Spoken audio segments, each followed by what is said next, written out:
So this game, this is the Great Ace Attorney Chronicles. This game came out in Japan like a long time ago.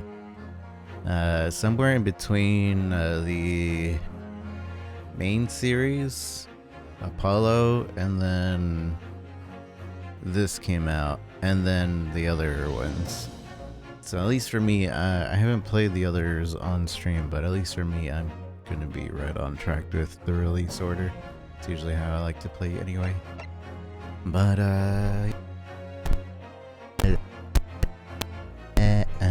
sorry.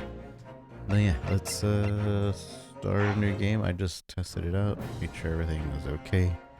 So I haven't seen anything really. Oh yeah, we can choose the Great Ace Attorney 2 Resolve. So we're gonna do the first one and then the second one. Although they should be pretty decent long games, so we're playing this for a good while.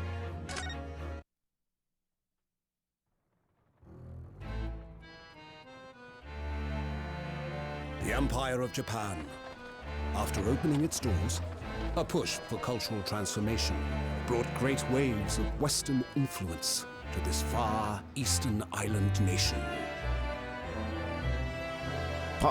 The revolution washed over the land, making life in the capital exciting and unsettling. It was a period of great change, and some was swept away by the tide. By the tide.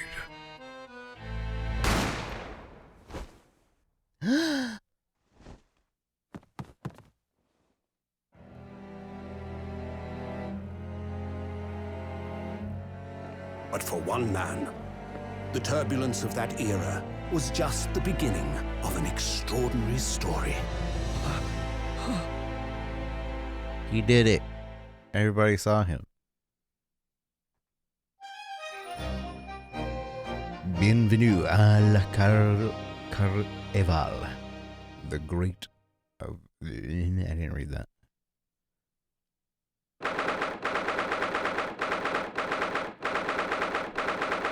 November, 8:43 a.m.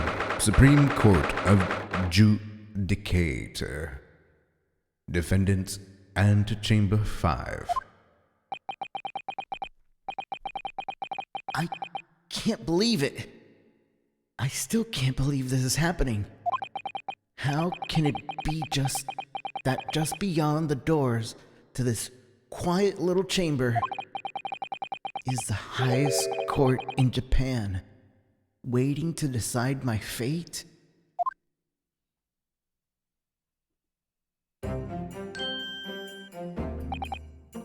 What? No, nothing. Save your glares, murderer. Sorry. My name is Ryunosuke Naruhodo. I'm a second-year student in the Imperial Yume University. 3 days ago, I somehow found myself in the middle of a horrifying accident. And now, here I am, waiting my trial. That's enough. He's not obliged to listen to such abuse, officer. And who are you? I'm this man's lawyer. I'll be defending him today. Lawyer? Yes. And until the judge has given his verdict on the case, no one has a right to treat him as a criminal. So you will hold your tongue. Technicalities. Look at you. You haven't even graduated yet. And yet, I still seem to know better than you how a court officer should behave. Right, Ryunosuke? Oh, yes, of course, sorry.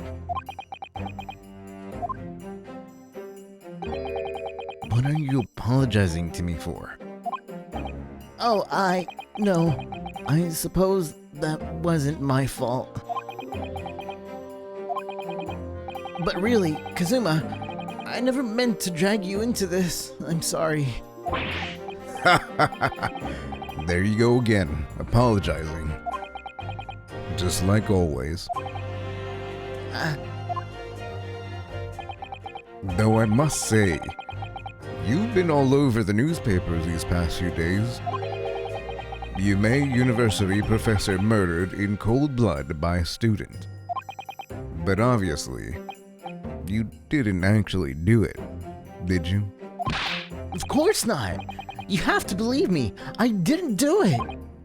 I could never murder someone. Then there's nothing to worry about. Straighten yourself up. Hold your head high. You mean... I believe you. I know you're innocent, Ryunosuke.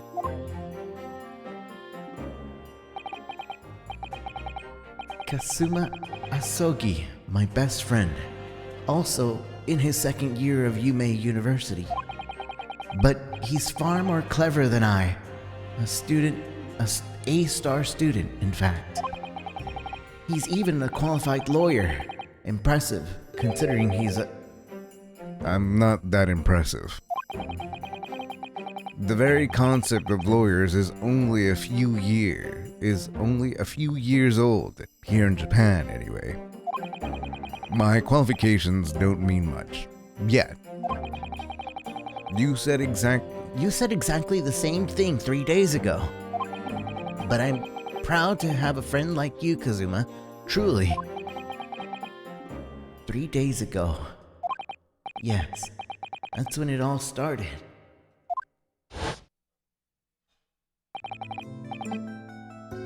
Congratulations, Kazuma. It looks like you're going to get to study abroad at last. I know. I've been forever dreaming of this day. Finally, those government elites have acknowledged my academic achievements and success in court. So you'll be representing Japan as you immerse yourself in the most sophisticated legal system in the world. I'm really happy for you, and proud as your friend. There's not a soul in the university who doesn't know Kazuma's name.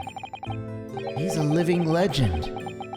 It's like there's some mysterious aura billowing around his temple.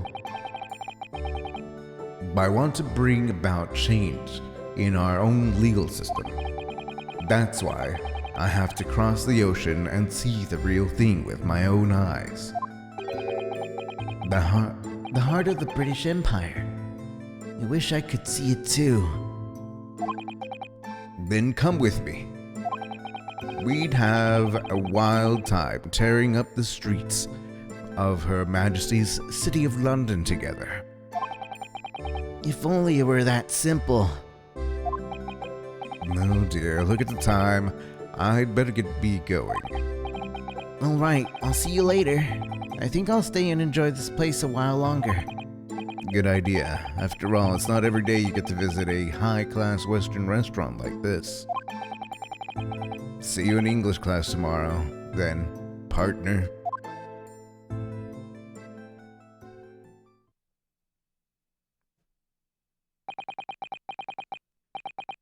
It was straight after that. That's when it happened.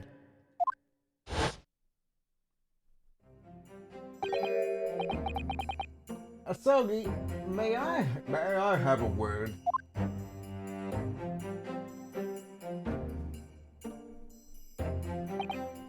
Professor, I didn't know you were coming. Well, this case has personal significance to me. But never mind that for now, Asogi. You should go immediately to the judge's chambers. To His Excellency's chambers. Why? He was looking for you before. You advocating for the defense in this trial was a sudden decision. It seems there may be some confusion about procedures today as a result. Who is this man? I feel as though I've seen him at the university before.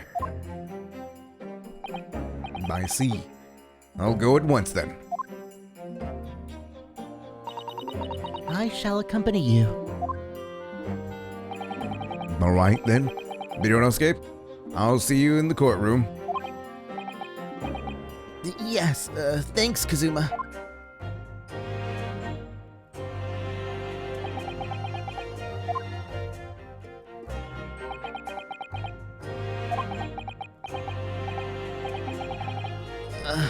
This is awkward. If I may, Yes, sorry? you must be the defendant. Bironosuke Naruhodo, I believe. Yes, that's me, right. My name is Eugene Mikotoba. I am a professor of forensic medicine in Yume University. Professor Mikotoba. I've heard that name from Kazuma before. As I recall, he's been pushing to get the government to agree to Kazuma studying abroad. Basogi has told me about you. You and him are best friends, I understand. As such, I feel you should know. Oh, know what? Well, as you have heard, no doubt heard, Asogi has been granted permission to go and study in Great Britain. However, if he should fail to defend you in today's trial, I'm afraid that permission will be revoked and never granted again. What? As I suspected, you were unaware of this. I had a feeling Asogi may have chosen not to tell you. He's agreed to defend me, knowing that if he fails, his dream will be shattered? But I don't understand. Why would the government do such a thing? The administration has to choose from a large number of applicants for overseas studies. It's very difficult to persuade them to grant permission, even in the most favorable of circumstances. I don't believe it. But I didn't do it. I swear it. I'm not a murderer. I'm sure that's true, nevertheless. I can assure you that proving your innocence will be no easy task. You see, there are certain peculiarities about today's trial. Sorry? What do you mean? You'll soon understand once proceedings get underway. But then what should I do? Well, actually, I'm not going to suggest doing anything that could lead to a conviction. Right, so... As soon as the trial starts, the judge will pose a certain question to the defense.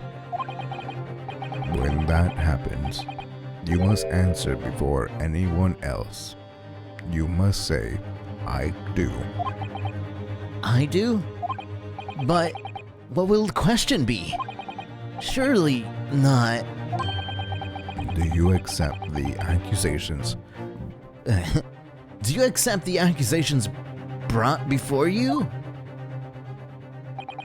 Of course not. Defendant! Court is about to begin. Proceed to the court at once.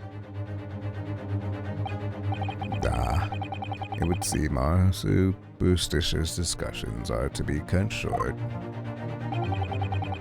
So allow me to summarize. Kazuma Sogi must not be the defense lawyer in this trial. Of course, as the defendant, the final decision is yours. What are you waiting for? Do you want to be found guilty for failing to appear? Get moving! There's no point in anyone advocating for the likes of you anyway.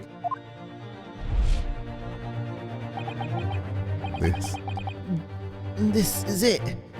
If this trial goes badly, Kazuma's dream of studying abroad are over. And what's more, I'll be found guilty of murder. And so, with absolutely no idea of what lay ahead, And with absolutely no idea with what lay ahead, I embarked on that unforgettable trial. I thought that was maybe the narrator. My one and only chance of proving my innocence. The trial that would decide my destiny. Bing, ba, ba, bing, bow.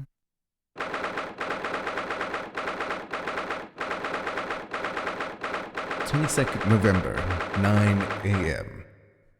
Supreme Court of Judicator, Courtroom 2. So this is a courtroom.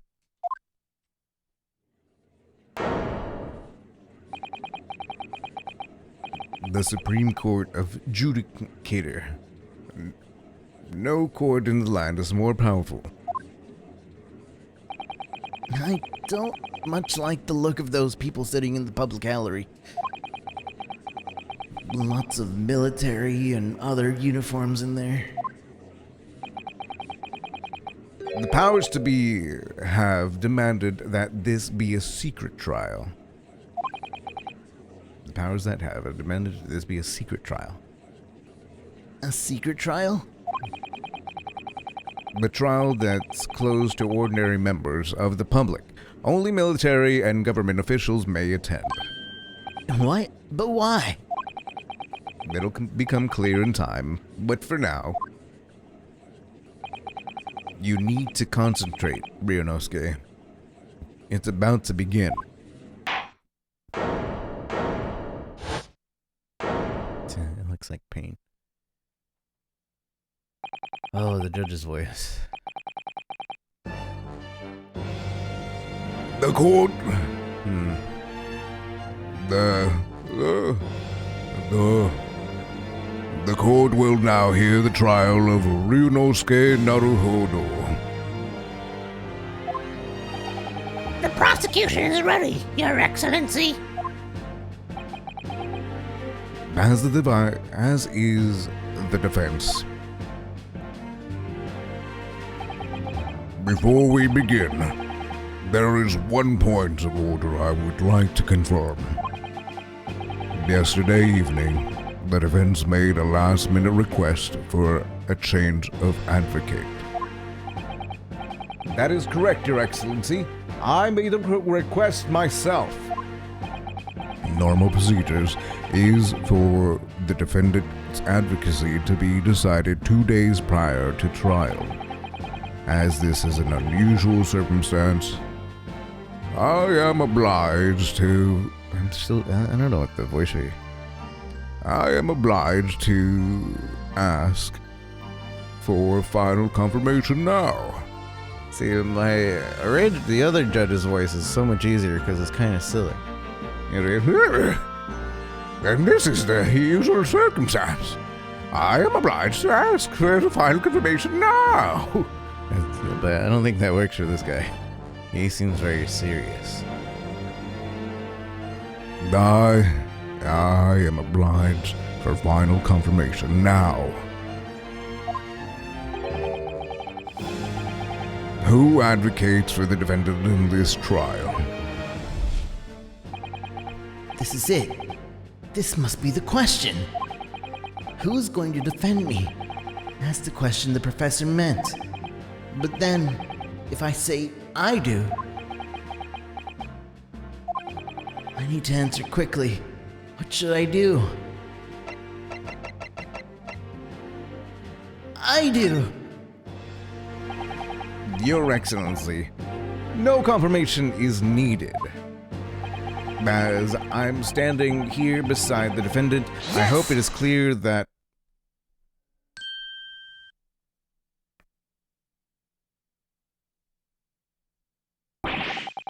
What is the meaning of this unruly outburst? I would like to inform the court that I, Ryunosuke Naruhodo, will be defending myself. you will be. What?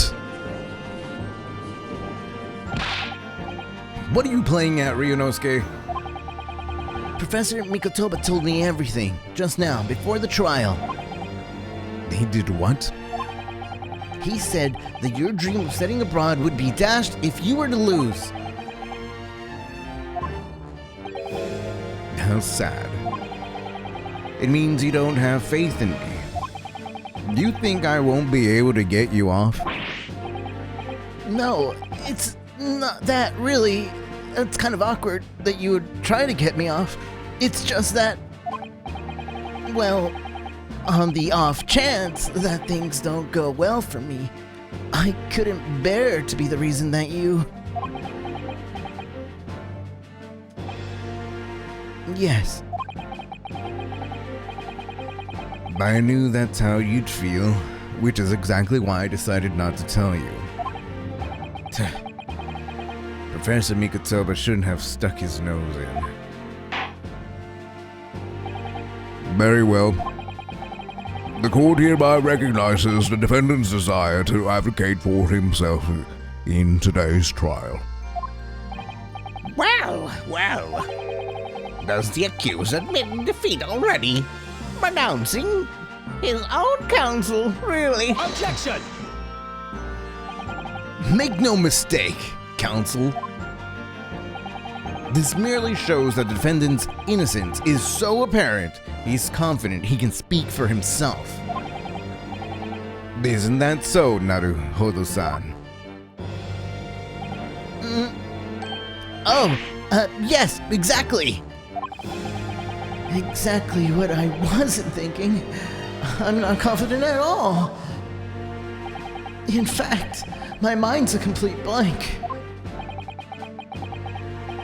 I realize you're in charge now, but still, try not to look so bewildered.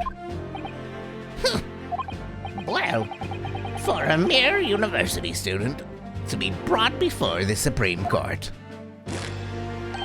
you must be perpetrated. You must have perpetrated a most heinous crime indeed.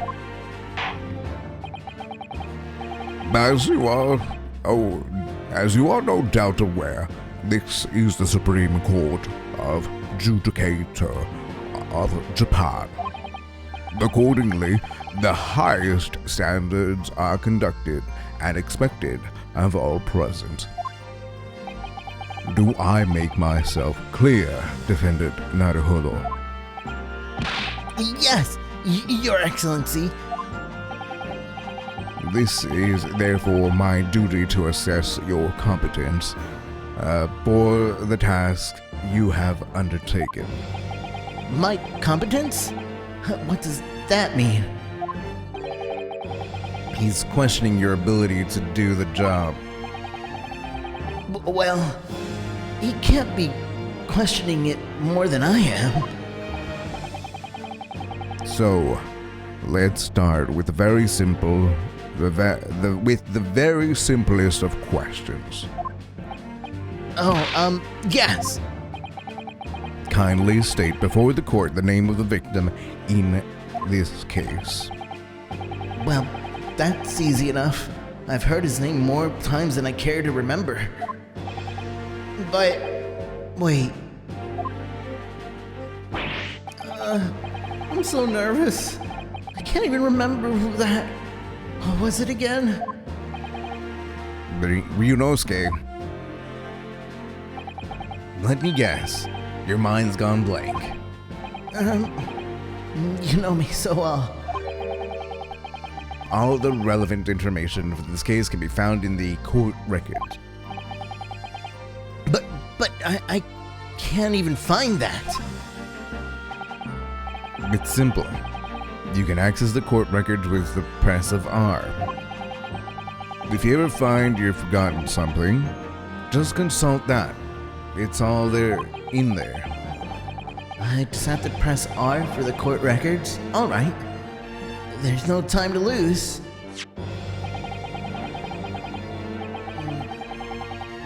This is the list of evidence you've collected. Now try switching to people instead with R.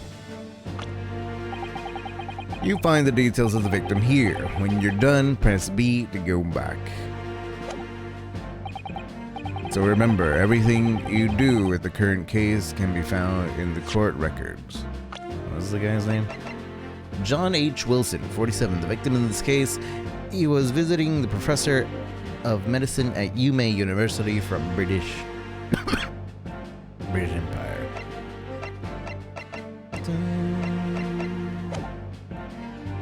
Is the guy's name Payne? No.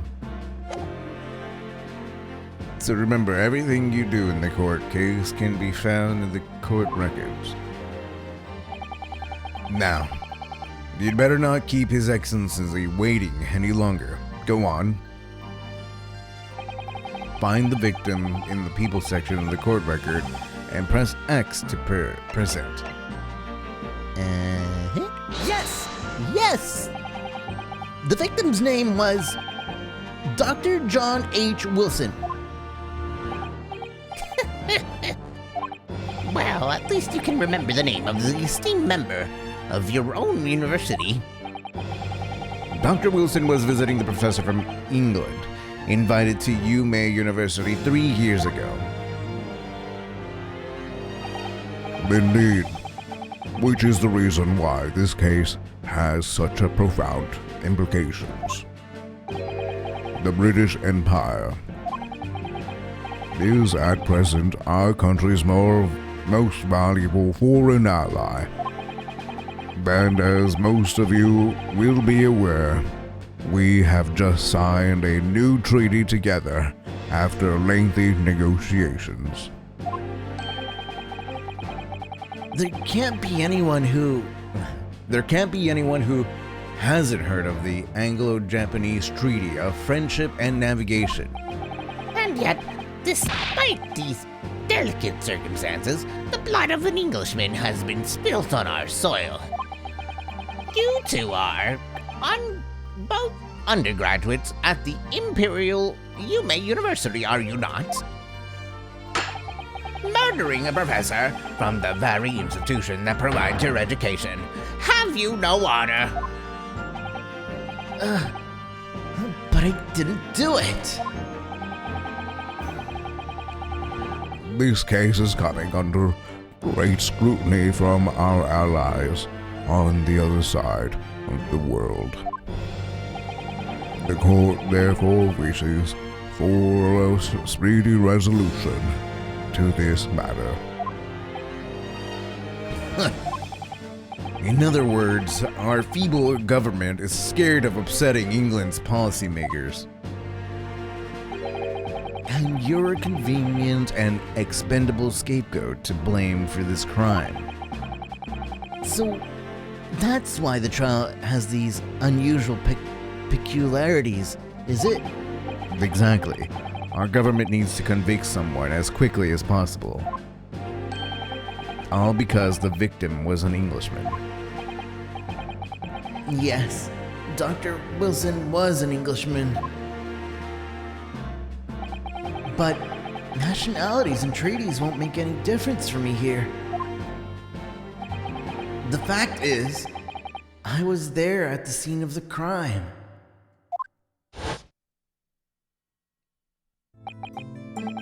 Oh dear. Look at the time. I'd better be going. Alright, I'll see you later. I think I'll stay and enjoy this place a little longer. Good idea.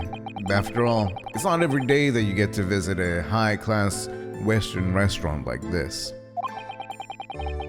See you in class tomorrow, then, partner.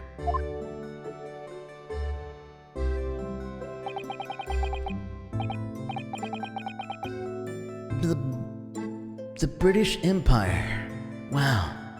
It's incredible to think. Wait.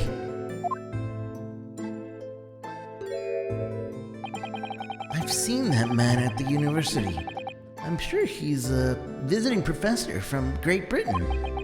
I don't know his name, but still, I should go say hello.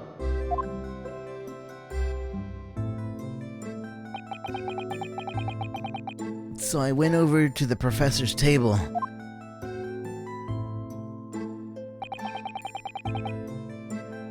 And introduced myself to Dr. Wilson.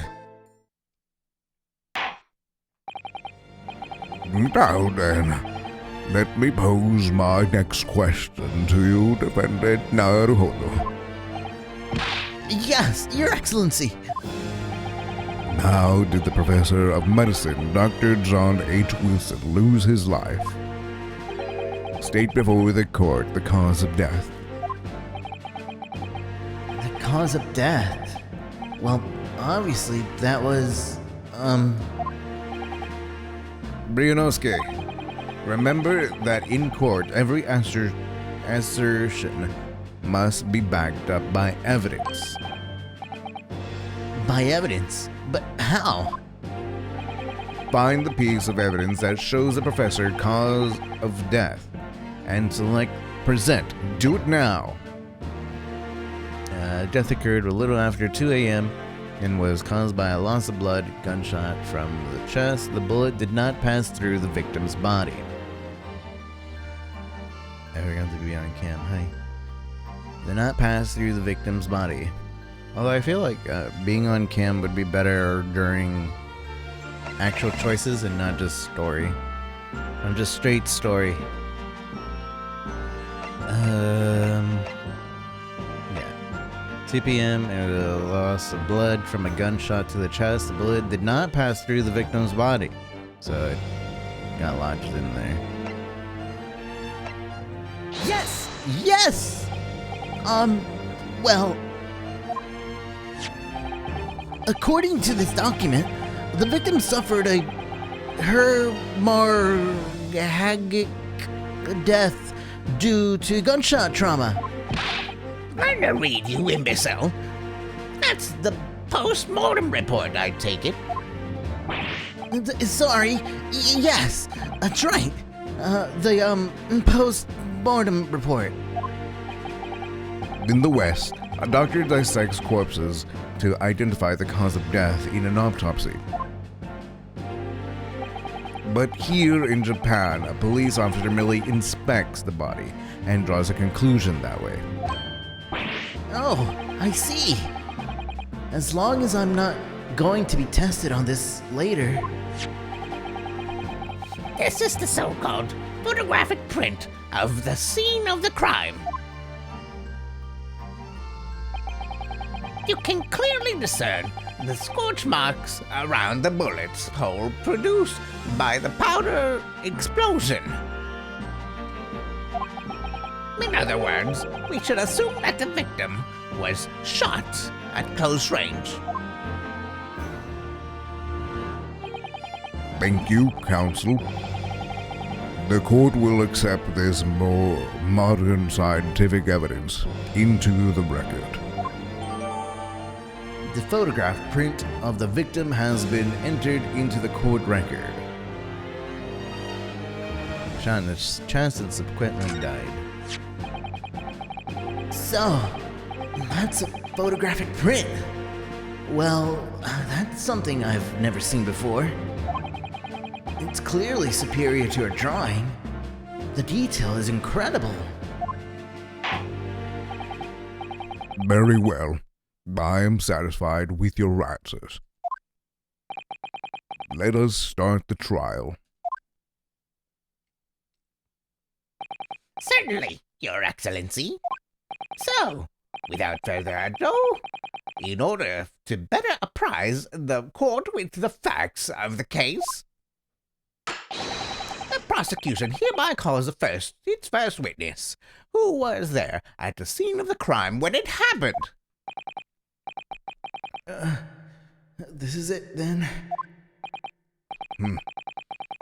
think I may have worked out what the professor had in mind. The professor? You mean Dr. Mikotoba? Yes, clearly you're the defense lawyer today, not me. But that doesn't mean... Well, I can still act as your assistant. Ah, of course. When he was speaking with me before, he simply said, Kazuma Asogi must not be the defense lawyer in this trial. He really has been sticking his oar in, hasn't he? Maybe, but any help you can give me would be greatly appreciated, Kazuma. Well, my first piece of advice is rein in that crazy look of bewilderment and control your cold sweats. If only you rein in that crazy headband and control the cold stares first. The headband just in the wind.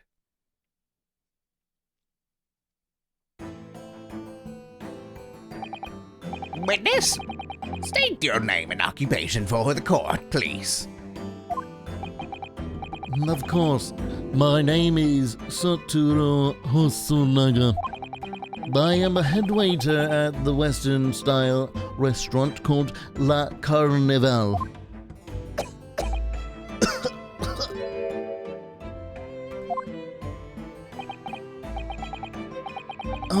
Are you alright?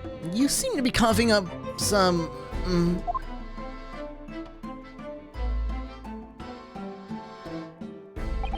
It's a regular occurrence. It really doesn't bother me. Well, it really should. As everyone knows, the capital southeastern corridor was developed for foreigner visitors some years ago.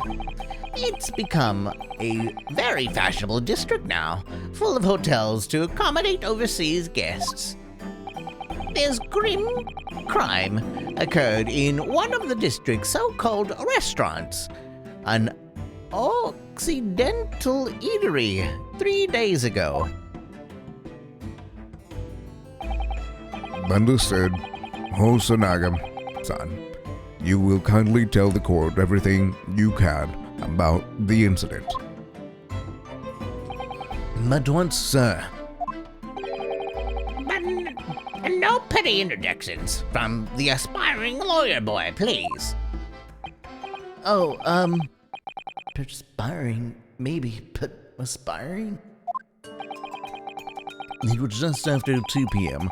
on the day in question. We have a few dinners at the time of day. Few diners. The lunchtime rush was over, and there were only 3 tables still occupied. That fits it in with my memory of it, too. There was hardly anyone else in the place.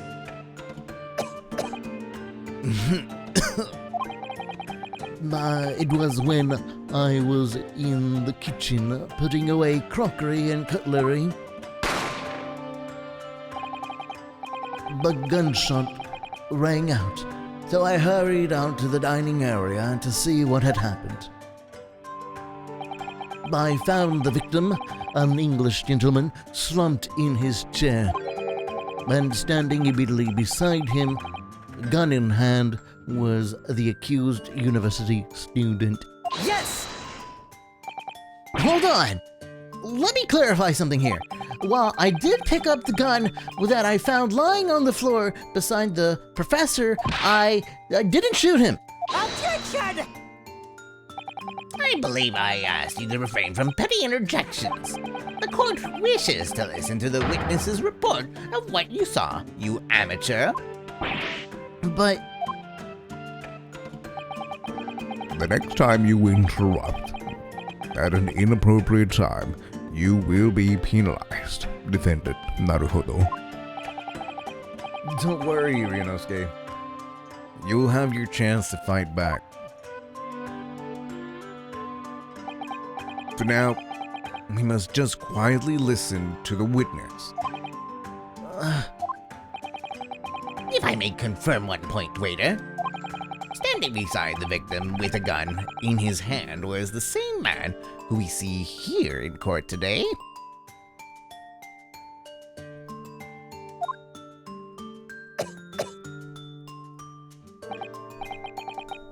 Yes, without a question.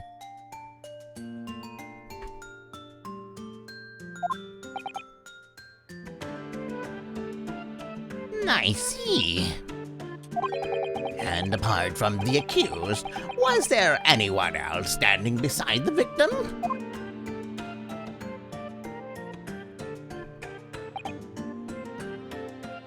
No.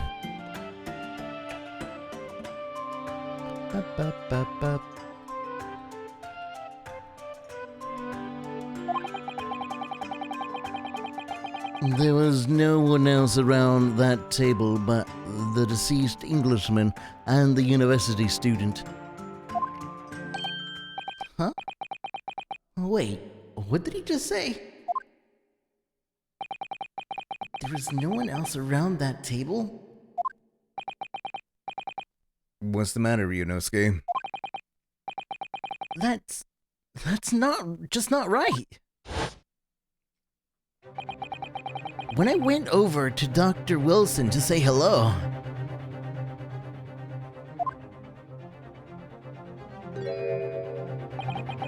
there was a woman sitting opposite him at his table. Really? And that's not something the waiter could have missed. I've been warned about interjecting, but still, what should I do? Wait and see. Interjection, wait and see, probably. I desperately want to say something, but I was told not to interject.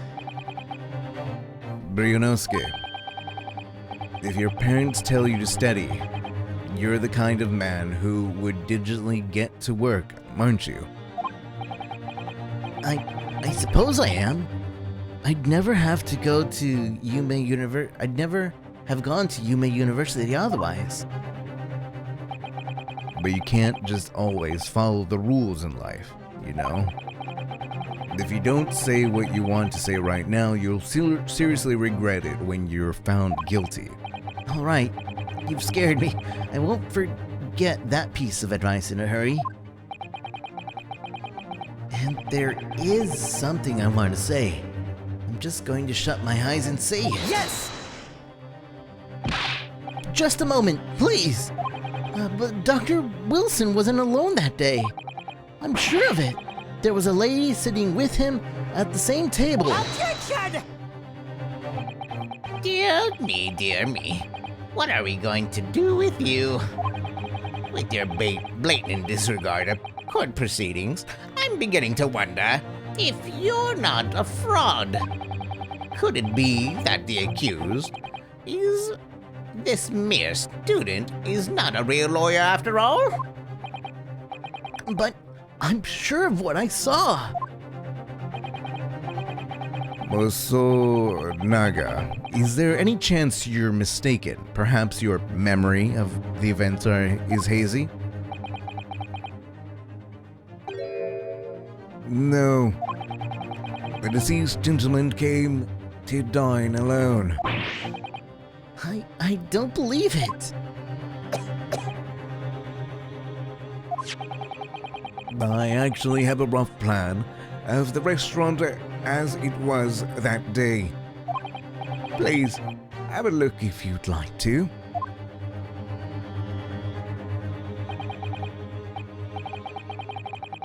Let me see. A sketch of the establishment layout drawn by yourself, I presume? That's right. I'm afraid I used the back of my business card. It was a turbulent situation. However, as you can see, the gentleman in question was seated alone. Well, you're clearly a very conscientious waiter. Thank you, sir. The court will take this plan and add it to the court records and evidence. Oh, well, Is there a problem? Hand the plan to the court officer at once. of course. Here you are. What was that about? He's been completely calm and collected until now. Something certainly seems to have shaken him. Waiter's business card has been added. It's not his business card. What a twist, probably. He's coughing a lot. So, the court has now heard a precise of the case. Yes. At the moment the gunshot was heard in the restaurant, the only person in close proximity to the victim was the defendant on trial today. It would seem we are looking at a black and white case here. Defendant Naruhodo, Yes, Your Excellency. if you admit your guilt at this stage, the court is willing to look mercifully upon you. In other words, you may have some small reprieve in terms of your inevitable punishment. I call this waiter as an unsworn witness in order to explain the details of the case to the court. But I must warn the defense, if you are determined to pursue matters further in this trial, the prosecution has decisive evidence from sworn witnesses who were present at the scene of the crime. You contradicted yourself right there, though. There was nobody else in there, but you have other witnesses that were there.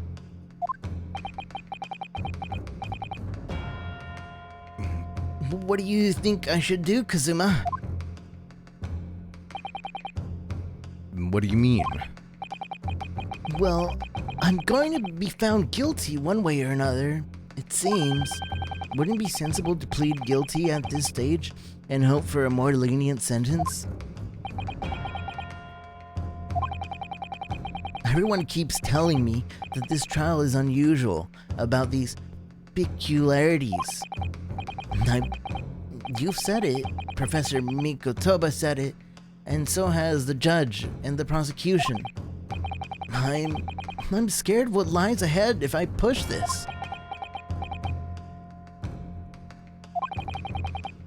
As I said from the outset, I believe you're innocent. I trust you. And yet, despite knowing that, you're willing now to throw that trust back in my face? Is that it? What? If the accused is in fact innocent, then the defense lawyer is duty bound to prove that innocence by whatever means necessary. Are you just going to abandon that duty? Are you going to give up on yourself? The battle hasn't even begun yet, Ryunosuke. The defense pleads not guilty, Your Excellency. We invite the prosecution to stop making empty threats and bring out its witnesses. Then we'll see how decisive this evidence really is.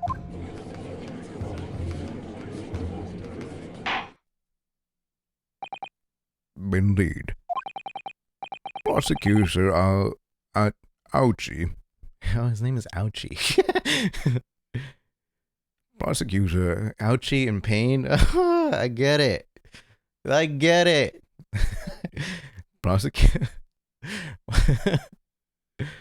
Prosecution Ouchie, please continue with proceedings. Tisk, well, you were warned. The young can be so reckless. You know, many call me a saint, but I can be a devil when I want to be. In a few short moments from now, the dumbstruck young mouth of yours will be silenced forever. The prosecution calls its next witness. Very well, officer. Bring forth the witness at once. Hold on, I want to see that evidence that we just got. Can I look more deeper? Kitchen entrance. We can magnifying glass this. What is that? What does that have to do with? Why can't I magnifying glass it? I want to turn it around so I can see the other side, but it's not letting me. You can kind of see the back side. There's like symbols around. Magnifying glasses here too.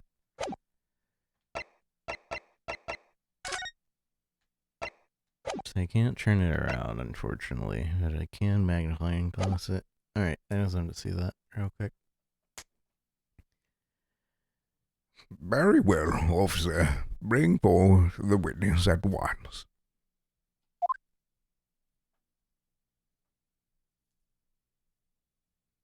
Oh, two characters.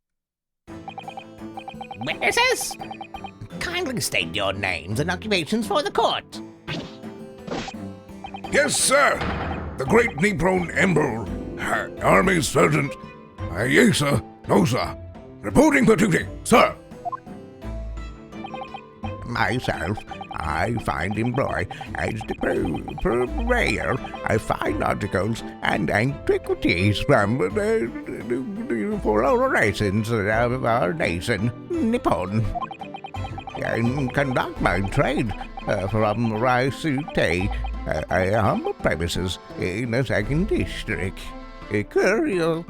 Kurokuta, at your service. An antique dealer and a soldier. What an unusual pairing. Both of these gentlemen were present at this restaurant on the day of the question. In question. They must be the diners at the other table that the waiter mentioned. Myself, I habitually take tea and the most exquisite aroma of the establishment in question. Almost always postponed.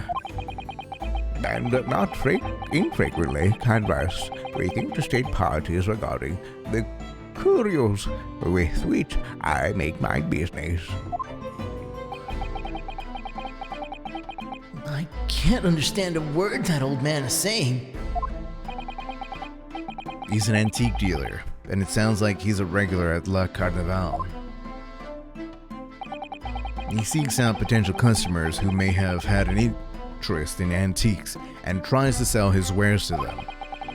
He obviously targets La Carnival because it's a high-class restaurant with rich clientele. Right, I see. Although, to be honest, that sergeant looks more like he'd be a seller rather than a buyer. Now, you both witnessed the precise moment of this most atrocious incident. Is that correct? Affirmative! The enemy unit was seen attacking the foreigner in what can only be described as an act of war, sir! It was that black uniformed rogue infantryman over there who unloaded his firearm, sir! This man's as impossible to understand as the other. But I'm almost sure I heard a strange noise during the last thing he said. So, this is decisive evidence the prosecution was threatening? The soldier is claiming that he actually saw the precise moment you shot the victim dead. Yes. Well, are you starting to feel uncomfortable? If I'm honest, I was feeling uncomfortable from the start. Now, the court will hear your formal testimony, please. You will state everything you saw at the precise moment that the incident occurred. Yes, sir! Standing by! What the crap is that noise? Standing by, ready to report, sir! Unsavory memories of the most acerbic afternoon.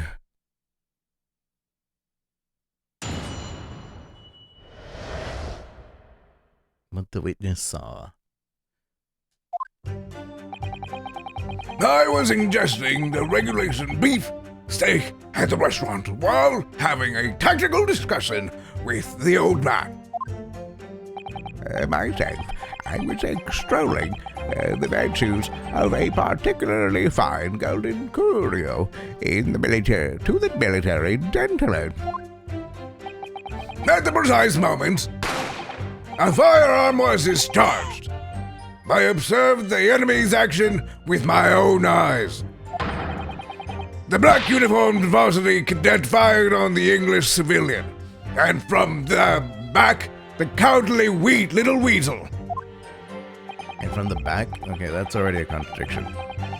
I was on my hands and knees, investigating the whereabouts of my mysteriously absconded precious curio. Well, so you, Sergeant Nosa, actually witnessed the vital moment. You saw the split second when the defendant fired the weapon at the victim. Yes, sir! Affirmative, sir! There's a baby somewhere. That wicked university cadet, sir! The cruel and unforgiving enemy. What times do we live in when an English gentleman may be assailed in the broad light of day? But this is ridiculous. I didn't shoot anyone. Is that really true, Ryunosuke? Yes, all I did was pick up the gun that I saw lying on the floor. After I'd said hello to Dr. Wilson, I went back to my table and sat drinking some coffee. Then, when I'd finished, I got up from my seat to leave the restaurant. When I noticed the English-made gun next to the chair where the professor was sitting. I thought perhaps the professor had dropped it. So I bent down, and just as I was picking it up,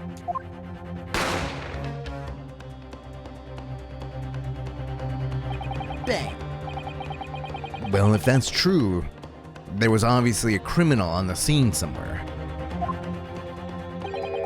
And somewhere in these two witness testimonies, there's a clue as to who that criminal was. There is?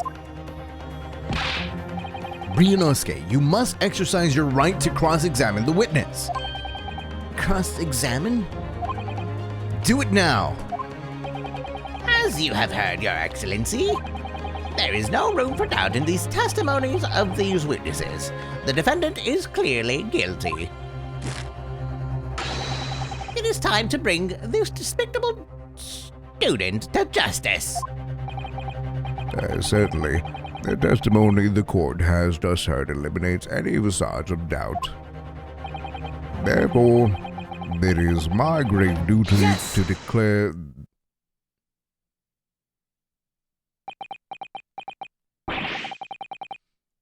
What in the name of the Emperor is the meaning of this outburst?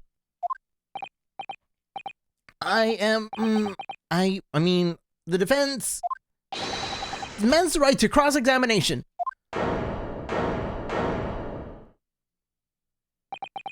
Dear me, dear me. Let me guess. The Hachimaki headband boy next door told me to do it. How pathetic. Huh? How did he know? The prosecution objects. This is a clear waste of time. The defendant obviously has no experience. How can he possibly carry out a cross-examination? Objection! The defense is asserting its right to cross-examination. Whether or not you think it's capable of it is irrelevant.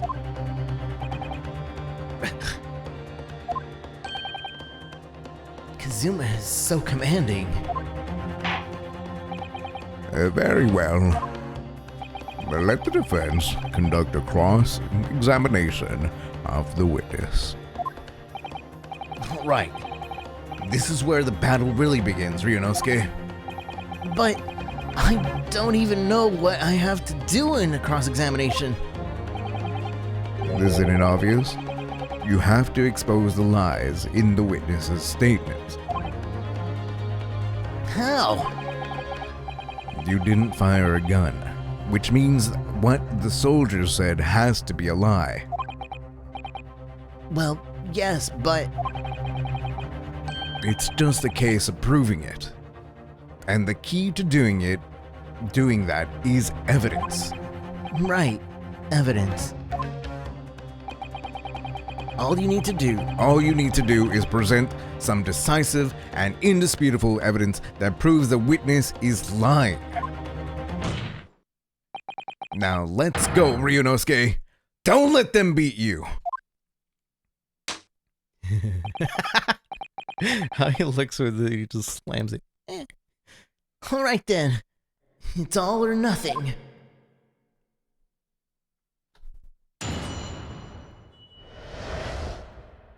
The witness and what he saw. I think right here is good to have the camera out.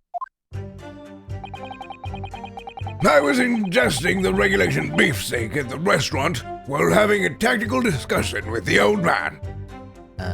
Press. Yes!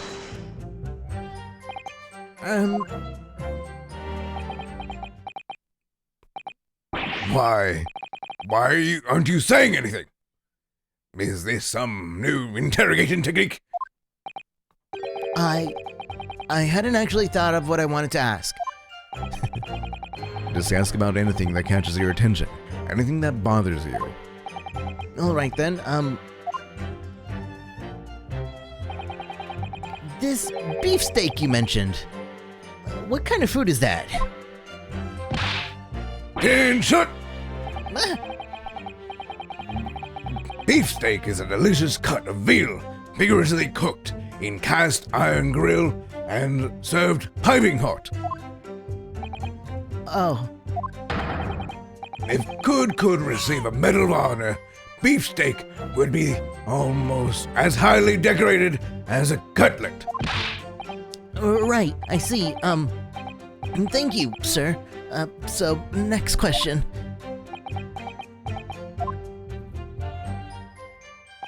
This cutlet you mentioned, what kind of food is that?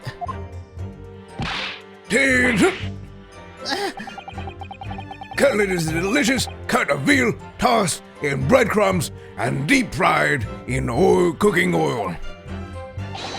Accept your guilty verdict, atone for your crimes, and when you're released from prison, try it. Yes, sir. I will, sir. On the double, sir. Sorry to interrupt, but how about trying to stick to questions that are relevant to the case? Oops. Sorry. I'll do my best. So, next question. Is it just me, or do you keep hearing a sort of wah crying sound? Negative. Well, at least we've learned that he's a big beef lover. Affirmative. It's not easy knowing what questions to ask. Myself, I was extolling the virtues of a particularly fine curio. to the military gentlemen. Oops, go back. Yes! I have no idea what you're talking about. My Koban boy. Koban? You mean the old Edo coin? The day prior to this incident, the treasure of exceptional value from the Hoi period entered my possession. I took myself to the restaurant the following day with said item secreted in my bosom pocket, in the hope of an affluent cognoscent appraise of its indisputable value being present. So you were hoping to sell your Koban coin to Sergeant Nosa, who you met at the restaurant? Yes, yes.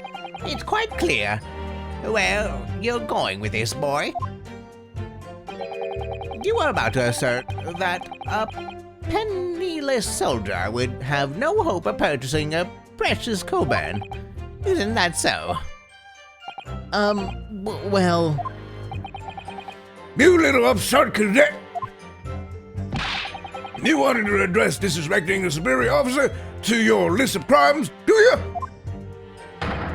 Blatant subordination. no, I didn't say anything. Although, penniless might just be the word I was looking for. In any case, the hour was already advanced beyond that of the midday luncheon. There remained precious few present with whom I could engage in discourse about matters of business. The gentleman beside me, who was grappling with his braised veal at the time, was my sole prospect. I see. At that precise moment, a firearm was discharged. I observed the enemy's action with my own eyes. Yes! So you're saying that you actually saw me at that time? Affirmative! I saw you, laughing, cackling like a madman as you trained the barrel of your gun on the English civilian. But that's impossible. I only... Allow me to confirm just one point, please. What's that, Private? Thinking carefully about the statement you just made, it seems to me that it must have been after you heard the gunshot that you looked over to the victim's table. And so, what if it was? Well, if that really is the case, it would mean that you didn't, in fact, see the precise moment when the killer actually fired the gun.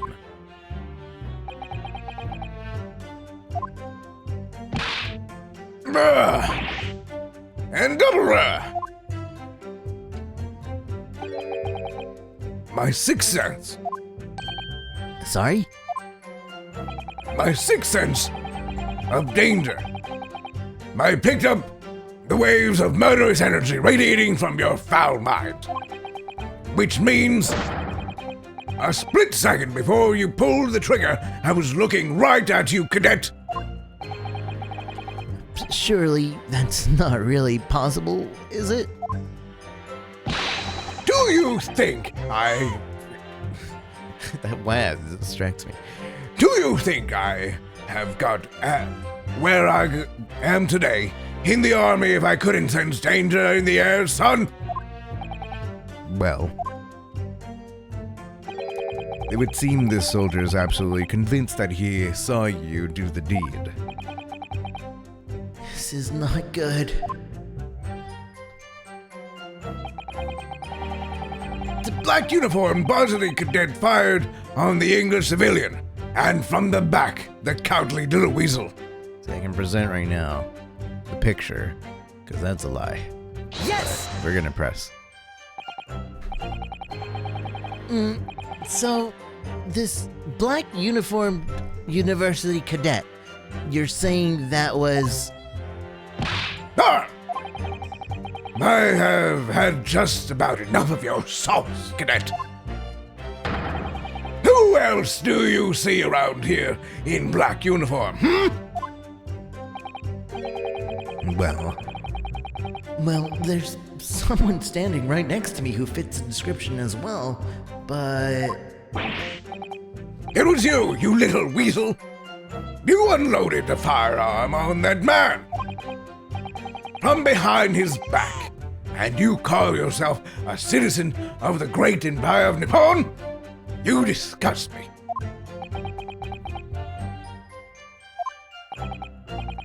What is it, Ryunosuke? I'm not quite sure. It's something that the sergeant just said, but I can't put my finger on it. Something's playing on my mind. In that case, check over the details of the evidence you've gathered in the court record. And if you find the inconsistencies there with what the witness just said, then don't hold back. Present the evidence to the court. Thrust it in the witness's face and make him choke on it. I was on my hands and knees, investigating the whereabouts of my mysterious, according Precious Curio. Yes! On your hands and knees? Could you explain that, please? Well, that's right. It is bearing the arthritis. I was in order to retrieve the lost piece. The lost piece you're referring to, are you referring to? The Coleman, of course! The exquisite Hoyer-era Coleman coin. I had just been showing the rare treasures to the military man as he masticated his meal. After averting my eyes for the briefest of moments, it was there no more. It simply vanished. The Coban vanished? Hence, I began to acquaint myself with the intricacies of the floor in order to locate it, and then it happened. You heard gunshots, you mean? None other than, though it was no concern of mine. I was frantically scouring the floor for the aforementioned lost treasure. So, in fact, you didn't actually witness the precise moment when the incident occurred. Indeed, myself I did not. I have no idea what I'm supposed to do here. Listen, Ryunosuke, we know there are lies lurking in these statements. It's time to expose them. I understand that. The question is, how? Like I said before, the key is using evidence that you've collected. You can examine and present evidence while the witness is giving testimony by pressing R. Go through each witness statements and the details of each precise of the evidence and compare all the facts. Somewhere in there, you'll find something that doesn't add up. In other words, an inconsistency. An inconsistency. When you find a statement and a piece of evidence that seems to contradict each other, present your evidence with X and rip the witness apart. Just be careful, because if you assert a contradiction that has no basis, you'll be given a penalty. If you were dealt too many penalties, the defense's case will fall apart, and you'll receive a guilty verdict. So that's it. Peruse the evidence of the court record and find the inconsistency with the witness's testimony. Alright, I'll give it a try. You can hear the witness statements over and over again as many times as you'd like. And so keep your head. So So keep your head and be measured in your attack. Good luck, partner. So we know which one. It was this one. Present the evidence. Oh wait.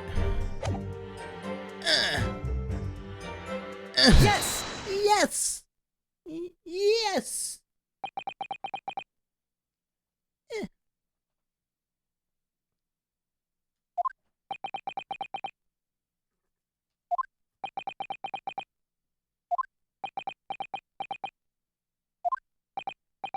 What?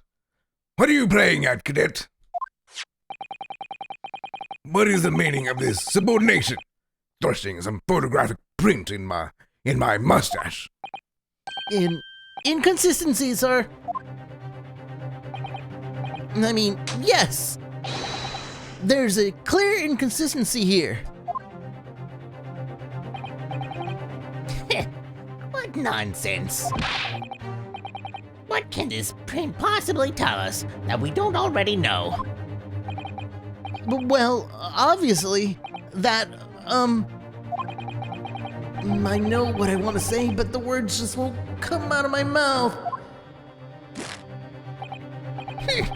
I think this proves beyond a doubt, Your Excellency, that there is no place for amateur students here in the Grand Courtroom. This is so frustrating.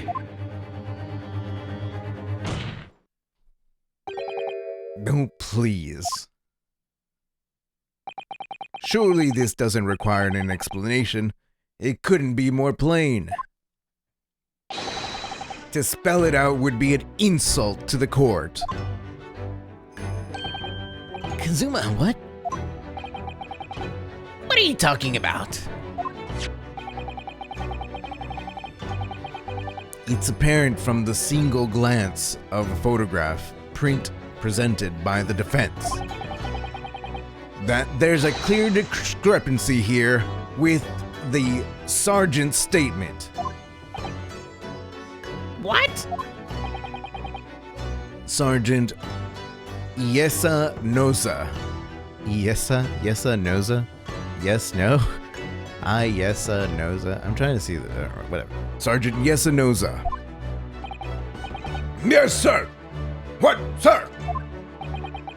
The statement you just made was this. The black uniformed varsity cadet fired on the English civilian, and from the back, the cowardly little weasel. Yes, sir. Affirmative, sir. I witnessed the crime with my own military-grade eyes, sir. Yes!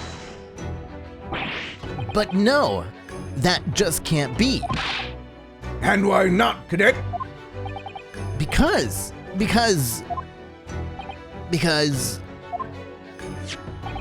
Take a close look at the print. The victim, Dr. Wilson, died from a bullet wound to the chest.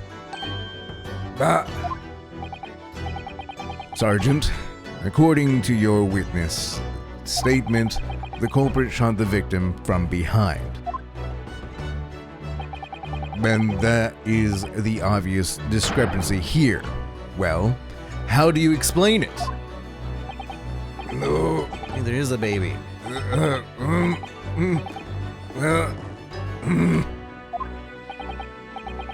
What the? What was that? Something just popped from behind his back, but he pushed it down again. certainly there is a clear discrepancy with the facts here. Would you not agree, Sergeant Nosa?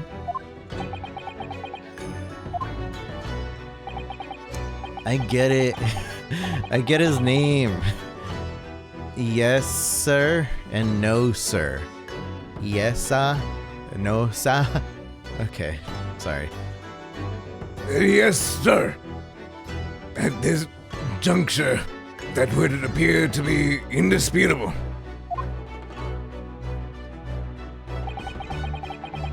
Until the moment I heard the fire discharge, my eyes were firmly fixed on the delicious La Carnival steak, sir. What? The last testimony the court had heard has proven one thing beyond all reasonable doubt. This witness, Sergeant Yes Sir, No Sir, did not see the defendant firing a gun at all. That's absurd. I think the conclusion we must draw is simple. There is no place for an amateur prosecutor here in this grand courtroom.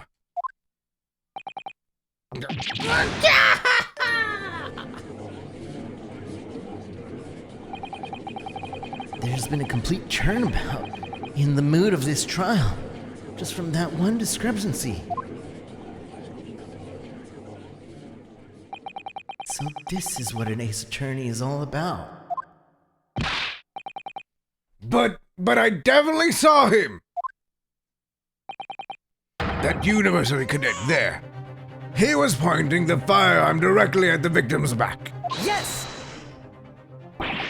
But I never fired the gun.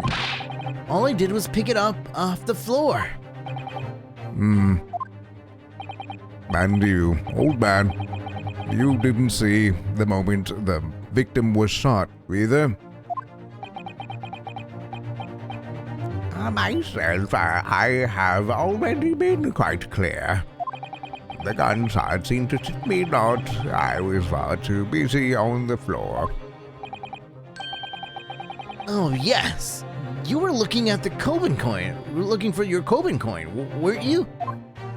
Indeed, the prized toy era, Coben.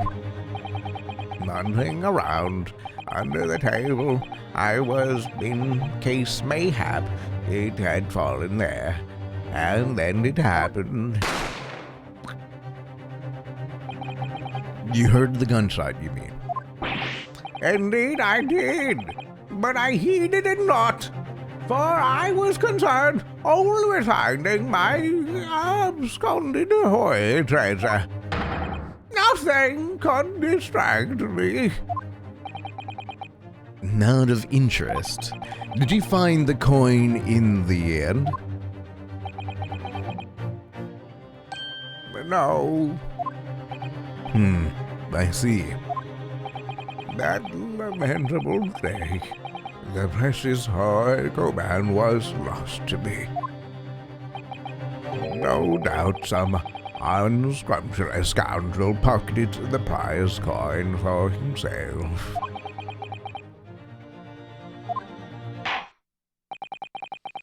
As I am sure everyone present is aware, this case demands a swift and decisive resolution. Our government has promised to send a full report to Great Britain by telegraph this very afternoon. Nevertheless, the witness testimony the court has just heard was inconclusive. No matter how subservient our government feels it must be to the British, it would be unforgivable to deliver a verdict on this trial right now. What is your position, Prosecutor Ouchie? Worry not, Your Excellency. The defendant may have fled a tiger at the front gate, but he will find a wolf at the back. My witnesses have further testimonies to make. Explain. Upon hearing their next statement, it will become abundantly clear that there is only one person to whom the possibility have committed this despicable crime. An equally despicable this defendant, Ryunosuke Naruhodo. What? He really seems to be a despicable. He really seems to have a despicable opinion of you, doesn't he? Very well. The court invites the witnesses to testify again. You will thoroughly explain your reasoning behind the prosecution's allegations. Is that clear? As clear as curico glass, Your Excellency. Yes, sir! At once, sir! Awaiting signal to testify, sir! Excuse me, but there's something or someone peeking out over your shoulder, I think. Affirmative! The newest member of the Nosa family to rise up through the ranks, sir.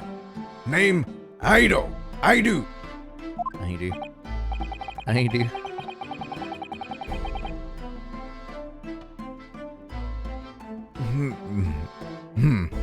It would seem those straps are a sign of Sergeant being too strapped to afford nanny.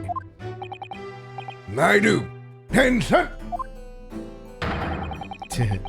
your father is about to quell the enemy. Watch and learn, my boy.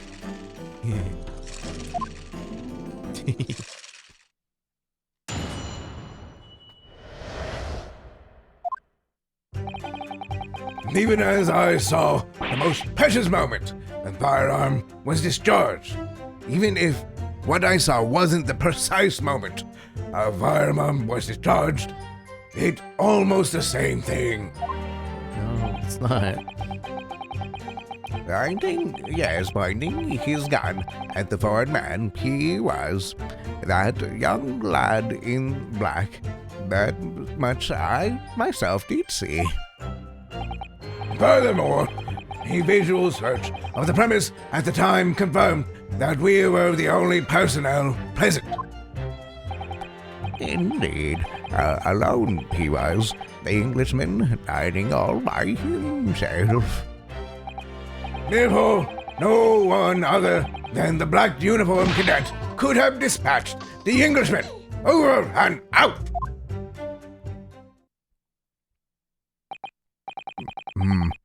These testimonies certainly... Wait, that's nonsense. The victim, Dr. Wilson, wasn't alone at all. Please. Enough of your these outbursts already. There was a woman. There was a young woman at his table. You must have seen her. Everyone there must have seen her. Objection! If you call yourself a lawyer, then you will respect the rules of the court and speak accordingly. We are not here to listen to your fantasies. It is evident beyond all reasonable doubt that the victim was alone at the time of the incident. The prosecution has photographic evidence of this fact. This is a photographic print of the scene of the crime, Counsel. Indeed, of the table at which the victim was dining, taken by the investigators immediately after the incident. As can plainly be seen, there is only one place set. Certainly, based on the appearance of this print, it would be reasonable to conclude that the victim was not in the company of anyone else. This doesn't make any sense. The court will add this new photographic evidence to the record. Photographic print of the crime scene at the enter. A bottle of carbonated water and steak lunch can be seen on the victim's table. I don't understand. What's going on here? It's just not possible that nobody else saw that woman. The waiter before said the same thing. He maintained that Dr. Wilson came to the restaurant alone as well. But that's not true. I saw her. I swear I saw a woman with him. it would seem that we will be able to telegraph the report to Great Britain on time, after all. The witness's testimony we have just heard leave no further room for doubt. These are very sensible political times. As we all know, the ink is still fresh on the treaty with Great Britain. To think that I, Taketsuchi Ouchi, Taketsuchi? Take it. Suchi? Take it. Suchi ouchie? I don't know. There's a play on words in there somewhere. will have contributed to the army of these two great empires is an honor.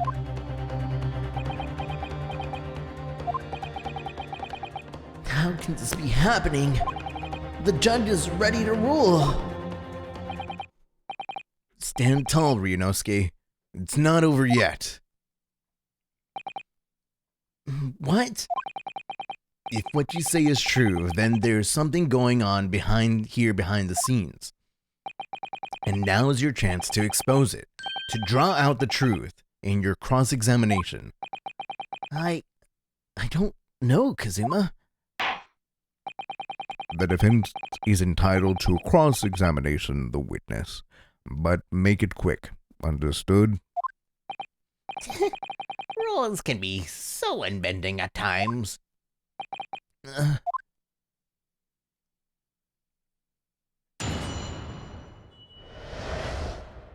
The true culprit. Even if what I saw wasn't at the precise moment of the firearm was discharged, it's almost the same thing. Yes! Yes! No! It's not the same thing at all. For a start, I didn't fire that gun. We have a difference of opinion on that. The opinion of the uniformed officer versus that of a fledgling cadet.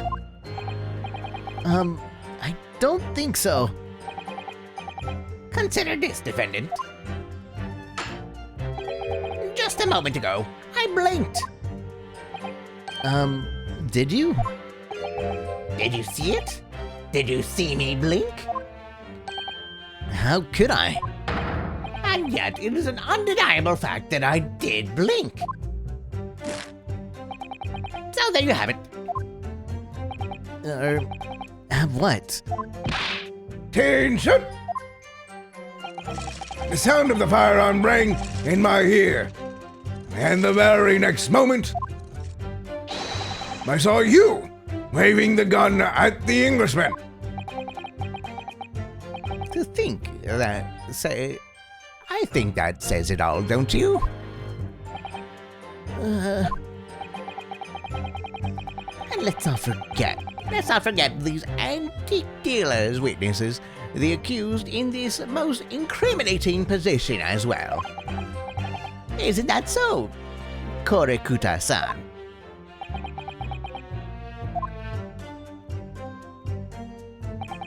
Yes, pointing his gun at the foreign man. He was that young lad in black. That much I myself did see. Yes! Yes, it may be true that I was holding a gun at that point in time. But I told you already, that's because I picked it up off the floor. Well, obviously, as the culprit, that's the only way you could explain it anyway. I had just finished drinking my coffee, and I was about to leave the restaurant when I noticed a gun on the floor at Dr. Wilson's feet, so I picked it up. And at exactly that moment, bang, gunshot rang in my ears. Full of events beyond our control, like this. Sorry? What do you mean? In your case, you found a pistol on the floor and picked it up, which precipitated this testing predicament. Whereas conversely, I failed to pick up the Koban core from the floor and find myself in an equally testing predicament as a result. Anyway, the fact remains, myself, I did see you. With pistol in hand, standing over the foreigner. Furthermore, a visual search of the premise at the time confirmed that we were the only personnel present. No trigger discipline, probably. Shot himself, probably. How's it going, Lee? Good to see you. Yes! You must have noticed someone else at Dr. Wilson's table. There was a lady there. Objection! As you have been at pains to point out time and time again, I feel I'm growing a callus in my ears. And yet, no one else appears to have caught even a glimpse of this woman.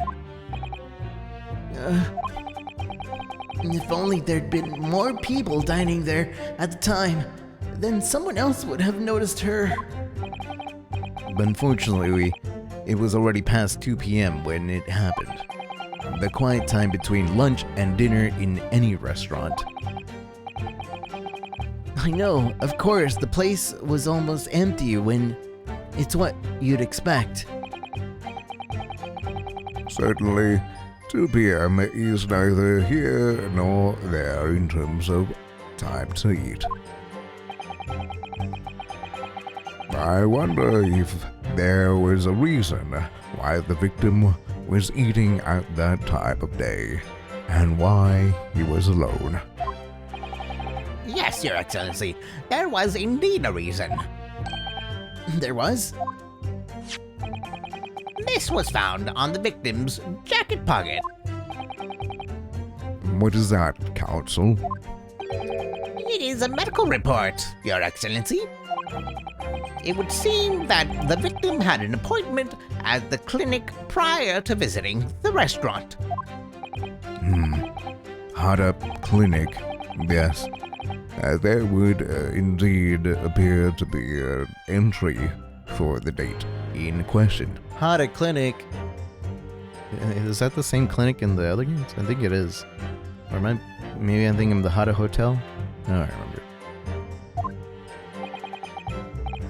November 19th November, soon to pass, 1 p.m. The very day of the incident. So the victim went to the late lunch following his appointment. The explanation could be more simple. The prosecution felt no need to submit this evidence before, as it really has no bearing on the case. I wonder. What do you think, Ryunosuke? Well, it's hard to see how it could be related, really. Remember, you can request it to be entered into the court record as evidence if you think it could be useful. Should I ask Dr. Wilson's medical report card to be submitted in evidence or not? Yeah, everything. Yes! If I may, I'd like to ask for the medical report to be submitted as evidence, Your Excellency. On what grounds? Um, The court has already heard conclusive witnesses' testimony. Additional evidence would be extraneous. Not to mention that victim's moments prior to his arrival at the restaurant are of no concern. Objection! Whether or not they are concerned is up to us to decide. We have a right to explore all possible avenues. I beg your pardon? You have no authority to refuse a perfectly valid request for the submission of evidence. Very well. The court will grant the defense's request. Youngsters these days are forever asserting their rights. It's a most disturbing trend. Officer, Kindly add the victim's medical report card to the court record. Not reliable. Let's see. Medical report from Hada Clinic.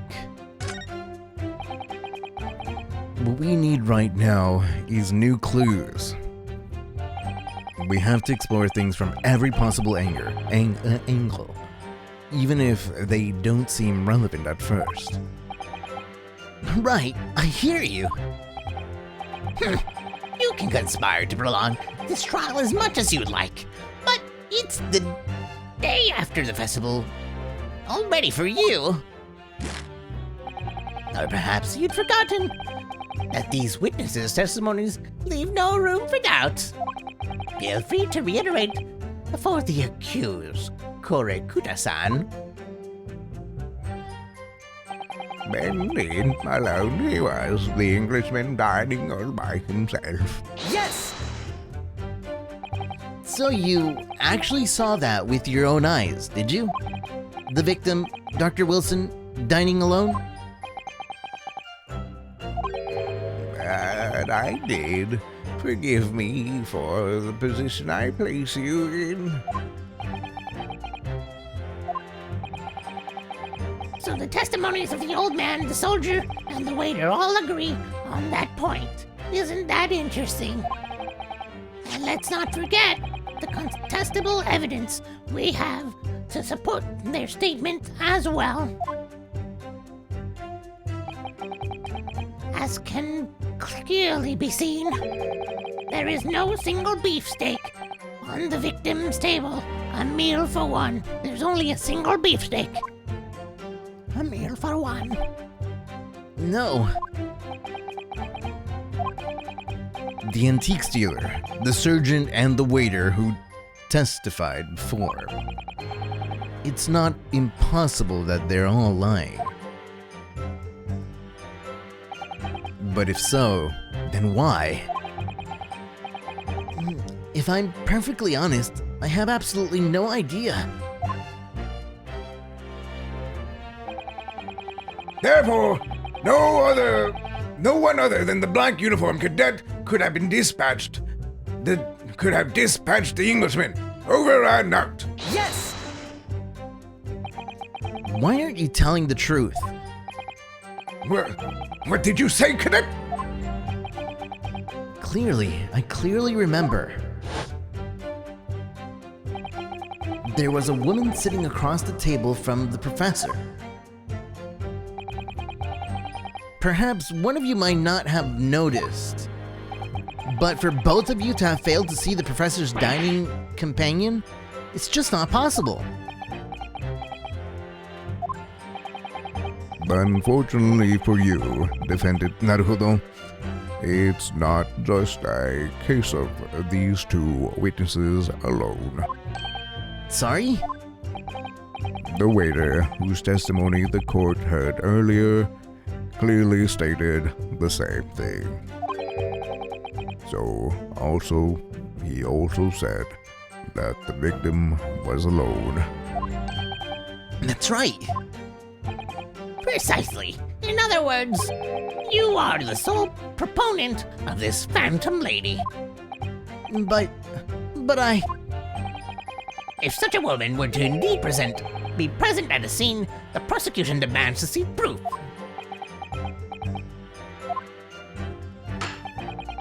And if no such proof exists, the prosecution demands that no further mention of this phantom woman be made. It is a blatant waste of the court's time. There's nothing I can say to that.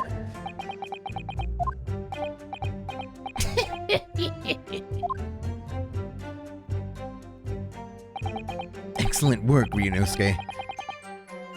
We've gleaned some new information now. Well, yes, but I don't feel like it changes much. I can't see that it brings any real discrepancies to light. I wouldn't be so sure. Let me see that medical report you got before. Oh, you mean this? Yes. this is a brand new piece of evidence, so perhaps we should examine it a little bit, in a little more detail. Okie dokie. It's not letting me. Is there anything you notice here, perhaps? Table for 2, 4? I don't see anything.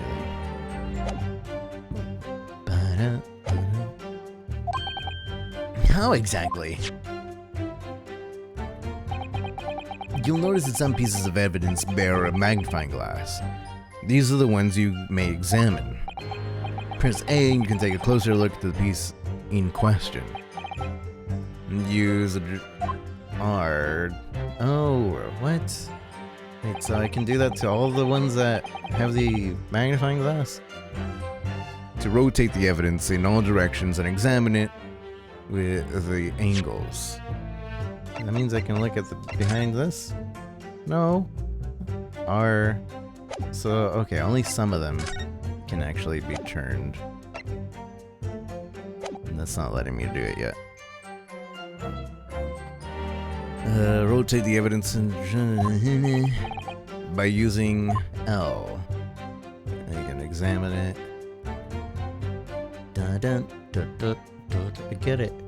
You can move the crosshair to hunt for clues that you might have missed before. If the crosshair starts to pulsate, press A to investigate further. So, partner, I think you should take a closer look at this medical report and see if there isn't something new to be learned by it, examining it for more detail. Alright, I'll see what I can do. I need to use R, L, and A to inspect any areas of evidence that look suspicious.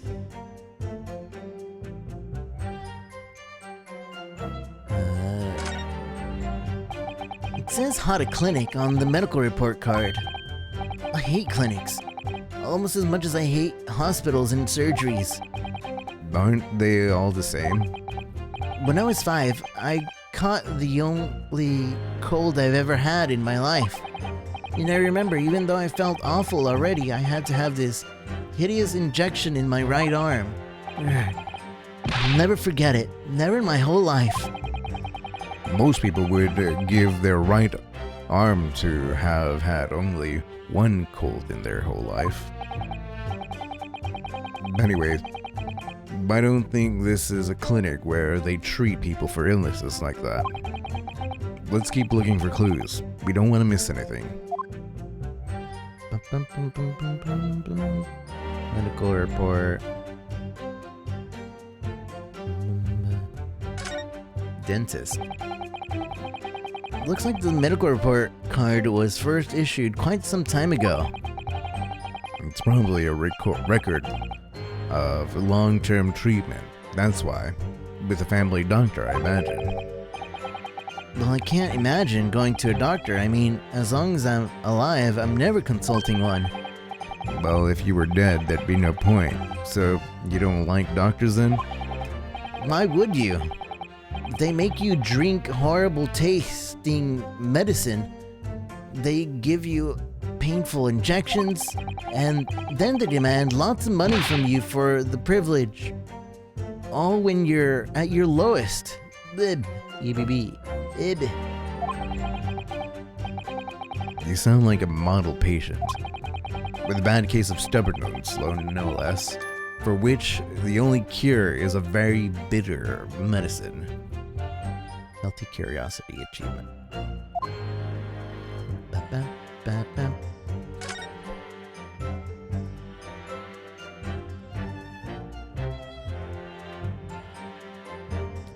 Dun, dun, dun, dun. Let's have a look. This is some kind of medical history. There is an entry for the day the professor was killed. Extraction of molar and topical anesthesia. Extraction of molar? You mean he had a tooth taken out? They would seem so. Just before the incident, he had a bad tooth removed. Perhaps they use laughing gas? That's the most modern practice in the West for pain relief. Yes, I've heard of this anesthesia. Although, it's hard to believe there's anything that can actually stop you feeling pain.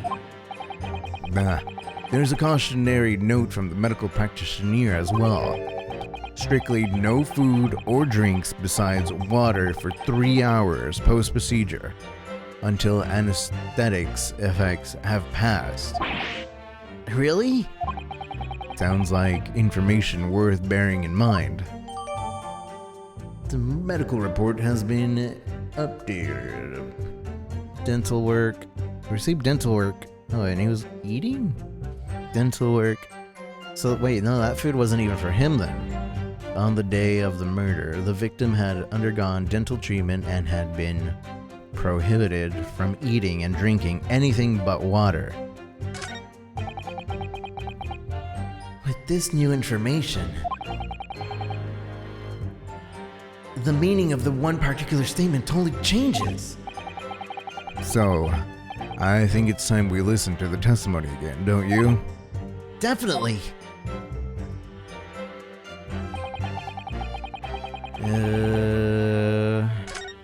Precise moment, pointing the gun, further visual, confirm there is only one personnel, alone, dining by himself. Therefore, there was no black uniform cadet. Did I already press these? I feel like I did. I might have not. We might have just read it, but we didn't press it? No, we did press it. I need to double check. Yes! No. Yeah, I remember this.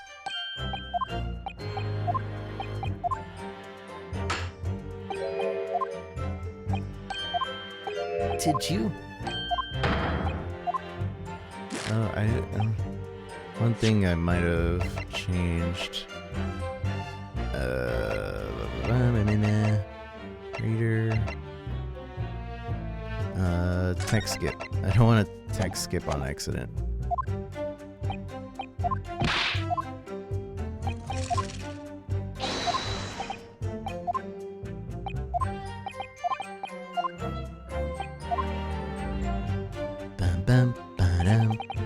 Pointing out a format, he was young, how much I did see myself. Furthermore, the visual search of the premise at the time confirmed that there was only the personnel present.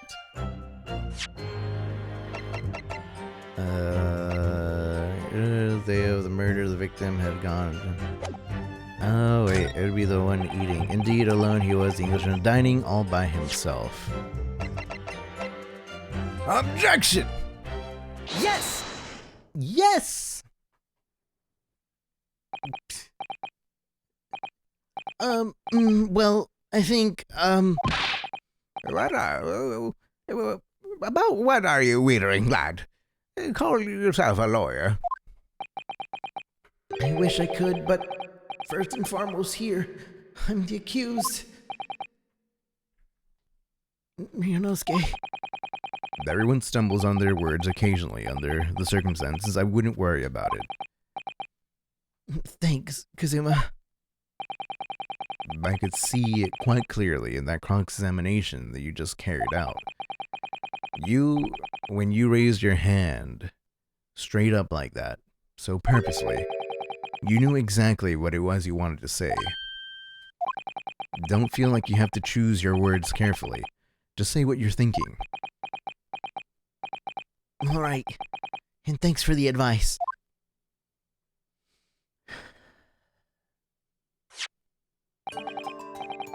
Kurikuta-san, this is a medical report card belonging to the victim. Yes. I don't see. What of it, boy? Comparing what is written on the report card with your witness statement. Something clearly doesn't add up. Objection! Dear me. Have you forgotten my words so soon, you amateur? Sorry, what? You are not to interrupt the court proceedings with your amateurish drivel. But Let's see if I can explain in words you might understand. It was after 2 p.m. in the court afternoon, when the victim was murdered at the restaurant. Whatever he may or may not have done before that time is completely irrelevant. But that's Remember, Ryunosuke, you don't have to use clever language or fancy words. Just make your point. Your Excellency, I believe we're finished here. There's surely no need to prolong this trial further. The witness testimony the court has heard have been clear and concise. This medical report card has no bearing on the matter at all, for the simple reason that there is no one else besides the pale-faced. This medical report card has nothing to do with the case? Do you really believe that? What? That outburst half petrified me, boy. Of course I believe it. How could it possibly be relevant? Perhaps because Hata Clinic, which issued the report card, is a dental clinic. A dental clinic? Is that supposed to mean something to me? Perhaps if I told you that the victim had just had a tooth extracted? What is this now? And furthermore, if I told you that as a result, the victim had been forbidden from eating. Just what are you trying to say, Cadet? He had orders not to eat? So what? It's all written up in here.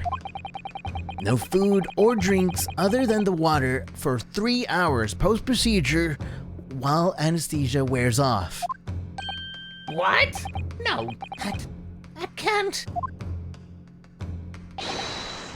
Korikuta-san, What, boy? What? as you just heard, when he was killed sometime shortly after 2 p.m., the victim couldn't have been eating anything at all. No. Additionally, There's more? you have assured the court with unwavering self-confidence that the victim was dining alone. But that cannot possibly be the case, because the victim, as we now know, just had one of his teeth extracted and was still experiencing the effects of the anesthesic. Expertly done, partner. Objection! But what is this nonsense? You little upstart. These are baseless accusations. Just look at the photograph evidence. You can clearly see the plate of food on the victim's table. Objection! Use your head. That's the very discrepancy we're talking about. Or can't you follow the logic? How dare you? I think it's fair to say that the tables in this restaurant case have turned. Wouldn't you agree, Ryunosuke? Yes, most definitely. So, having undergone some dental surgery, the victim was unable to eat.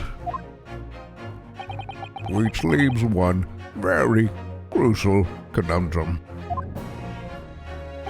Who, in fact, was eating the pictured beefsteak? The court will hear the opinion of the defense on this new puzzle. I assume that you're ready, counsel? counsel? Oh, that's me. That means me, doesn't it? Right. You answer this question. The answer to this question is going to be pivotal. Why does he have a katana in court? Why does he have a headband that's waving in the wind? Where's the wind? This is the start of you turning this trial around. Show them what you're made of. Got it. The person eating the steak at the victim's table must have been an as yet unknown third party. The two witnesses, me, the victim himself, No. the yet unknown third party. Obviously, it can only have been someone else who was sitting at the professor's table. Objection! You will not let this go, will you? There is no such person. Yes! There was, because I saw her. When the incident occurred, we know that the victim couldn't have been eating anything. Yet we have the evidence of a half-eaten steak on his table.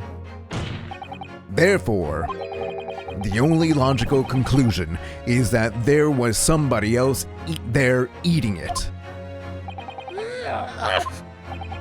We have strong evidence to support our assertion. It's clear that the witnesses' testimonies are unreliable. If the court decides to push through a ruling at this stage, we will lodge a formal complaint with the Ministry of Justice and pursue a fair retrial relentlessly. Kazuma, Are you insane? You would take on the government? Don't worry, Counsel. I have no issue with you. What do you mean? I have issue with them, those two witnesses in the stand. What are you talking about? We have demonstrated with evidence that the victim was not alone. So, if it now turns out that the two of you deliberately lied when giving your testimonies, obviously you will be charged with perjury. But perjury? And since this is a murder trial, you will also be deemed complicit in the killing. Complicit in murder? No!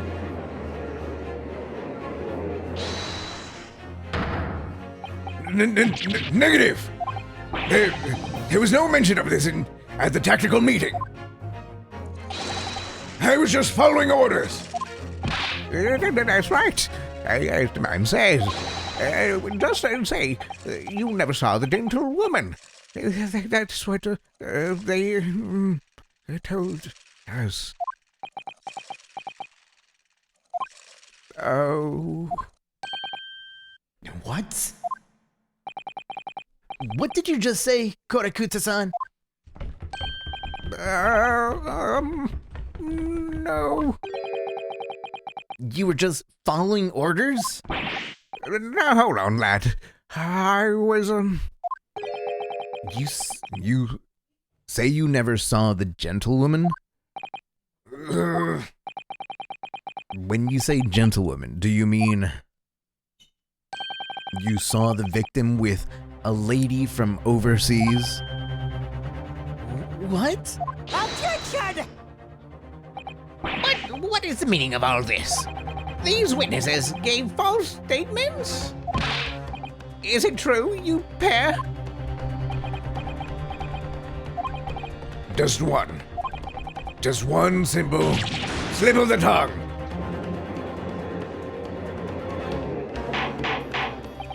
Order. Order.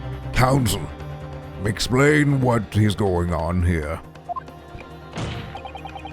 It's painfully clear. You tried to prevent these witnesses from telling the truth.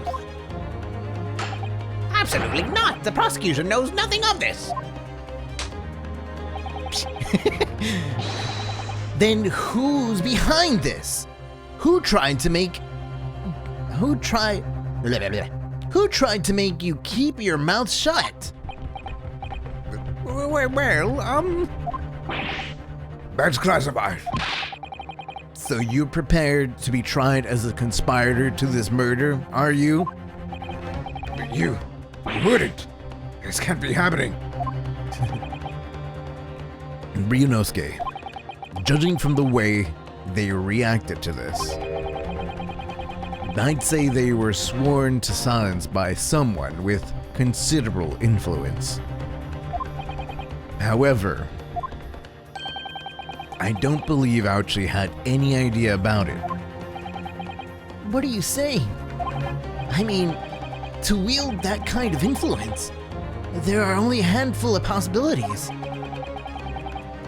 It could only have been the government, the military, or the police, I suppose.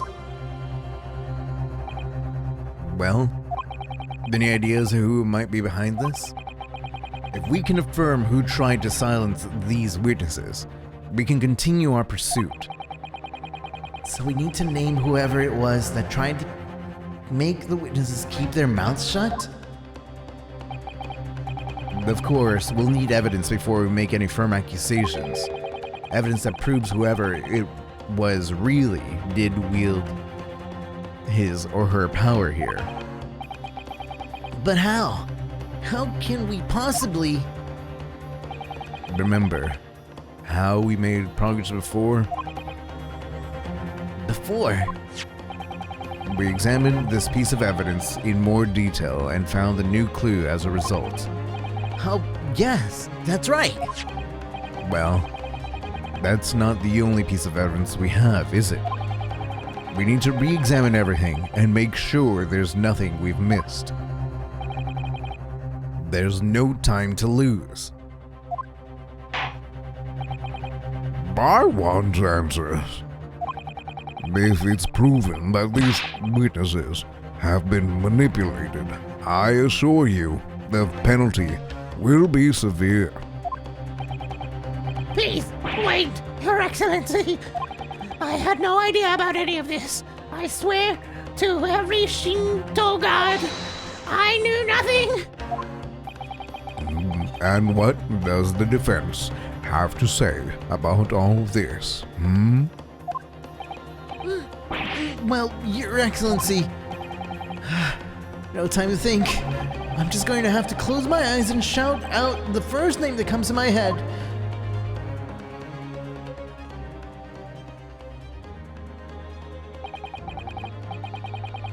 Besides the prosecution, the only person with the necessary influence to manipulate the witnesses is...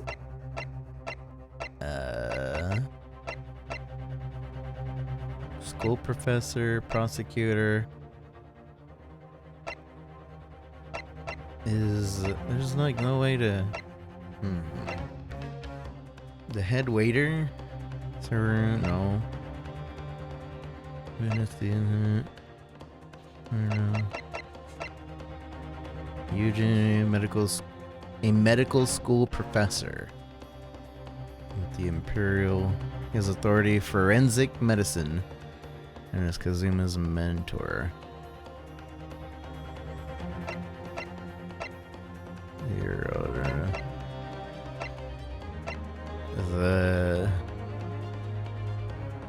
Serving.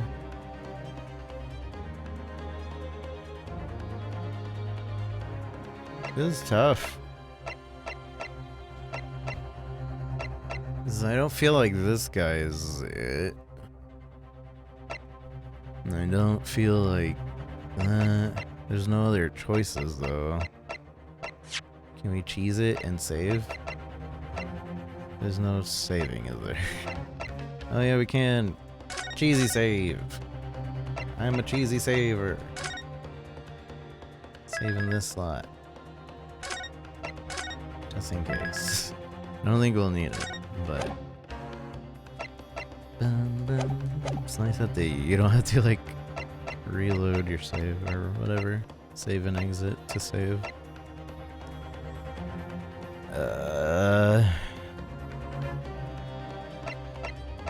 Somebody of massive influence.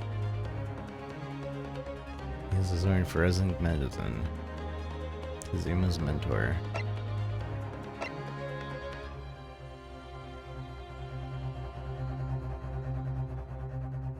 From the British Empire. Could it be the victim himself?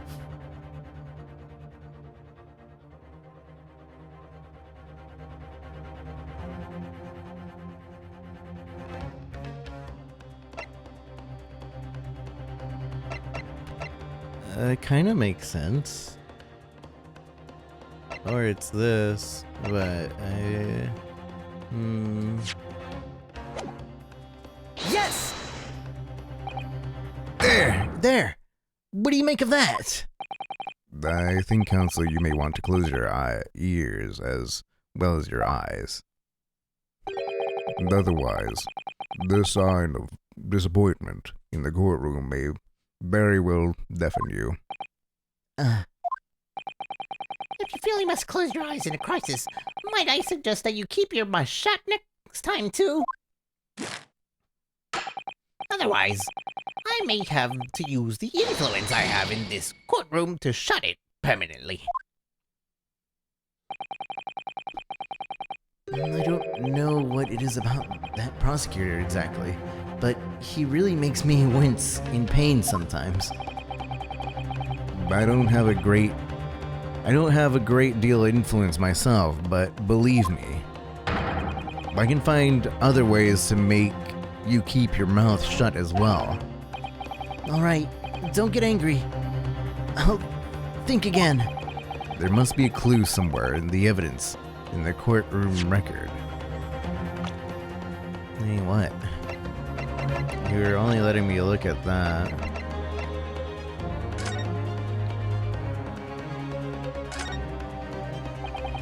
It's clear record, some kind of medical treatment. There's an entry for the professional who was killed. Extraction with the anesthesia. Extraction. So he had a tooth out. Yeah, it sounds like before I went to lunch, Dr. Wilson decayed tooth removed. It's probably he was laughing gas and he couldn't feel anything. The last medical advancement. Yeah, I've heard of people talking about this new idea from anesthesia. Possible imaginative feeling. Cautionary note. Whatever. Okay, now I want to be able to skip text. It's not letting me skip text. Dentist, audit clinic. Wait, Mr. John. Can't find anything out of place.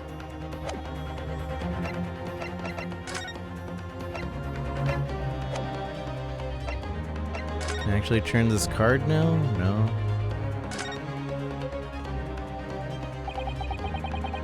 This is the restaurant's... This plan of the restaurant raises a number of questions, I think. Definitely. It's supposed to show the relative position of everything in the moment following the incident. But there's nothing to show the woman you say you saw there. Exactly. And that's not all. Look here at the upper left where it says kitchen. Oh yes, what of it? No one would use those complicated characters to write kitchen, especially not if they were in a hurry. You mean you don't remember those characters yourself? Don't you? Study harder, Yonosuke. Kitchen. This plan of the restaurant raises a number of questions.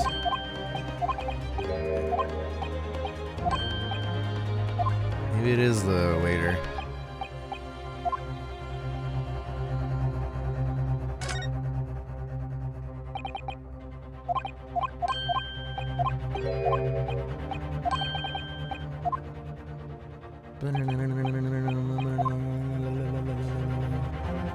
It's nothing else. The entrance? The plan of a restaurant is a number of questions. It's the same thing.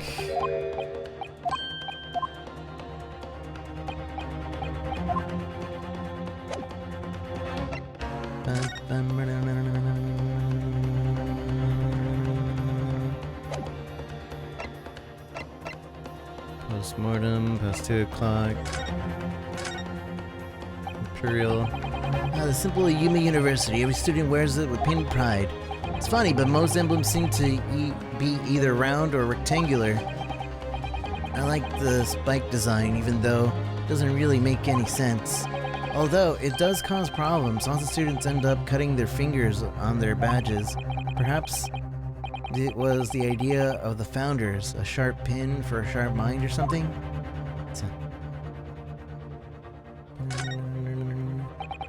My personal student number engraved on the back here. If you lose your pin, you won't accept you as a Yuma University student at the university. You may not come in, they say. Of course, you can get a new pin made if you can just tell them your number. I actually lost mine twice already, but I don't know my number by heart. I always have to say myself, I mustn't forget to write it down somewhere, but then I forget not to forget that.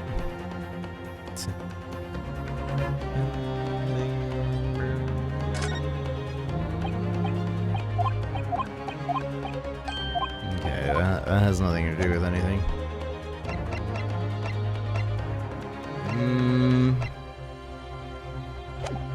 So maybe the restaurant guy. Actually, now that I think about it, there might be some pieces of evidence I haven't thoroughly examined yet. Then what does defendants have to say about all this, Well, Your Excellency, no time to think. The restaurant owner, I guess?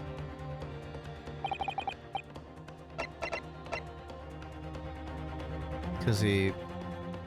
I don't know. Yes! Yes! Well, surely that would be Satoru Hosonaga-san. Hosonaga. I don't know the play on words there. Hosonaga-san? Oh, Sonaga-san? The waiter who took the stand earlier? Objection! Poppycock! What possible reason would the waiter have to make these witnesses give false testimony? Not to mention the fact that even a head waiter could not possibly have that level of influence. For once, I would agree with you. If, that is, the man truly were a waiter. What? If he truly were. Come on, Ryunosuke. Time to hit this court with the truth. The truth about Satoru Hosonaga-san's real identity as proven by this evidence. Business card. Oh. I can turn it now. It didn't let me turn it earlier.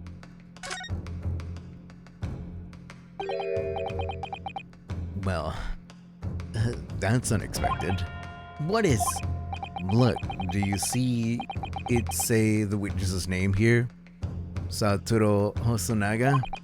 Well, yes, business cards do tend to show the person's name. That's sort of the point. It's not the name that's expected. It's his job title. His job? Oh! Chief Inspector Satoru Hosonaga. Primary Criminal Investigation Division, Imperial Police Bureau. Inspector? What on earth? I have no idea. But let's face it, the police have a lot of power and influence. If they're wielding it somehow here. The sketch of the restaurant on the back, the front stated Hosonaga-san, police inspector.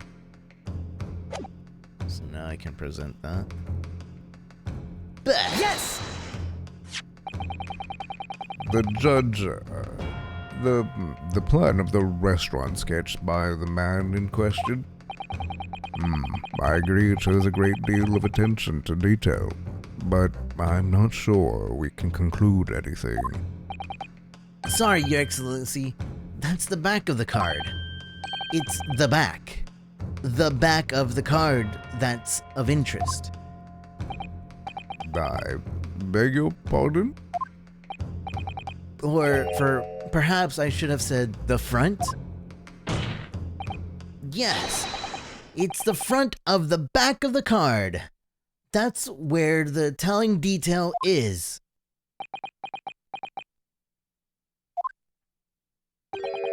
Would somebody please explain what this overexcited student is trying to say?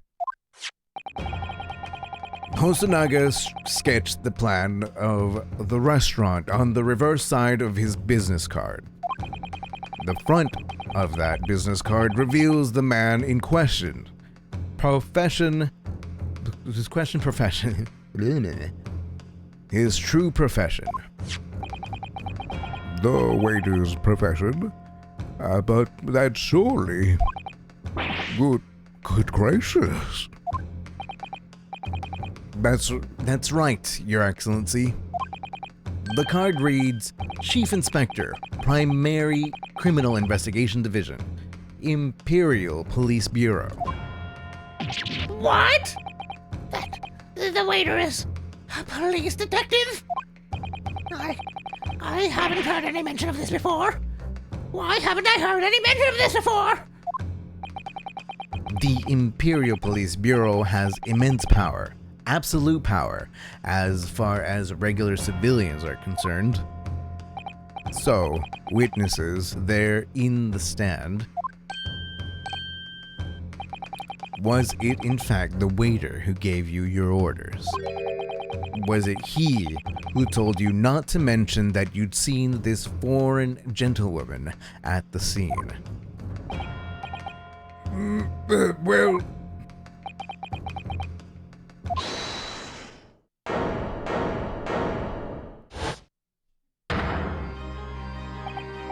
Hold it! Inspector Hosunagi.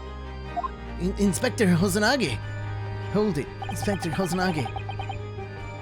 I was worried. What was his voice? I was worried something like this may happen. The moment you asked me to submit my sketch as evidence, I realized it was a possibility. The court will take this plan and add it to the court record as evidence.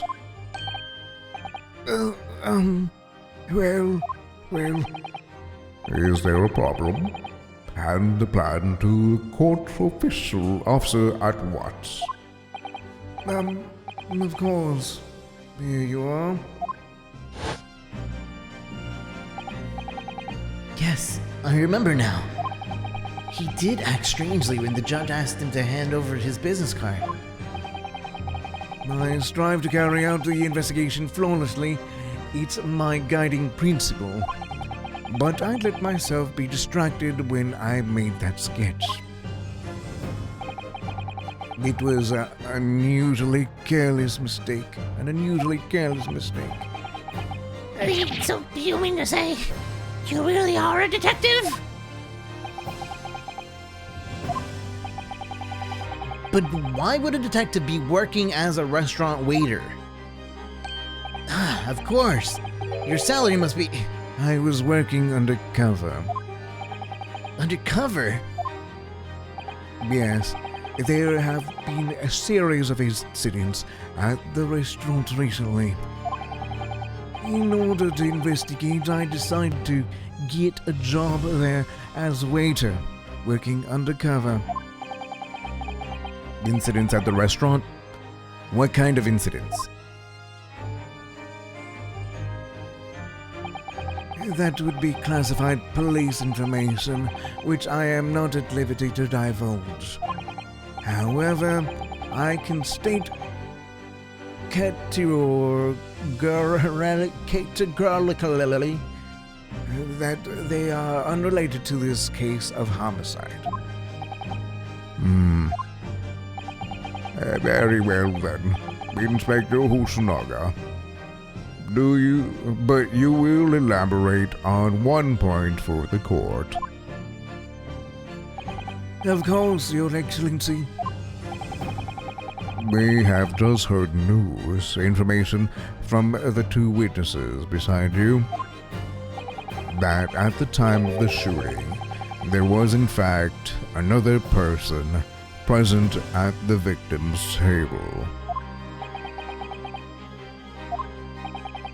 If that is indeed true, clearly you would also have been aware of this person's presence, having served at the table in question.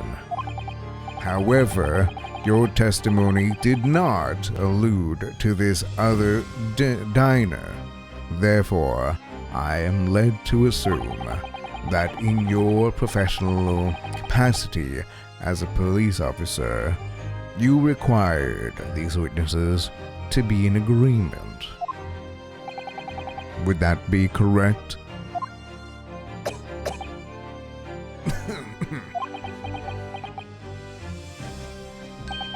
Correct, Your Excellency. Unbelievable. Just as I suspected.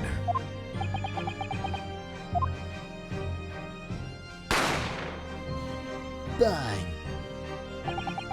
As soon as I heard the gunshots, I ran out to the kitchen to see what had happened. The victim sat slumped in his chair, and beside him, gun in hand, stood the accused student. Sitting opposite the victim at the same table was a young lady whom I guessed to be an English woman. So the truth comes out. I immediately sealed off the restaurant and reported the incident to the Bureau. It was then that I received some special orders. Special orders? You mean to say... Remove the English woman from the scene at once.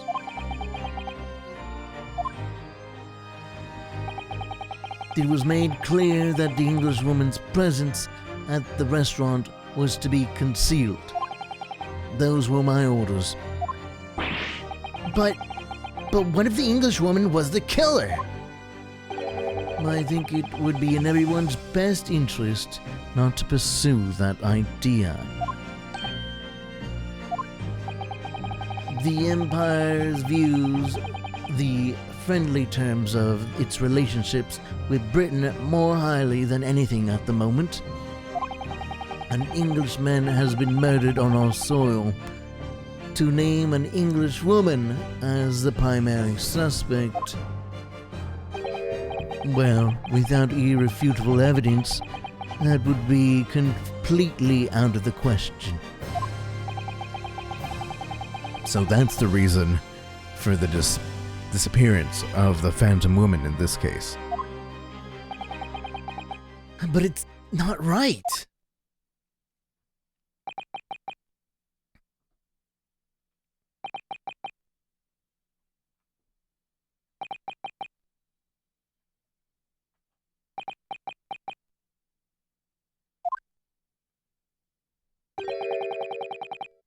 One possibility does spring to mind.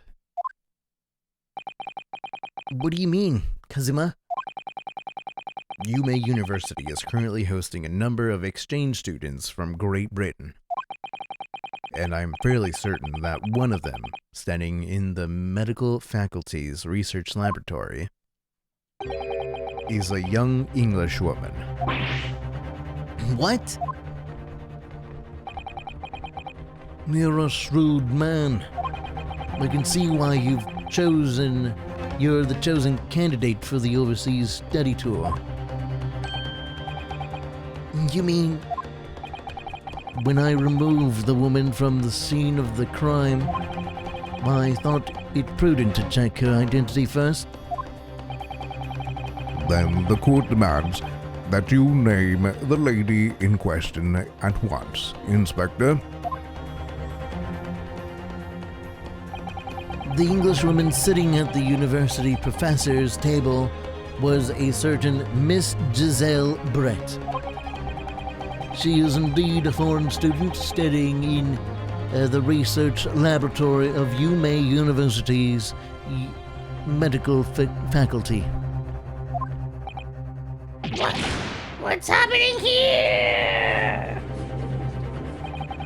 I admit that under orders from the police bureau, I erased all evidence of this lady's presence at the scene and ordered these witnesses to make no mention of her in their testimonies.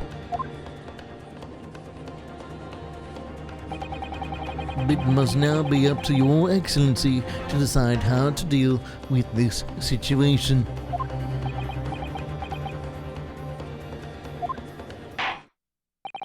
Very well. My thoughts on the matter are as follows.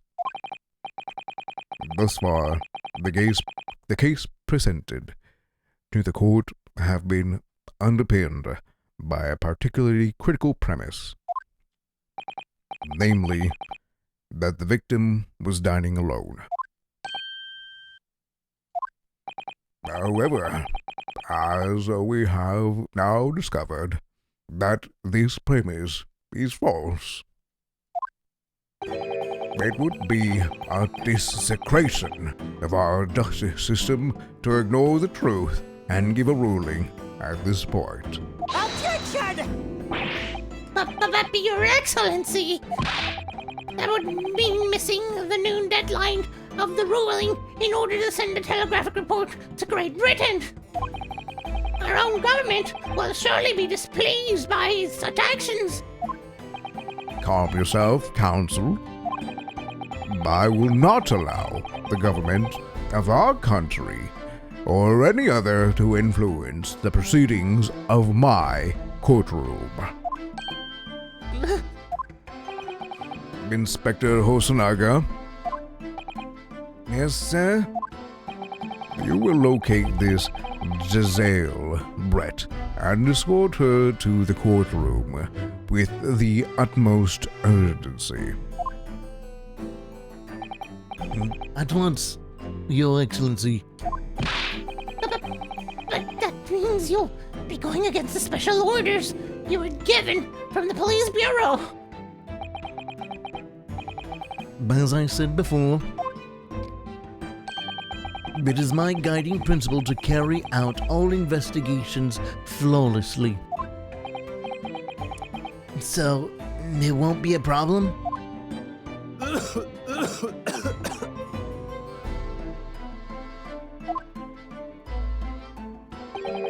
Nothing will get in my way.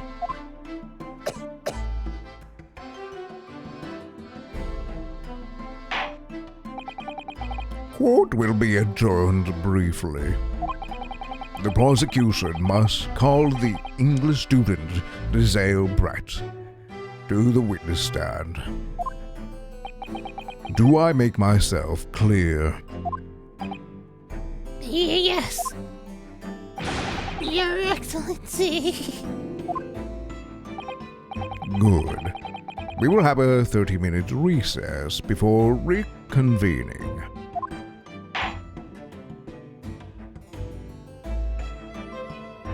To be continued.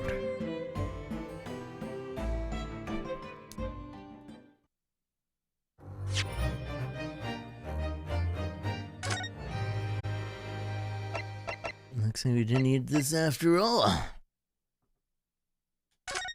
Alright. I'm gonna save.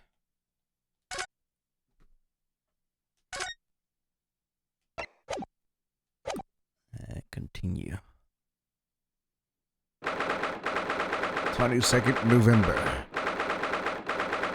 That's the day after my birthday. Supreme Court of Judicare. Excellent work, Ryunosuke. That was superb. My heart was in my mouth the entire time. It was almost unbelievable. I mean, looking at you in there. You were drenched in sweat, your eyes popping, your knees knocking, and you were grinding your teeth. It was a grim sight, but before I knew it, you started finding inconsistencies in the testimonies. I think you might have a natural talent for being a lawyer. Forget it, it's terrifying. If I get through this, I don't ever want to see the inside of a courtroom again. Anyway, it looks like we've exposed your phantom lady at last. Ms. Giselle Brett, a student from Great Britain. Is she? That's what I was trying to tell everyone from the start. Dr. Wilson wasn't alone. There was a young woman with him, like I've been saying all along. Yes, you have, haven't you?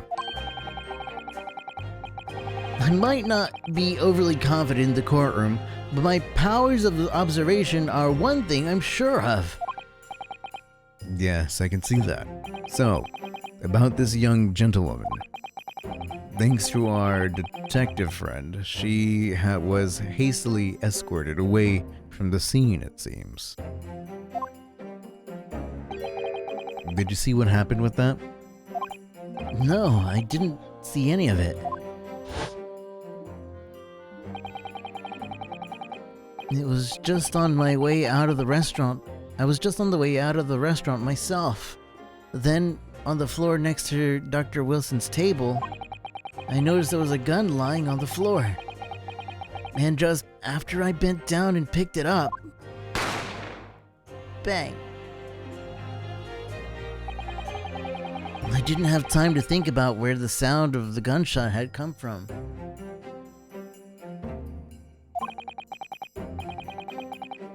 The waiter ran over to me looking as white as a sheet, and he bundled me into some sort of small pantry next to the kitchen.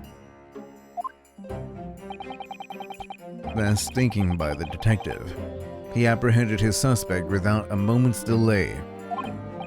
Yes, and because I was shut in the pantry, I have no idea what happened outside of the dining area. There you are. There you are.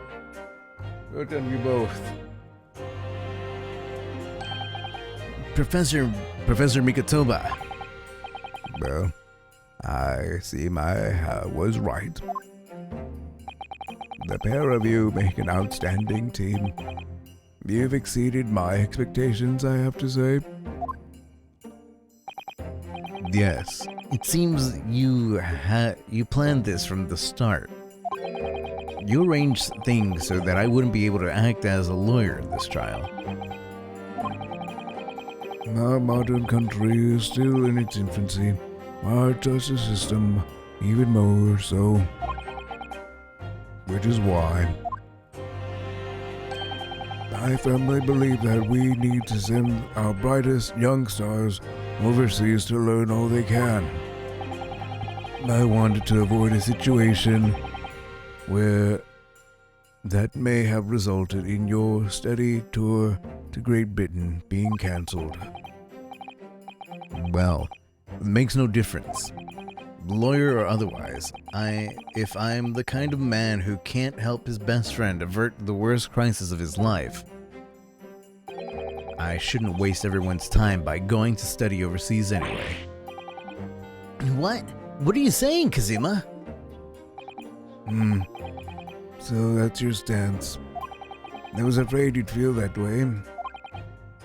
Kazuma? Well then, it looks like all comes down to you, young man. To me? To me? Yes.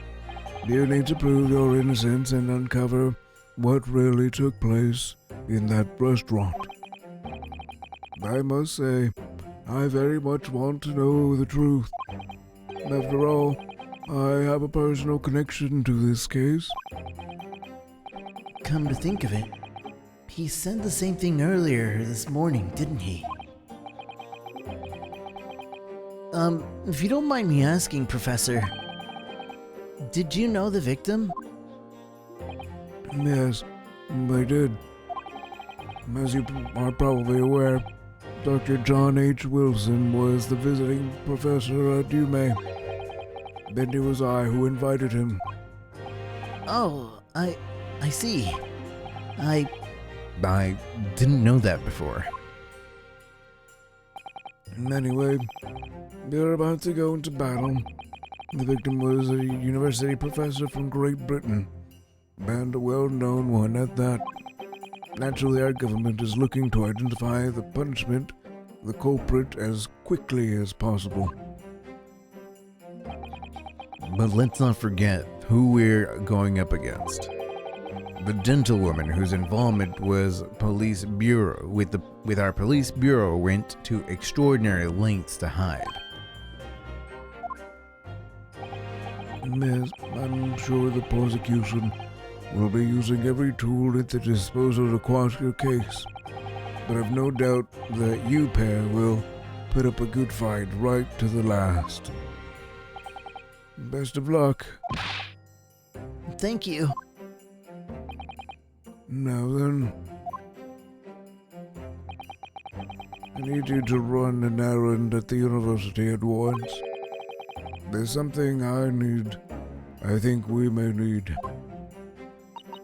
Of course. Good luck, Kazuma-san.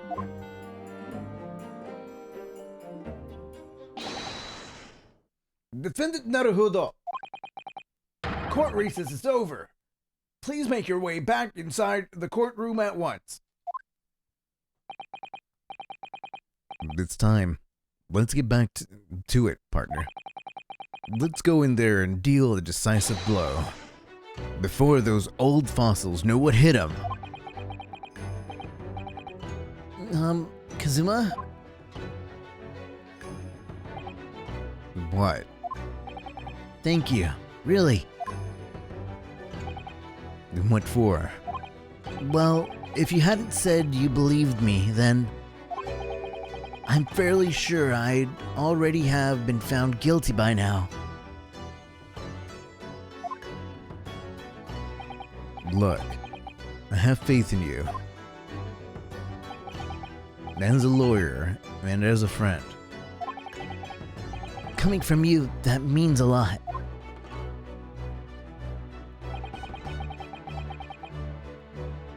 If I'm found guilty in this trial, he's really going to give up on his dream of studying abroad. That's the kind of true friend he is. So this isn't just my battle anymore. Whoever we're up against, we absolutely cannot afford to lose.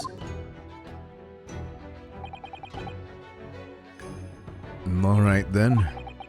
I'll save the thank yous for after the trial. I'll say the thank yous after the trial.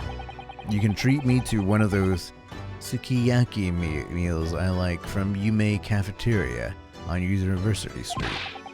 With a large portion, with extra large portion, of course.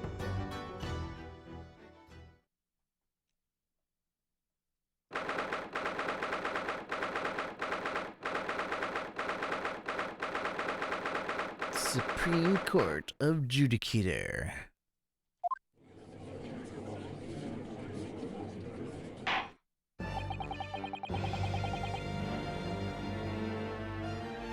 The court hereby resumes the trial of Ryunosuke Naruhodo. Prosecutor Ouchi, have you managed to subpoena the witness? Yes, Your Excellency, against all odds. And thanks to a certain young stripling, the prosecution is now under rather painful scrutiny from the government. Sorry. Let the government scrutinize. That's their job. It's nothing to worry about. It's highly unlike the good relations we forged with Great Britain will emerge from this trial unscathed. Will you still think it's nothing to worry about when the new treaty breaks down and our nation founders? Again, terribly sorry. If the friendship between our nations is really so fragile, then the treaty isn't worth the paper it's written on. You really have nothing to worry about, Ryunosuke. What do you mean?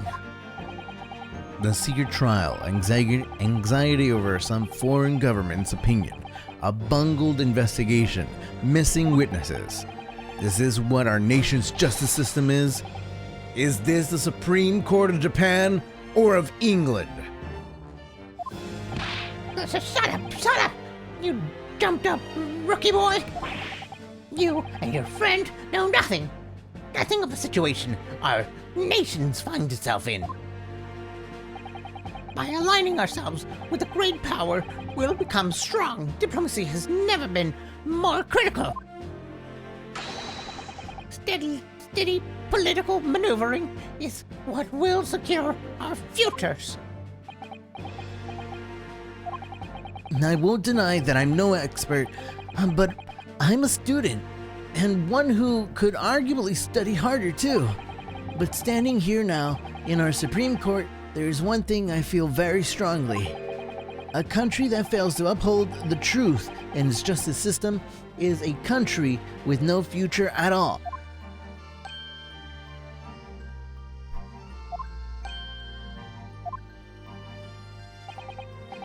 Well said, Ryunosuke, despite the wide-eyed look of terror. You little brats! Thank you, Council. This court is the pinnacle of our nation's justice system, and it is solely for the pursuance of truth. With that in mind, this trial will now resume with the next witnesses. Will the next witness take the stand? The visiting student from Great Britain, Miss Giselle Brett. Yes. Your Excellency!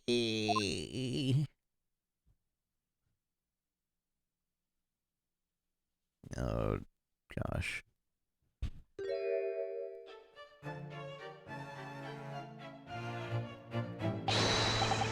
Well, what a delight isn't it? Welcome. Such a fine gentlewoman to Japan, and from such a distant land. Tea. Someone bring English tea.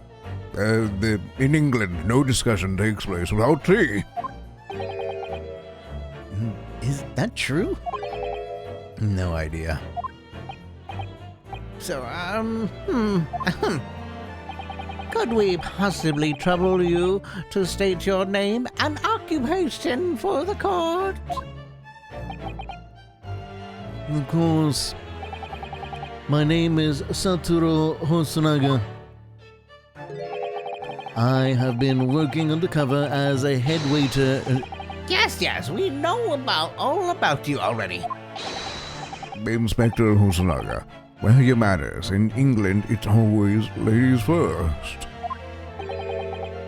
Is that true? No idea. More importantly, a little earlier today you said something to me. You said your powers of observation are one thing you're sure of. Oh, yes, I did. I think I did, didn't I? And yet your description of this amazing sight was simply a woman. Sorry, Ryunosuke, but powers of observation aside, your powers of description are sorely lacking. Guilty. So, dear lady, once again, if we may trouble you for your name and occupation, please.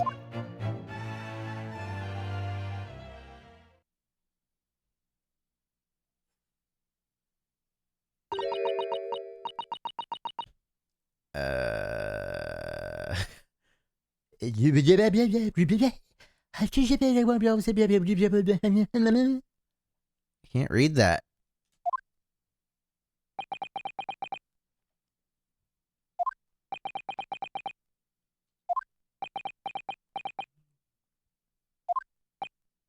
I'm terribly sorry, dear lady, but what?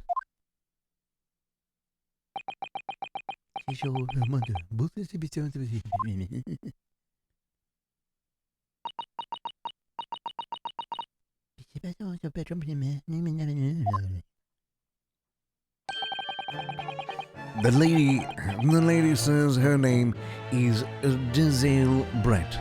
She comes from London, England. She is visiting research student, currently enrolled in UMay University Medical Faculty. Oh my, what a rare treat! The dulcet tones of a delightful language of the British people. I'm afraid I don't understand a word you said, but it was as beautiful as a hummingbird song. I think originally this was, since this was in Japanese, the English woman probably spoke just English, and now the inspector is translating what was translated to Japanese, but the court doesn't actually understand what she's saying.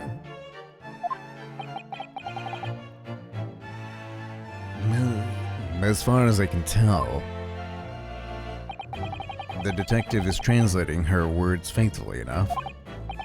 Yes, I agree. You'll obviously do fine in England, Kazuma. Her English doesn't rattle you at all, does it? Nor you. You've clearly been paying attention in your English classes, Ryunosuke. The court thanks the beautiful lady for taking the stand.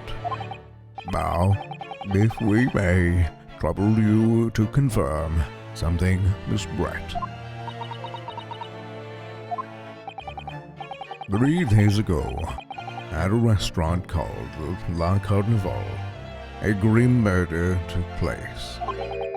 The court has been led to believe that you were dining there with the victim, Dr. Wilson, at the time.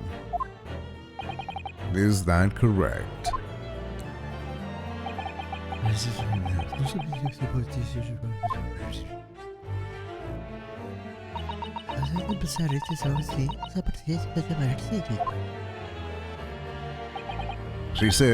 She says yes. This could take some time. So even though she's studying here in Japan, she can't speak any Japanese?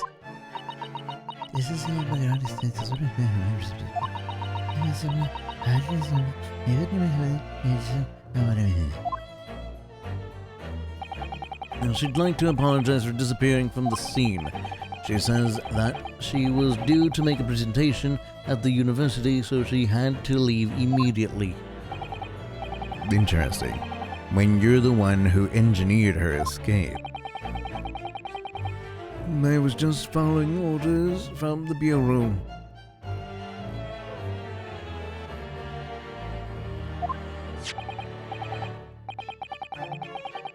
Now, dear lady, would you be so kind as to cast your eyes? Wait. Well now, dear lady, would you be so kind as to cast your eyes over this photographic print?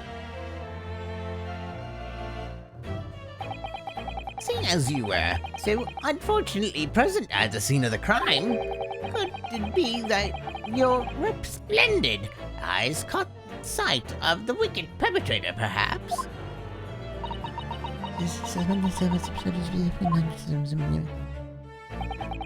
Apparently, it was a very frightening and sorrowful sight. What do you mean to say? Yes, it would appear the lady did witness the crime. The very moment when the accused, standing right there in this courtroom, shot the victim in cold blood.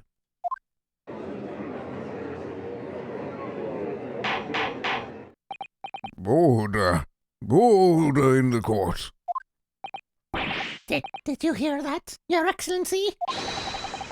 Here we have an absolutely conclusive witness statement. Well, looks like it's clear now. Clear who our real enemy is.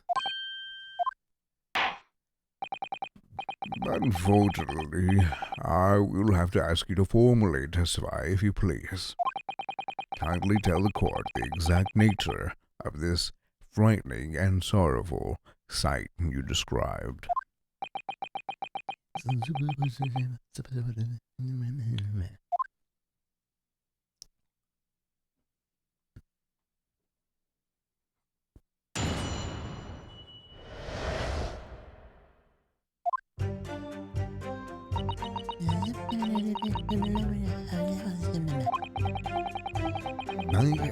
I had arranged to meet for a slightly late luncheon with Dr. Wilson that day. The professor was unable to eat, so I ordered for myself only a beef steak. After a while, the accused came over to greet the professor, and they got into a fierce argument.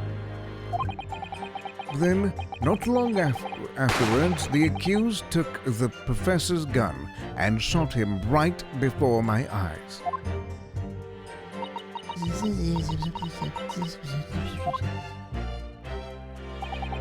I don't carry a gun myself, so obviously I couldn't have been the culprit.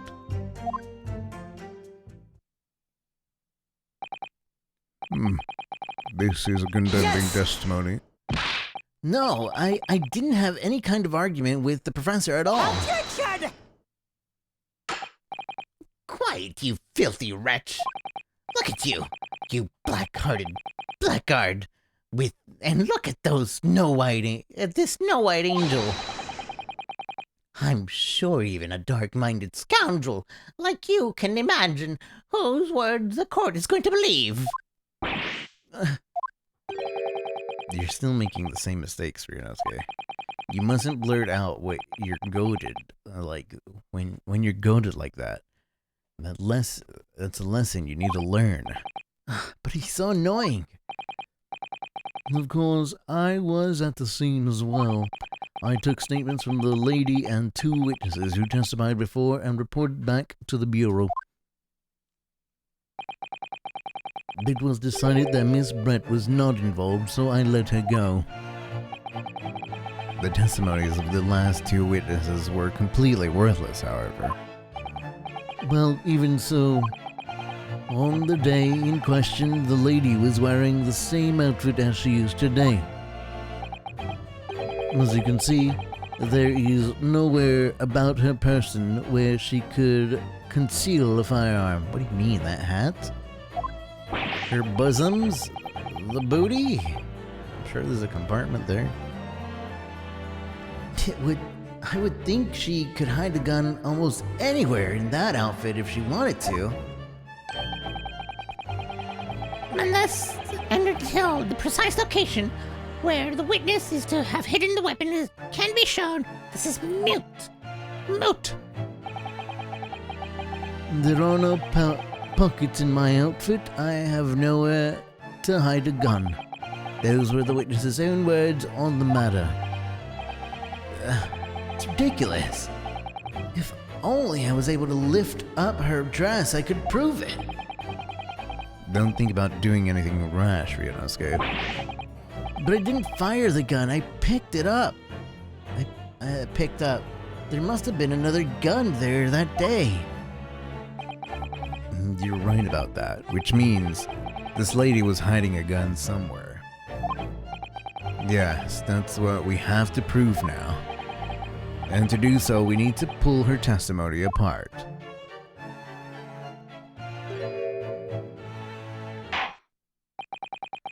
The defense may now cross-examine the witness.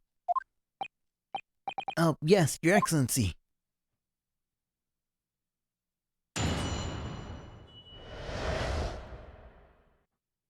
the frightening and sorrowful sight. I had arranged to meet for a slightly late luncheon. I had arranged to meet for a slightly late luncheon with Dr. Wilson Yes! that day. After 2 p.m., in fact. That's really quite a late lunch, isn't it? Objection! You don't keep up with the latest fashions from Britain, do you? Late lunches are the vogue. Isn't that right? No. No. That decisive V. English no has quite a sting to it. The gentlewoman is currently working in the victim's research laboratory, it seems. So it was apparent, a daily occurrence, that they would lunch together. But on the day in question, the victim had another appointment at the clinic first. Yes, which we can prove from the medical report card that was submitted as evidence earlier. That's right. That's right. Miss Brett and the victim went to luncheon following the victim's treatment, which is why it was so late. Yes, yes. That all makes perfect sense. Such wonderful logic. What a shining example of English intelligence in this fine gentlewoman is. So you both arrived at the restaurant. What happened next? The professor was unable to eat, so I ordered for myself only a beefsteak. Yes! He was unable to eat, you say? And that was because he had just had a tooth removed at Hada Clinic, correct? That's right. You're supposed to actually check with the witness before answering? Was Miss Brett aware of that fact? It seems so, yes. She heard that the professor was to have some dental treatment. So that would mean that it was you who ate the steak pictured here. Is that right, Miss Brett? That's right, yes. The print you have there shows the table exactly as it was left after the horrifying events. Exactly as it was left? Dear me, what a harrowing experience. To have to travel to a distant land on the far side of the world to be embroiled in such a tragic incident.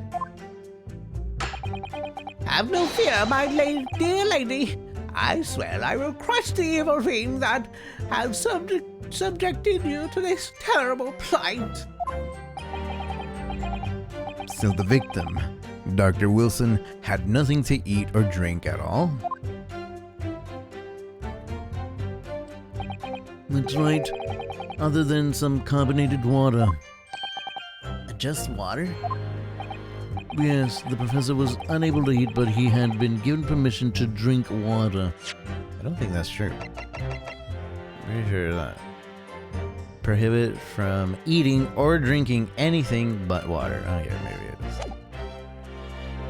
is. Drink water. So it appears that the diner toasted their lunch with a glass of water each. Carbonated water isn't water. Is that what they want me to poke at? They each raised a glass of carbonated water? Yeah, that's not true. The picture doesn't have 2 glasses. It has 1 glass. Objection! But do you think, Brunosuke? What about the witness's last statement? It's very meaningful. That last statement of yours, Miss Brett, has a profound bearing on this case. Well, well, how fascinating. Do tell us. What is this profound bearing,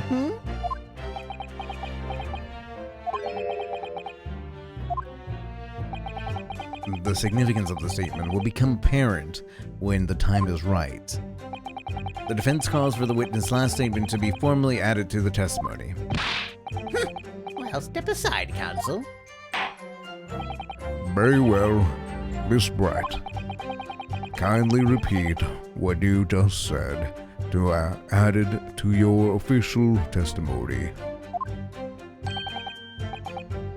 Gladly, she said. That was brilliant, Kazuma. I'm gonna remember that one. Which one? The significance will become apparent when the time is right. I could really use that phrase. I'd hope there are some more useful tips you're picking up from this experience than that, Ryunosuke. I ordered the beefsteak for myself, and the professor and I said cheers over a glass of carbonated water. Yes! So both of you and the professor drink carbonated water, did you? Yes. Being the waiter, I poured the 2 glasses myself. I clearly remember doing so. Except you're actually a detective. And the beefsteak, that was for you, Miss Brett? The lady says that she's heard it was not customary to eat beef here until Japan opened the door to the world. Yes, that's true. What a frightful place. The lady is the lady's opinion. And I've heard it's not customary to eat sashimi in Great Britain. Now that's frightful. Every country has its own cuisine. As long as people have food to eat, what does it matter what it is? True, come to think of it. The first time I tried carbonated water, it was so much more of a shock than the first time I tried beef. But anyways, back to this witness's statement. Somehow, I feel like there's something out of place in what she's saying. We need to pounce on even the slightest thing now, because you never know what might lead us to our goal. Our goal of turning this trial around. Understood, Kazuma. After a while, the accused came over to greet the professor, and they got into a fierce argument. Yes! Yes! I never got into an argument with the professor. All I did when I noticed him was go over and say hello. Please, don't get angry with me. No, I wasn't directing that retort at you. It was meant for the lady next to you. But anyways, as I said, I did not argue with the professor. I'm afraid your words are in vain. Sorry? Miss Brett does not appear to speak Japanese. No, of course not. Japanese is a much cumbersome language anyway.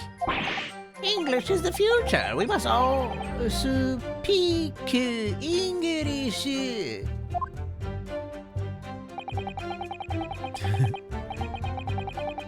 I wonder if the prosecution will feel that way forever, or only in the presence of a beautiful woman, Well, that beautiful woman is telling blatant lies with a completely straight face. I have to find something that will unravel her testimony, no matter how seemingly insignificant it may be.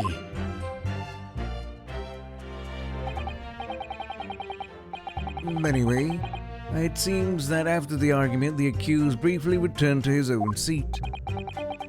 That part ties in with what you said, doesn't it? Yes, I still have some coffee to drink. I still had some coffee to drink. And the next time you got up after that? was when I'd finished my coffee and stood up to leave.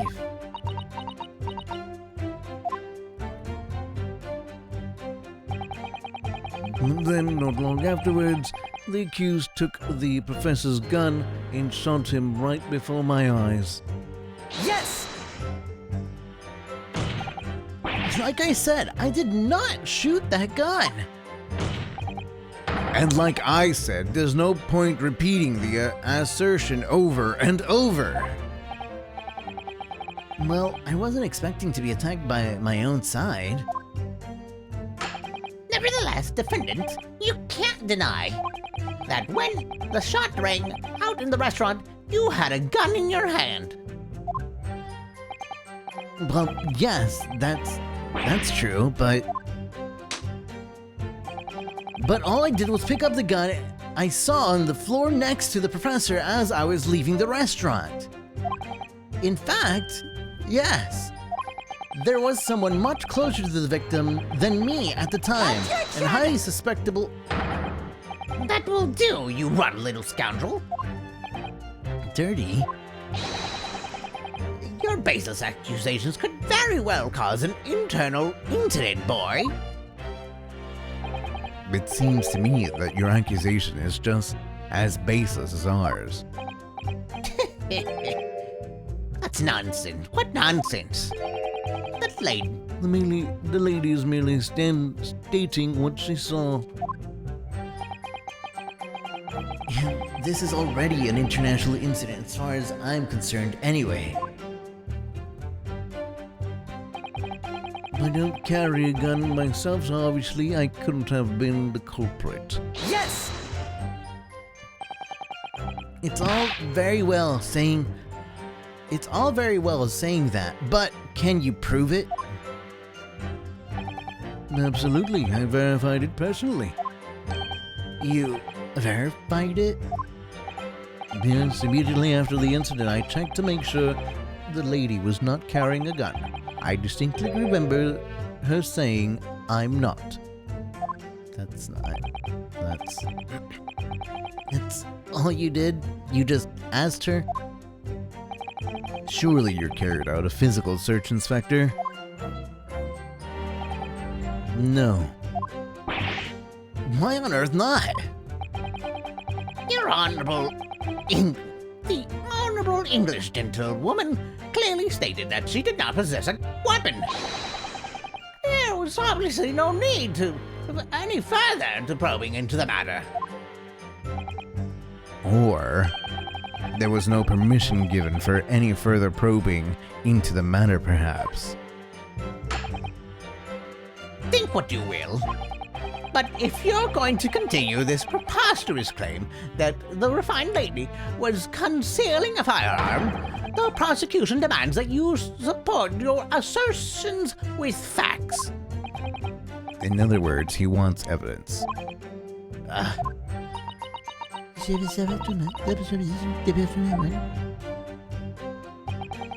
The lady wishes to point out, of course, that she wanted to stay and assist with the investigation, but she was in a hurry to give a presentation at the university, so she was compelled to leave. Not to mention the fact that your office had told you to get that woman out of there. Not to get her out of there, I just urged her to leave. The lady wouldn't like to point out that she is in no way meant to run away from the scene of the crime, which is why she is only too happy to cooperate and testify here in court today, of course. Unlike a certain student who refuses to admit when the game is up. You could at least have a courtesy to pay attention when I'm goading you. So she's maintaining that you got into an argument with the professor, at the end which you shot him, which is an out and out, totally unfounded lie. Still, her statement is very compelling. After all, she's an elegant, refined, young, and beautiful gentlewoman from Great Britain. In stark contrast to you, dressed from head to toe in a dull black school uniform.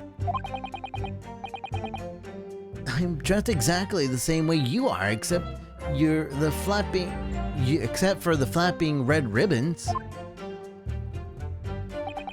Well, anyway, this is our only chance to expose her testimony as the fiction that it is. If we can't do that, the trial is over. Even with your thick skin, must be able to feel the murderous look you're getting from around the room. Only too well. I feel half dead already. And the fact that I can't see a single inconsistency in her testimony isn't making me feel any better either. It's the glasses. The first thing is to do is press her on any of her statements that seem even slightly off to you. Do that, and the opening will present itself. I promise you. I need to expose the true face of this exotic foreigner that's behind the mask. That's what I should be aiming for in this cross-examination.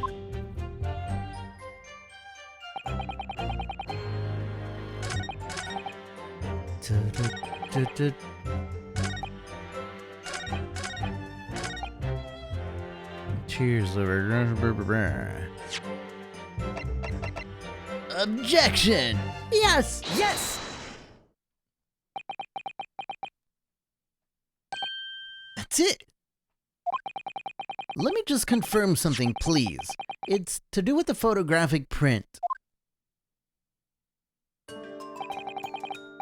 Just a short while ago, you spoke of this print showing the victim's table at the crime scene. That it was exactly as it was left.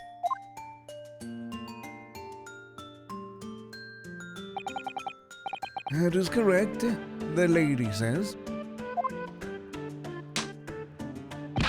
Well, that is, it's odd, very odd.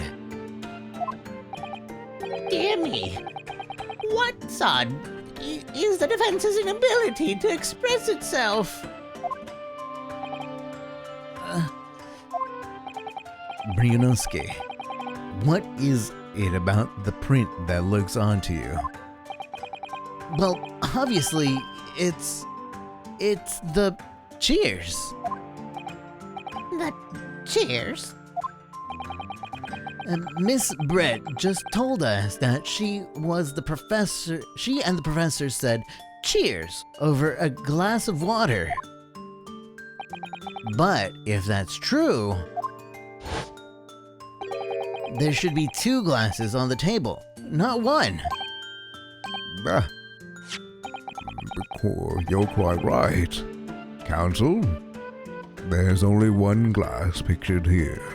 Objection! Are we supposed to be impressed by the state picking over Minetier? What possible difference does the presence of or absence of a glass make on this case? Objection! Minutier, you say? Could it be that the detective here removed a glass from the table to conceal the lady's presence? Of course not. I would never do something so reckless. But there should have been 2 glasses on the table. Or are you trying to tell me you can clink with only 1? I mean, the bottle. You're quite right. I certainly took 2 glasses to the table.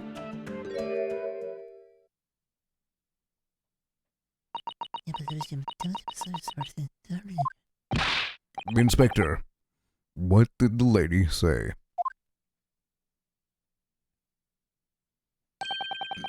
It would seem that it was Miss Brett who took the glass from the table. What? It was also terrifying, everything that happened. I panicked and I thought I should try to hide the fact that I'd been there at all, she's saying. Good gracious.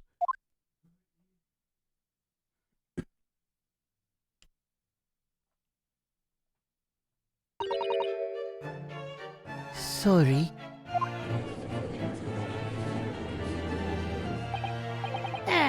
As I assured the court before, this is no consequence at all. Please. We must remember that this student had just murdered this lady's luncheon's companion before her very eyes.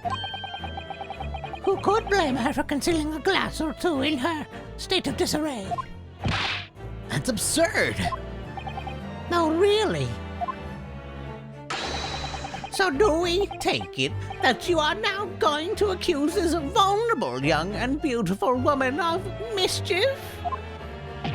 What?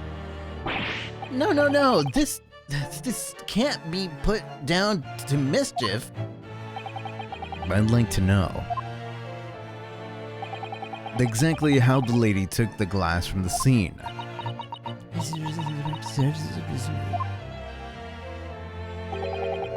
It would seem that she slipped into a small handbag she was carrying. The handbag, you say? Yes, Your Excellency, a small handheld pouch commonly carried by well-to-do women in England. So the beautiful lady has very graciously explained how and why she removed the glass from the scene now. However, the fact remains that this glass has absolutely no bearing on the case. The student has been trying to confuse the court with logical reasoning. But in the end, it comes to nothing. No more pretentious accusations. You have wasted enough time already. Indeed. The lady has offered a satisfactory explanation as to why she removed this glass. I think henceforth we can consider the matter to have no bearing on the case. Counsel, for the defense, are you in agreement? No, that means she could hide a gun. Well, I don't know really. If you want to pursue this matter further, you're going to need to show that it has some deeper significance. Yes, you're right. So she took the glass away in her handbag. If there's a deeper significance there, it's The handbag. Wait, the lady put the glass in her handbag, you see? Yes, do try to keep up. It's already been explained to the court that all English gentlewomen carry handbags for small items. Let me see. A little while ago, Miss Brett stated the following. There is no pockets in my outfit. I have nowhere to hide a gun. But what she forgot to mention was her handbag, in which it would be perfectly possible to conceal a gun. You're right. Well done, partner. I had a feeling you'd pick up on that too. What are you insinuating, you vile blackguard? It's really quite simple. The gunshot was heard when the defendant picked up the gun from the restaurant's floor. As he didn't fire the gun, we can deduce there must have been another firearm at the scene. The true murder weapon, if you will. You can't seriously be suggesting. Inspector Hosonaga. Yeah? Yes. Did you or did you not search Miss Gisele's Brett handbag on the day of the murder? No, sir, I did not. As I thought. In other words, another gun. The one that was actually used to kill the professor. Could have been hidden in Miss Brett's handbag.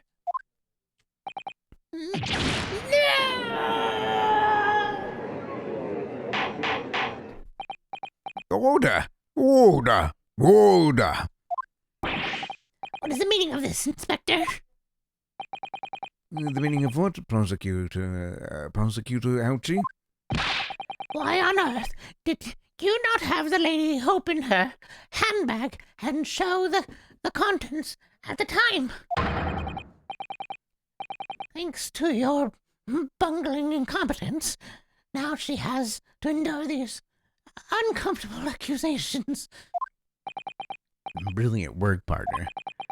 Now we have the chance to expose a real one behind the mask. Do you think so, Kazuma?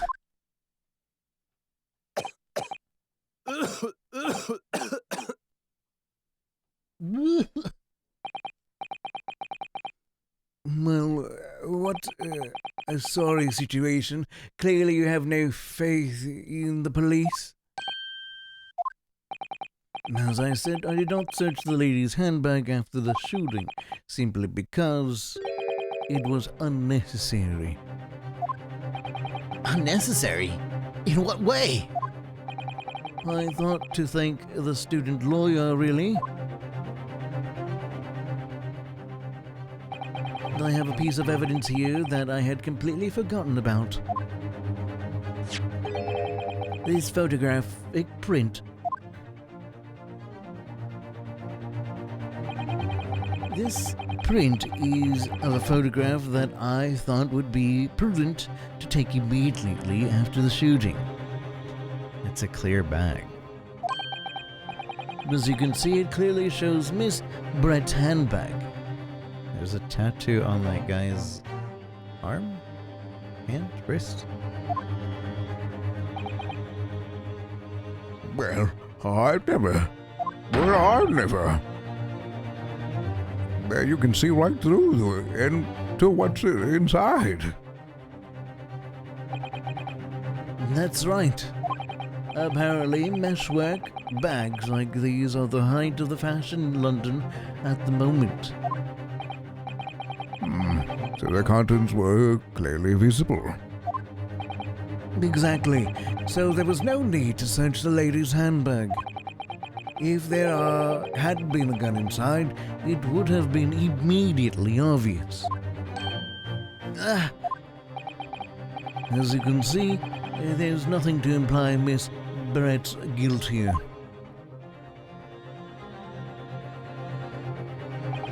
Thank you for helping to prove that, Naruhodo-san.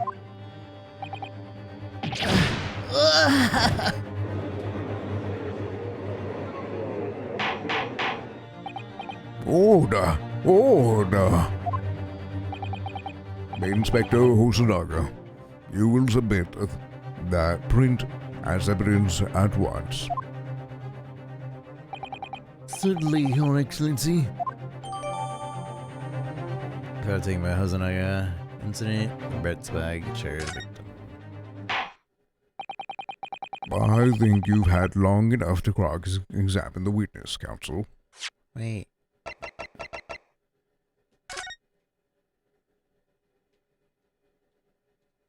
Wait, there's multiple. Oh, I thought there was multiple zoom levels for a second. What's this tattoo about?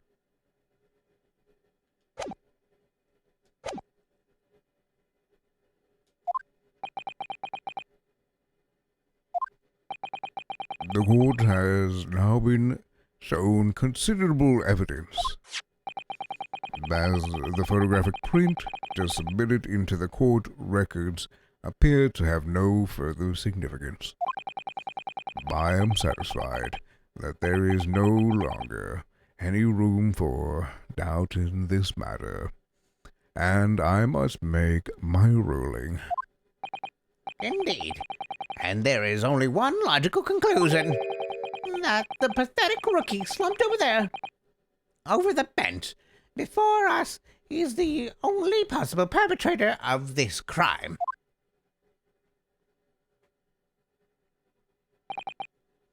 No. Just when I thought I was beginning to turn things around, I'm in a worse situation than I was at the start.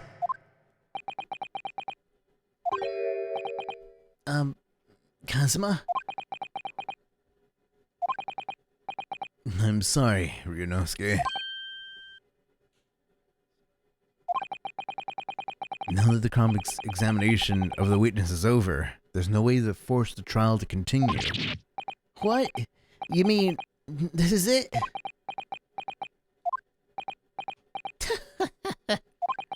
I must say, you put up quite a fight for a rookie student, but the weak are meat, while the strong eat. You are wasting your time. There is no way to defeat true justice. A fact you can chew on to your heart's content, from the inside of your cell. This can't be happening. Am I really gonna be found guilty of a crime that I didn't commit? And Kazuma, his dreams of going to study to Great Britain will slip through his fingers. Kazuma. What? Is there really no chance of turning this trial around? You heard the judge. There's nothing about the last photograph the detective produced that we can attest, which means there's no basis on which we can argue for the trial to continue. Very well. I will now proceed immediately to the ruling. It seems we will be able to report to the British government on time after all. And smug little. Ryunosuke Naruhiro, having considered all the...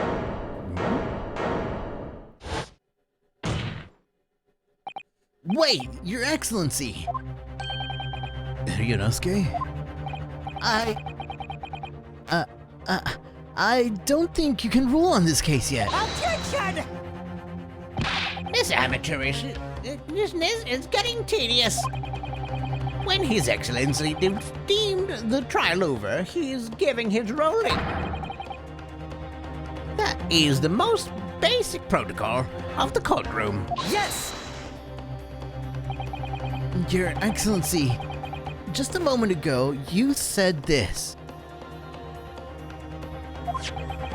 As the photographic print just submitted appears to have no further significance, there is no longer any room for doubt in this matter, and I must make my ruling. Now, that means that if there was a problem with the evidence, some significant detail, I mean, then the ruling on the case at this time would be out of the question. Objection! This is blatantly straw clutching. Look at the photographic print. All it shows is the handbag the gentlewoman was carrying on the day in question. There can be no problem with this evidence. You'd better know what you're doing, Ryunosuke. I understand your objection, counsel. Certainly, the new evidence submitted by the detective has not undergone the scored scrutiny.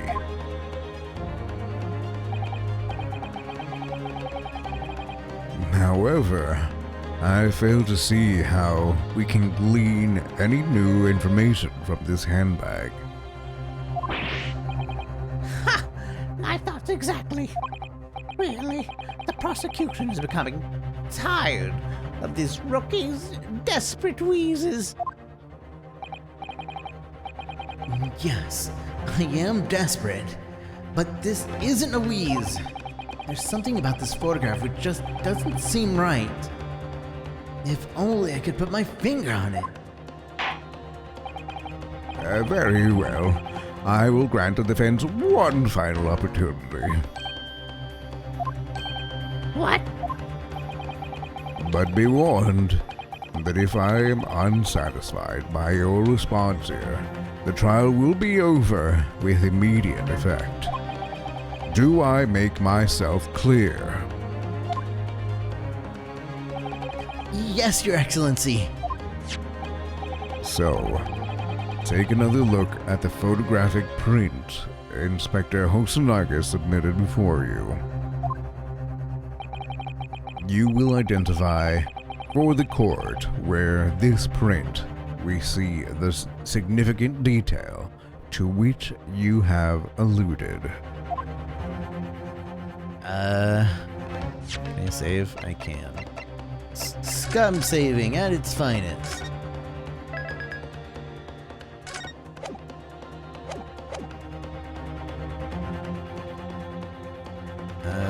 That's interesting. I still think that's interesting. The chair facing away from the table, both of the chairs facing away from the table, is also curious.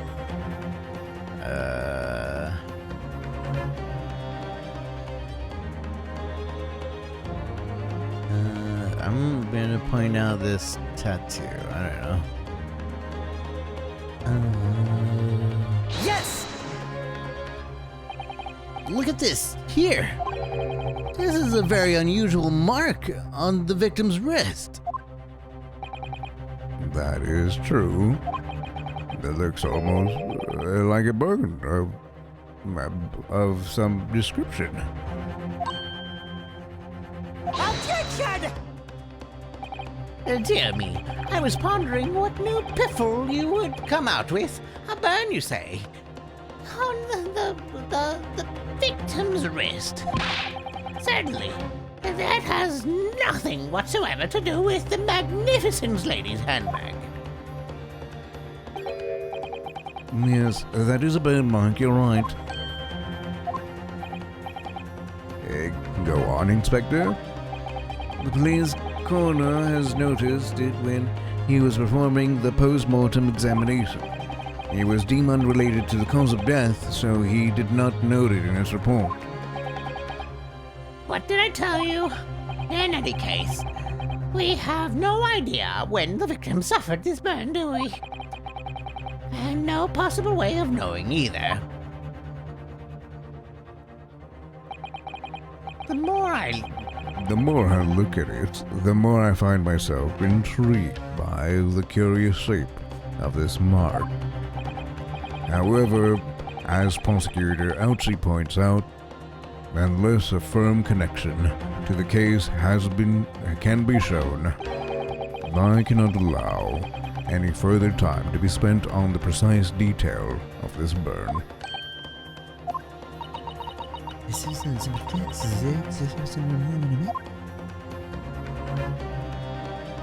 Excuse me, Your Excellency. It would seem Miss Brett has a lunch appointment with the Dean and other university staff. She would like to know if she may be excused from the stand now. Oh, of course, my dear lady. We shan't hold you up any longer. I'm quite sure His Excellency is about to give his final ruling anyway. What's your thinking of this, Ryunosuke? Do you believe this burn does have something to do with the case? To be honest, I'm not really sure. But if I don't keep pushing it, then it's all over. So I was thinking I should keep digging and digging in the hope that I might uncover something useful. Yes, you're right. I am? We can just link that burn to the case. If we can just link that burn to the case, and if we can do that, we might be able to press this shutting door back open again. Pry. Just give up, Counsel. You can't possibly hope to do that. Indeed, I'm afraid without evidence, I can't allow you to pursue what is little more than conjecture. But if we had evidence that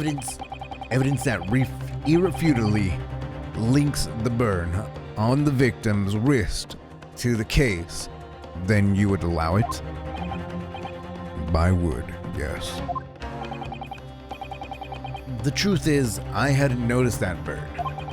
But as soon as you pointed it out, what I did notice was the color draining from Miss Brett's face. Really?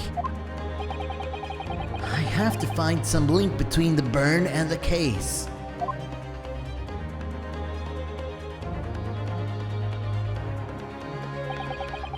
This is the moment of truth. It's time to find some evidence that proves what that burn really means. So then, the defense will now present its evidence to the court. The evidence that demonstrates an inextricable connection between the victim's burn and this trial.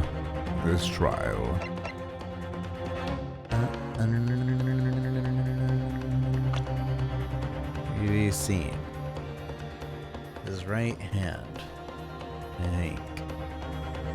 Left hand? No, that's his right hand. A bottle of carbonated water. Both chairs are facing.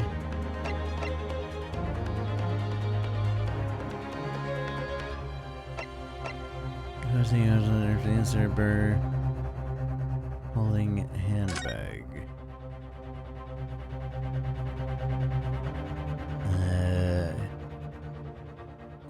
He likes basketball. Use that. We went to get dental work.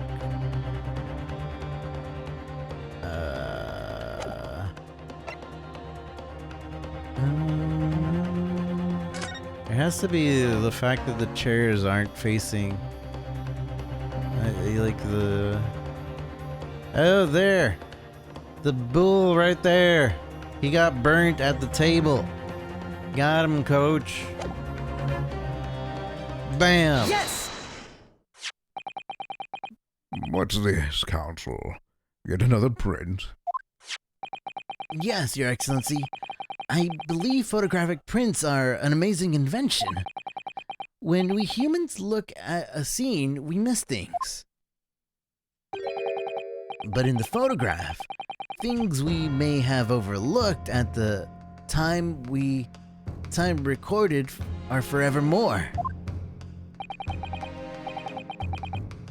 Do hurry up, Rookie. What are you trying to say? To inconvenience this poor lady any further really would be quite inexcusable. Actually, we may need you to stay with us a little longer, if you don't mind, Miss Brett. You see, it's very clearly visible in this other photograph. How did the victim come to have an unusually shaped burn on his wrist? The reason is recorded here forevermore. What? How? Objection! You can't fool me with your little bluffs, boy. If that's your game, then let's see how it plays out. Show the court exactly what you mean. What in this photograph explains the reason for the victim's burn? That right there. The bull on the plate. It was too hot. Hot. Yes! The beefsteak? Actually, the point is the metal plate the steak was served on. The plate?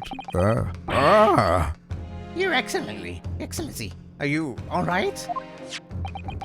As you can see, there is an emblem on the plate. I would guess it's some sort of trademark of La Carnival.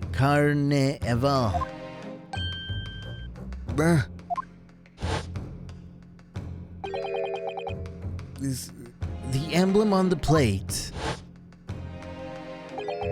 and the victim's burn are exactly the same shape. Ah! Brianowski, you genius. You're spot on. Which means the victim must have suffered this burn while he was present at the restaurant. Objection! But even if that is the case, we can't know it happened on the day of the question or not. It could have been the day before, or the day before that, or most likely happened at some other unrelated time. Well, Objection! Sadly, Prosecutor Ouchie, the chances of that are extremely slim. Thanks. Why? The outline of the burn is clearly discernible. Such a serious injury would have caused quite a commotion in the restaurant. Wouldn't you agree, Inspector Hosonaga? I can't imagine missed a terrible disaster, certainly. But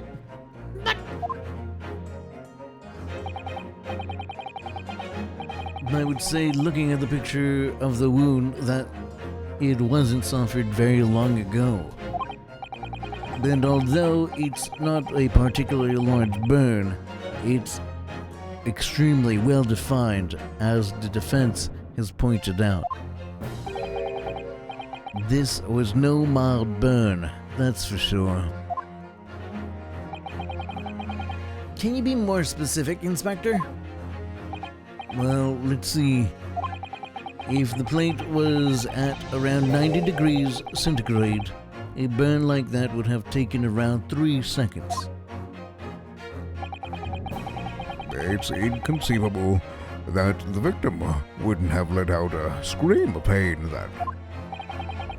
I've been investigating that at the restaurant for several weeks already, but I've not heard anyone scream at all.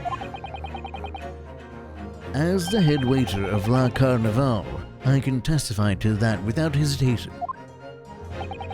But you're a detective, not a waiter! Not a waiter!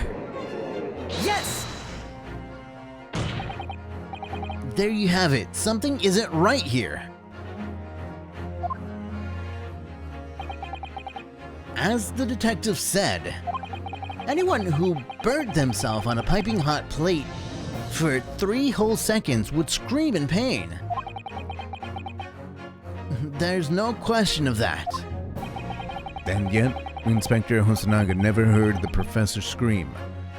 Not on that day, or any before it. That's right. And the strange thing is, on the day he was shot, I didn't hear him cry out either. What are you suggesting? Well, if the professor had carelessly laid his wrist on the plate for anything like 3 seconds that day, That would be beyond careless, I think, Counsel. But he still had the anesthesia. Yeah, the anesthesia would make it so he wouldn't feel it. then the rest of us in the restaurant, myself, the sergeant, and the old antique dealer, all of us would, without question, have heard him scream. Wouldn't you agree, Prosecutor Ouchie? You screamed ouchie. Well, yes, I suppose. So the question is, why didn't a single person hear Dr. Wilson scream? almost don't believe it. Ryunosuke, do you think... Can it really be true? I never dreamt we'd arrive at a conclusion like this, but I'm starting to think that maybe we've been led into a terrible trap.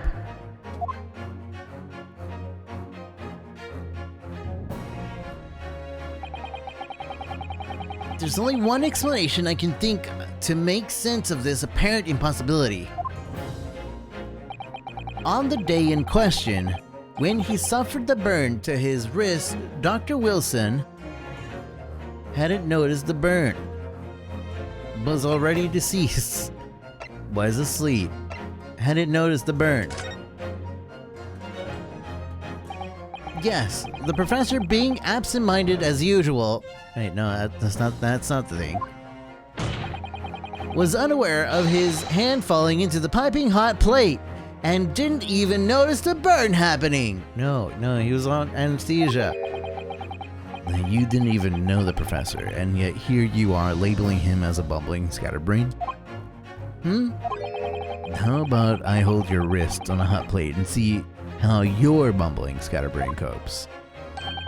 Perhaps the scream you let out will wake up a bit. Okay, then he was already dead. Well, it's nice that there is this frankness developing between us, partner. Don't call me partner after coming out with nonsense like that. This is a critical moment. It may very well be our only chance to turn things in our favor. So come on, Ryunosuke. You can do it, or rather, you have to do it. You're the only one who can. There's only one explanation that I can think of that makes sense of this apparent impossibility. On the day in question, when he suffered the burn to his wrist, Dr. Wilson was already deceased. No man could remain silent while his wrist was burning on a piping hot plate for 3 whole seconds. That's clearly impossible, apart from in one peculiar situation. Counsel, are you suggesting? Yes. It's only possible if the man was already dead. Already? Dead?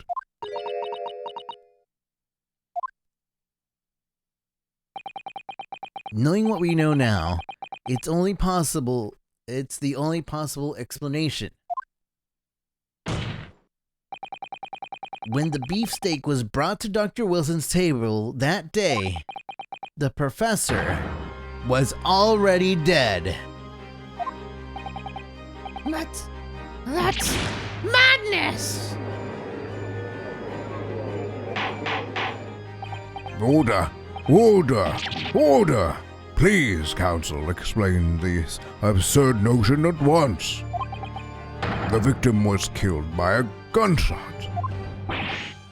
That's right. That's absolutely right, Your Excellency.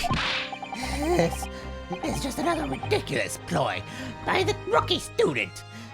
But, sir, clearly, he has no grasp of the facts. Objection! No, Prosecutor Ouchi, it's you who has no grasp of the facts. I beg your pardon? As soon as it became apparent that the victim had suffered the burn while at the restaurant, this whole case was turned upside down. Or have you not grasped that yet? Your Excellency, the court must hear from this witness again. If it's true, we now believe that the victim was already dead before the gunshot was heard. It's highly likely that Miss Brett knows something about it. Incredible. I certainly didn't anticipate this twist of events. I'm sorry to say, Miss Brett, that you will have to forget your luncheon engagement. But Your Excellency.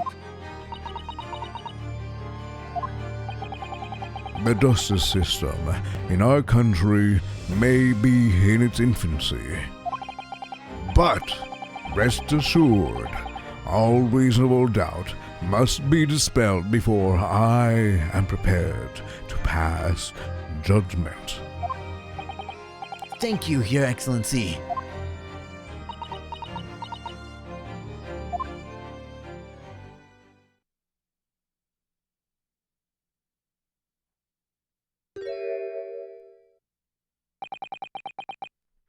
What was that smile? Yes, of course. I mean, I'd be delighted to help. Especially if it helps relations between my country and yours. Imagine saying I have a lunch date. Can I go?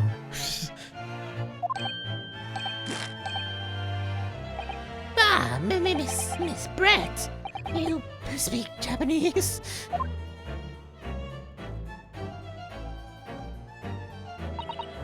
Well, of course, I do. I am studying in your country, after all. But why have you been speaking through an interpreter until now? My mother tongue, the Queen's English, is the most refined and elegant language in the world. As a gentlewoman, I try to avoid speaking in your vulgar tones as much as possible.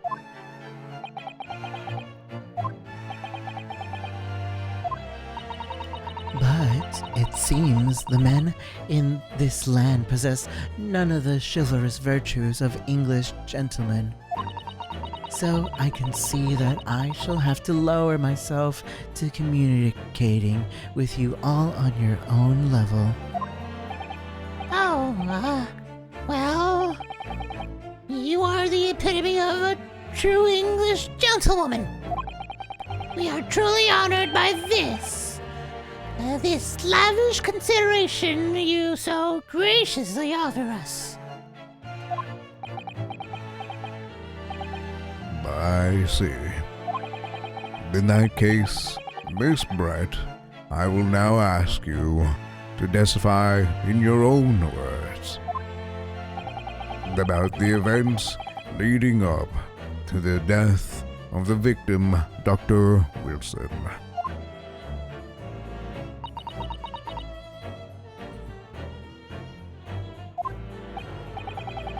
So, we're finally going to hear her own words on the matter.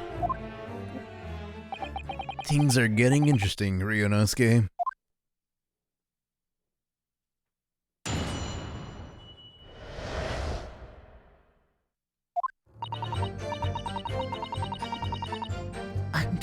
Unfortunately, I have no idea when the poor man's burnt his wrist like that.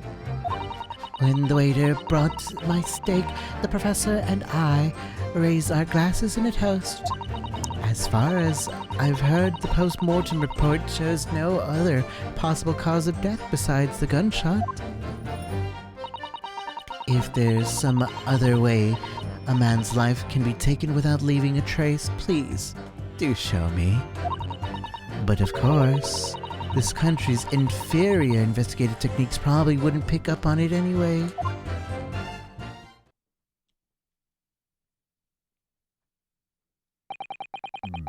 But most captivating and beautiful testimony will go down in Supreme Court's history. Thank you. Easy does it. I hope that is the last time I will have to sully my lips with the coarse tones of your unbecoming language. Oh, forgive me. I do hope I haven't insulted anyone. Not at all, not at all. It is a delight merely to hear you speak, dear lady. And it seems very clear from your testimony that this boorish talk of the victim's burn is utterly irrelevant. I will be speaking to your country's Minister of Justice about what has happened here today. The Minister of Justice? May that irritating little bully of a student be given the harshest punishment possible. Amen. Thanks? Was that a prayer then?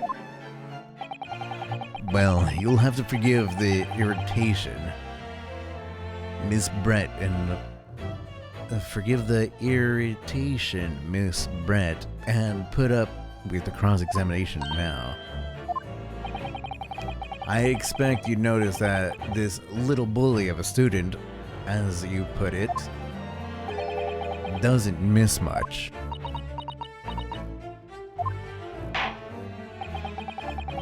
I'm sure I don't need to remind you, Counsel, that this will be your final cross-examination in this trial. If you fail to demonstrate any problems, this witness's testimony, I will be ruling on the case immediately. Is that clear? So did they do a literal translation from Japanese to English with the names? I don't know. I don't know what the original names were, but Payne's name is Ouchie instead. So it's not I don't know. And then there was a guy that was named Iesa and Nosa. Yesa Nosa. And with his baby I do. I think there's still puns that are English puns, but like kind of Japanese. I don't know. But they're doing it really well.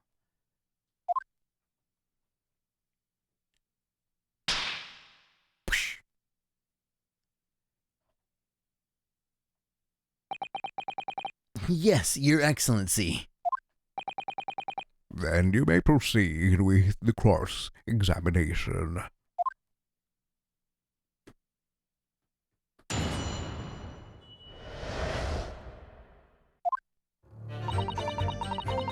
Unfortunately, I have no idea when the poor man's burnt his wrist like that.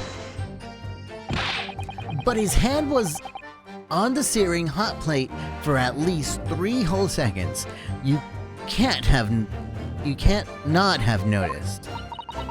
Do you think so? Let me ask you something. Sorry? Ever since I arrived at this courtroom, and even still now, the fly on those slightly black trousers of yours have been wide open. You can't not have noticed, can you? Huh? What? Ah! What fun! You hadn't realized. My dear lady is absolutely right. As your friend, you've embarrassed me as well as yourself, Ryunosuke. Why didn't you tell me? Dr. Wilson was a true English gentleman. He chose honorable silence over the vulgar scream. Can your tiny brain imagine such a thing? Yes. I think my tiny brain can. Yes! Well, I can't. Anyways, when the waiter brought my steak, the professor and I raised our glasses in a toast. Yes! As you testified before, you were drinking carbonated water. Is that right? Dr. Wilson was only permitted to drink water at the time, if you remember. Which explains why he ordered that drink, correct, waiter? Exactly as you say, sir. Although, whether or not the professor actually drank any of the water when I delivered the steak to the table. I'm afraid I don't remember that. Damn you. I have enough English to understand that, at least. For the benefit of the others in the court, it means bless you.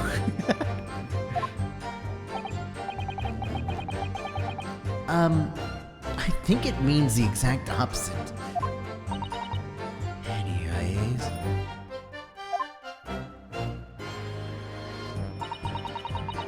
As far as I heard, the postmortem report shows no other possible cause of the death besides the gunshot. Yes! Yes, it's written here in the paperwork. Fatal hemorrhage from ballistic trauma. Yes. Luckily for all of us, a little burn on the wrist isn't going to kill us. And as there were no other signs of trauma on the victim's body to indicate some other cause of death, it can only be the bullet from the gun that put an end to the innocent man's life. but it doesn't make sense. The burn must have happened straight away, when the plate was first brought to the table by the waiter. Yes, that's true. If it had cooled even slightly, it wouldn't have been able to make a burn like that.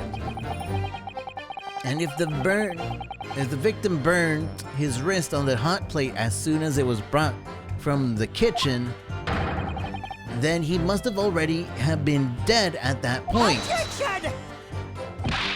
And yet, the fact is that the victim was killed by a gunshot to the chest. Until you are able to show the court evidence to disprove that, this is a complete waste of time. I concur. Prosecutor Ouchie is right.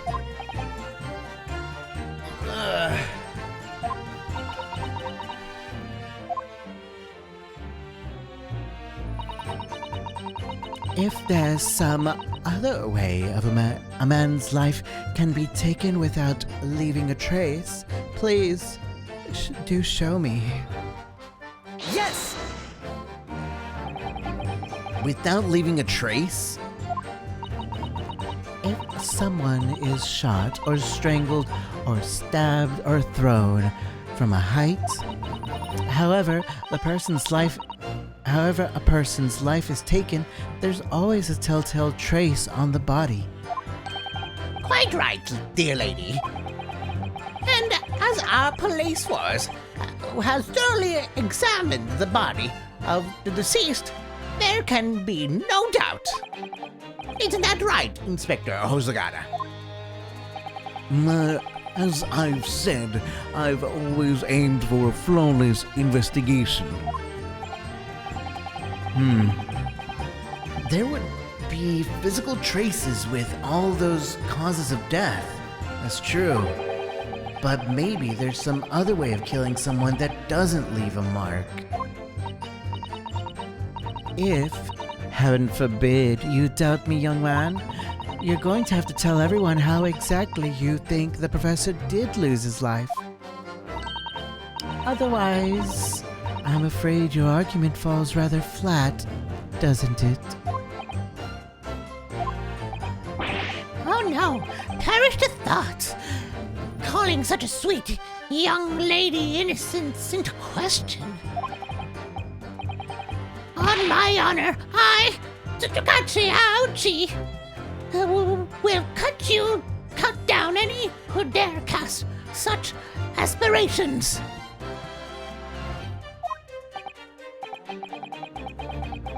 A way of killing someone that leaves no trace. We need some evidence to back us up here. Yes, evidence. But of course, this country's inferior investigative techniques probably wouldn't pick up on it anyways. Yes! Inferior? What do you mean by that? In the land... What do you mean by that? In the land of the Great British Empire, the police store everything found on the crime scene for later examination. But in this country, you investigate once, and that's the end of it. Isn't that so? Quite right. Le Carnival is open for business as usual today, just days after the incident. Exactly, which means that even if the investigation takes a different direction, vital evidence may be lost. It doesn't even occur to you naive detectives to try to preserve the crime scene. I'm trying to be as tactful as I can. You understand. A killer blow! The lady is as formidable as she is beautiful. Amazing. He's actually admitting our police may be flawed. Perhaps Prosecutor Ouchie is finally starting to see sense? I very much doubt that. Still, there's something about what Ms. Brett just said. There was a moment before when something didn't quite seem quite right.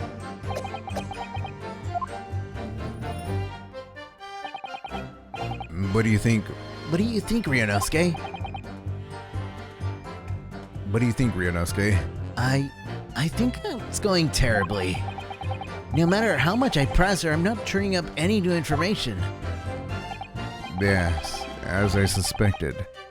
She's a tough witness. We need to find a way to break her testimony, where the cross-examination will be over. But that would mean I have to find a way. There must be some clue somewhere to help us find a chink in her armor. Kazuma, What, Ryunosuke? there is one thing I noticed. Something that's been bothering me. Bothering you? You mean about Miss Brett? Actually, no. About the person standing next to her. Inspector Hosonaga. The detective? Yes. He seems to react a little strangely to Miss Brett's last statement. I was wondering if it might be significant. If it might present an opening, maybe? Alright, I have an idea. Try pressing her on the last statement one more time. If you think so, but this time, But this time, instead of targeting the woman herself, let's see what we can get out of the detective.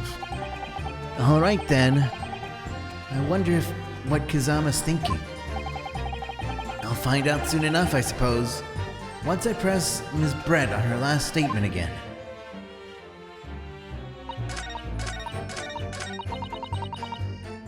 Yes! Inferior? What do you mean by that?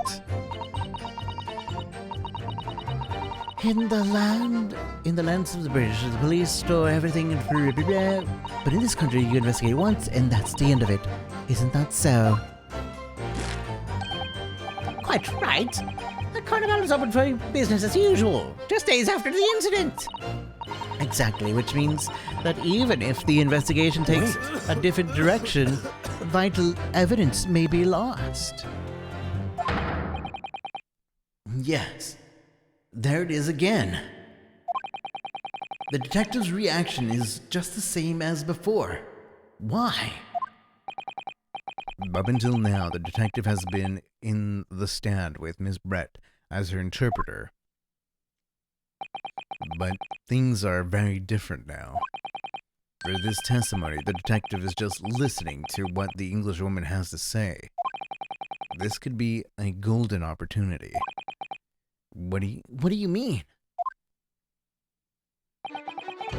When people are actually testifying, they're usually very careful not to let anything slip. However, when they're listening to someone else speak, you'll find they often let their guard down. You're right. Look at him. He's lost in his own thoughts. It's time to pursue the man and his train of thought. Sorry, pursue? I'll explain how to do it now, Ryunosuke. It's all to do with the witness marker. What marker? At the moment, we're focused on Miss Brett, who the person's actually making the current statement. But moving the marker left and right with your D-pad, you can turn your attention to other people in the stand. While you're looking at the other witness, you'll be able to pursue them with A. If you catch that person at just the right time, you might uncover some new information to pursue. If you ever notice a strange atmosphere amongst the people on the stand, take a good look around. Alright then, so first I should move the marker across with D-pad and focus on the detective. Then pursue with A and see what's on his mind. Here I go, here we go. Exactly, which means that even if the investigation may... vital evidence may be lost. Excuse me! Excuse me. What the?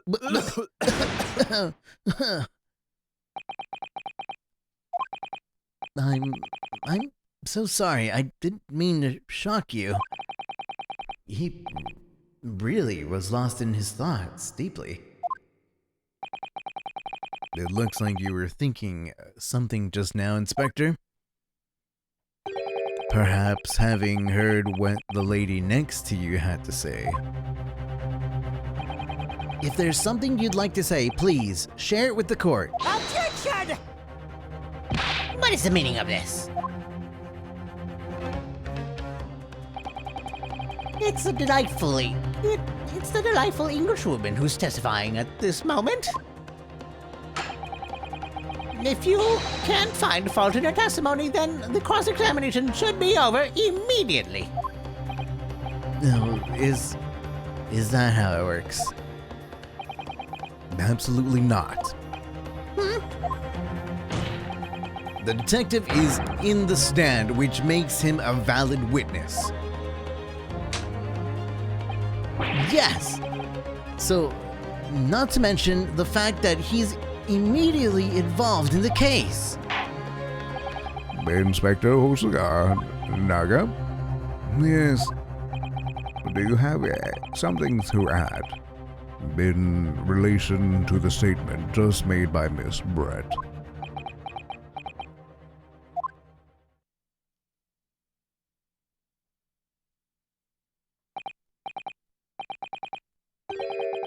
Well, yes.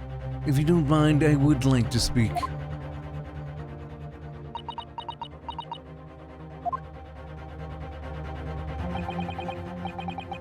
The lady is right. Our country's police practices are not as modern as those used in Great Britain. Which is why I, Satoru Hosonaga, always strive to make every investigation I'm involved in flawless. Oh, what do you really mean by that? I'll tell you what I mean. I won't have evidence lacking on my watch. I'm not afraid to take everything I can from the scene of the crime. It's preserving evidence, you see? I don't care if they call me a crime scene thief. I'm not ashamed of what I've done.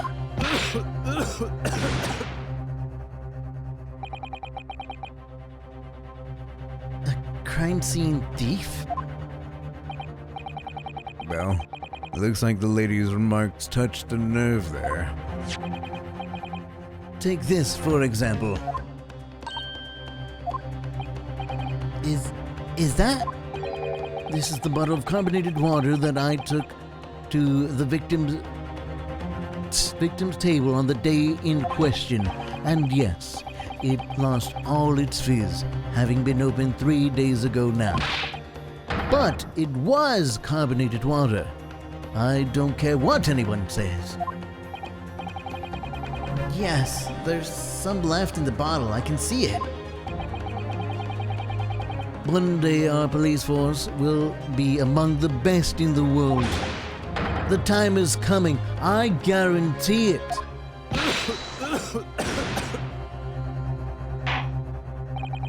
I can't say I condone the witness's actions, but I do understand the sentiment. The court will accept the glass bottle of water as evidence. Carbonated as nice it is. Miss Brett, Let's look at this glass bottle.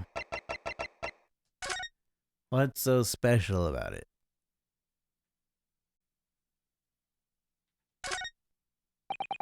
Can't find anything out of place. Can't find anything out of place. The label is written in a foreign language that I don't recognize.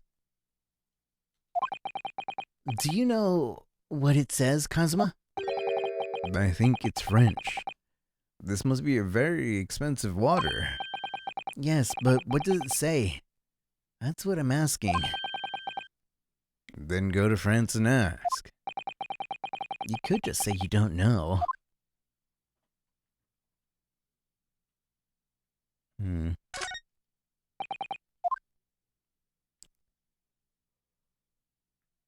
don't see anything about it. So this is carbonated water? Water is the last drink Dr. Wilson ever had? It looks like there's a little left in the bottle, although it's just plain water now. You know, I've been sweating so much, I'm absolutely parched. I'll just have a sip of this to keep me going. No, Ryunosuke, don't do that. You can't do that. For one thing, that's evidence. You can't go drinking evidence. Oh no, you're right. We don't know what might be inside, do we? You never cease to amaze me, Ryunosuke. In more ways than one. I wonder, could there be anything in this water? What's the matter? You've gone quiet all of a sudden. I think I might have just worked something out of an interesting possibility. it's poisoned. Can you confirm this is indeed the bottle from which you drank on the day of the victim's death? Yes, it was that bottle. What was that about? She seemed to avert her eyes when she answered the judge's question. Very well, counsel. You may resume the cross-examination. And the inspector will kindly control his fervor.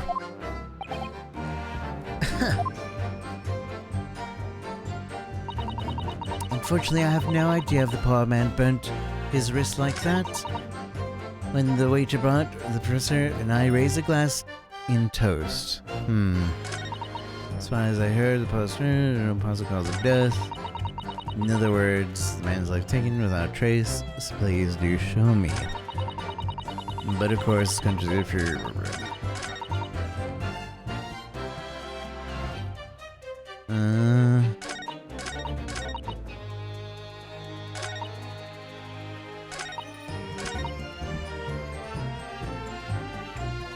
Yes! As you testified before, you were drinking carbonated water, is that right? Only permitted to drink water. Yes, exactly as you say, sir. Excuse me! Do you have anything to say about that, Miss Brett? No, nothing.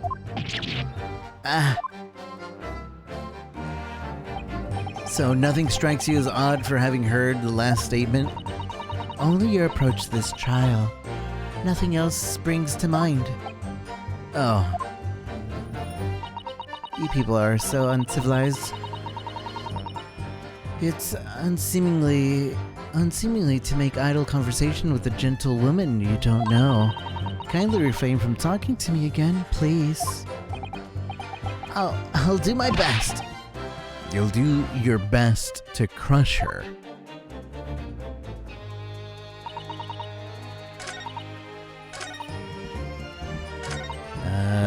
Dang. I don't know if I should be presenting. Covering in water, the victim as Rhett shared the day is on the victim's table. I don't think she drank out of it.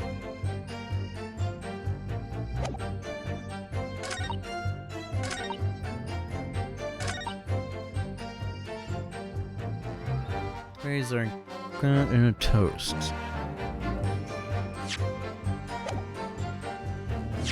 I'll present it.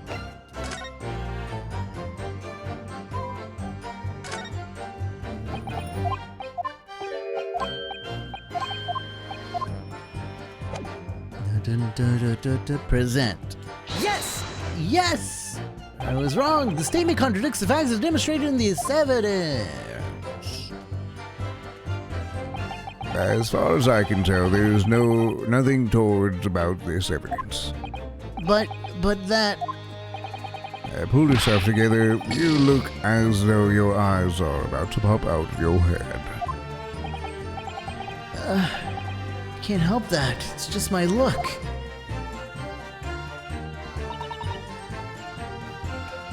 Yes! Yes! Dry carbonated water.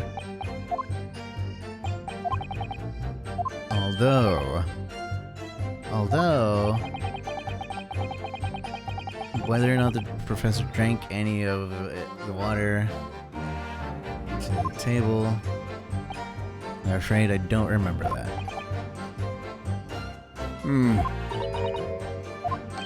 Oh, wait. Dang it, I could have pressed her on that part. Excuse me!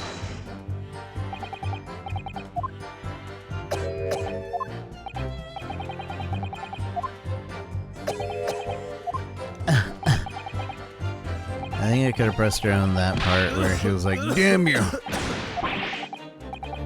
This is hopeless. No matter how hard I try, I can't get him past the cough. I don't think you need to push her, Ryunosuke. Give him some time.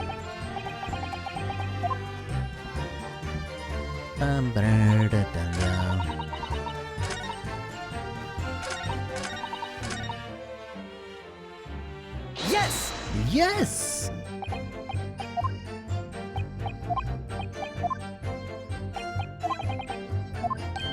Although,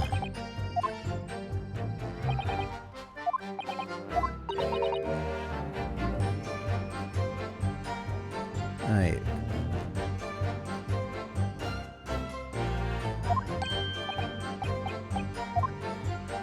No, I couldn't.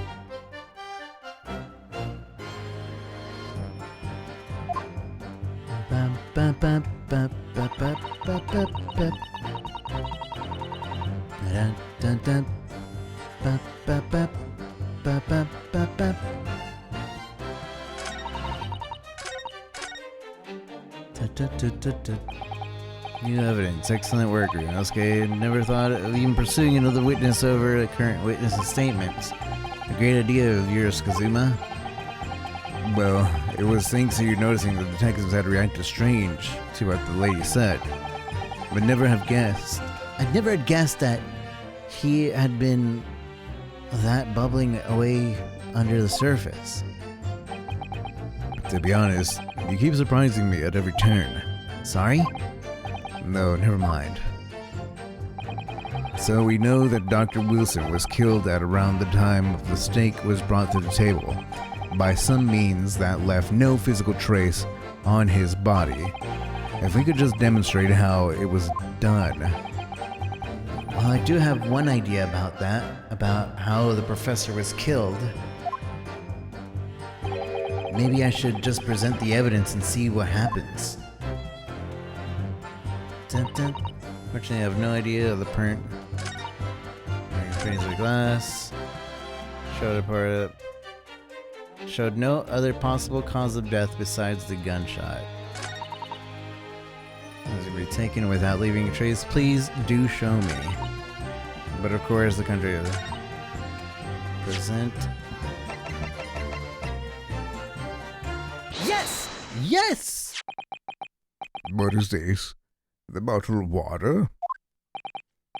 Actually, there's one method of killing a man without leaving a trace that comes to mind. Obviously, I'm referring to poison. Poison? On the day of his death, we know that Dr. Wilson drank from the bottle of carbonated water. Could it be that there was poison inside? Could it be that the professor actually died after taking a sip from his glass?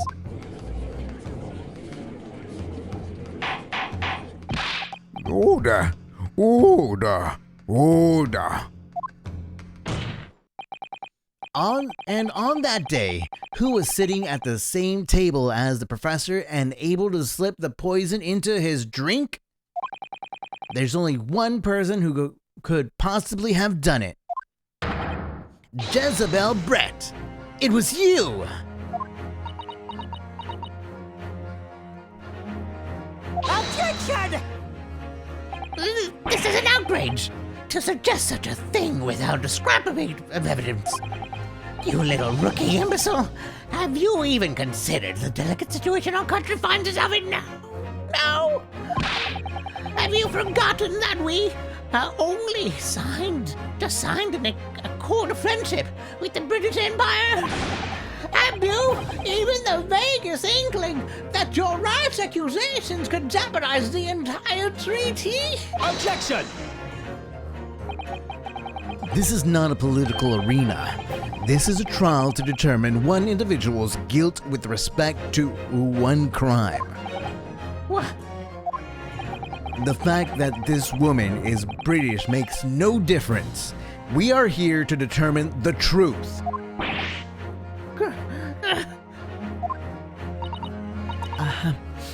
If I may. I will silence you forever for this disgrace.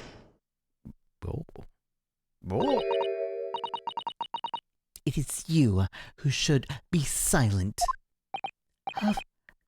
Of course. Dear lady. Where did that come from? She just snapped. I am afraid I may have spoken unfairly before. I offer my humblest apologies. I'm sorry, my lady. To what are you referring? I described your police force as inferior. But no matter how inferior they may be, you still investigated this particular point thoroughly, I believe. The bottle, I mean, Inspector. And whether it contained poison or not.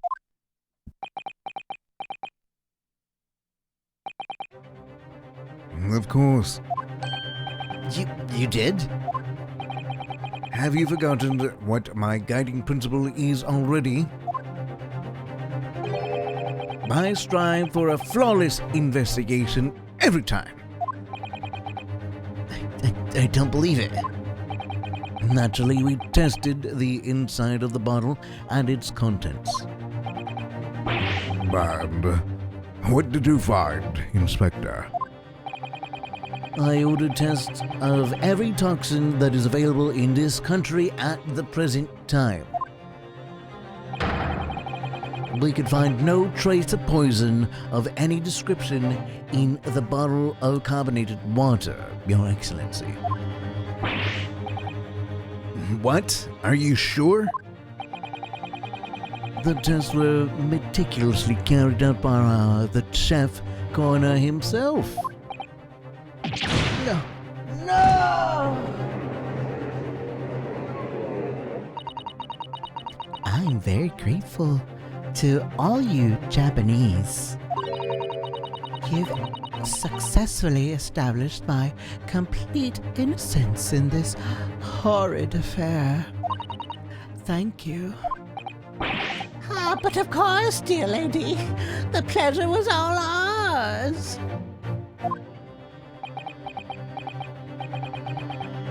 So sure. This can't be right. Everything falls into place if he was poisoned. Thank you, counsel. I think that cross-examination has clarified everything. As the prosecution have asserted, a shot to the chest from this gun is the only conceivable cause of death. Furthermore, the accused, who by his own admission was holding this weapon, is the only possible culprit. I'm done for. The court wishes to apologize for the great inconvenience this has caused you, Miss Brett. Oh no. I'm just glad the matter is resolved. Before proceeding, I must ask the counsel for the defense. Do you have any further new evidence to present the court at this point? We just don't have their country's poison. Let her drink it. Prove it. Kazuma. I'm sorry, Ryunosuke. I have nothing more. Well, if you'll excuse me now, I really must be leaving. Hold it! Hold it! Huh? Who? Who?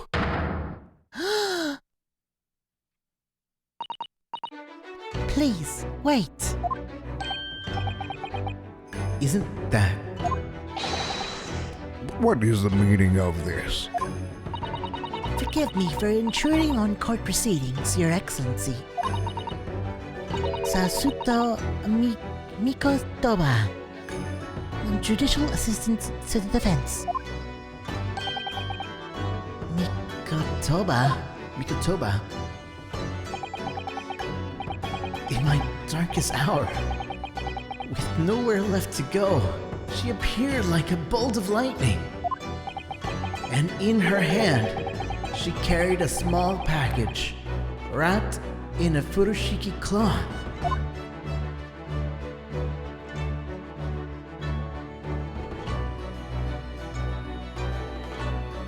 To be continued.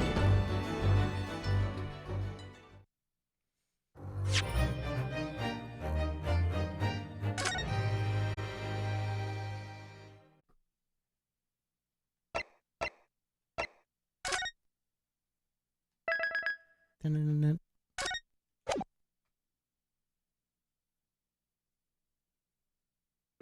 Part 3.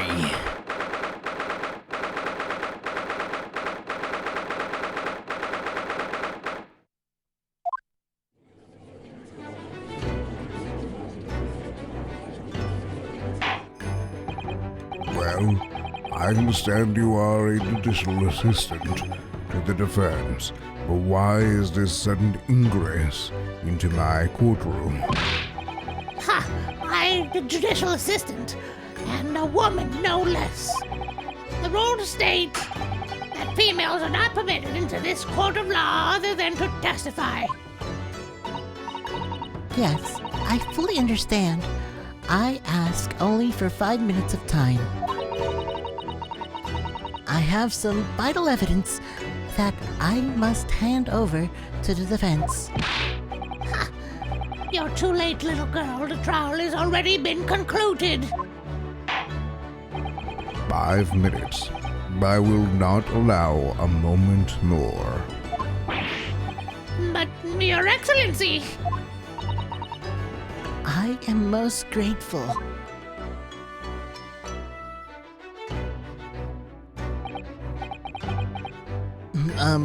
Who exactly are you? I'm sorry. There's no time. Please simply accept this for now. What is it? A report about something written in English? It's Giselle's Brett research. The Englishwoman's? After the trial resumed earlier, I hurried back to the university. I went to Dr. Wilson's laboratory in the medical faculty and borrowed this paper. Ah, yes. That's right. Ms. Brett was studying under the professor, wasn't he? She? So, does this research, whatever it is, have something to do with the case?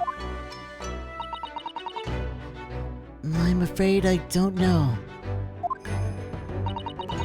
I haven't been able to listen to the proceedings of the trial myself. No. No, of course not.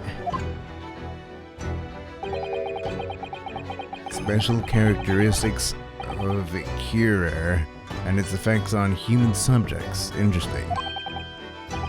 Curer? What's that? I've never heard of that word before. time's up. The prosecution demands the immediate removal of this female trespasser from the courtroom.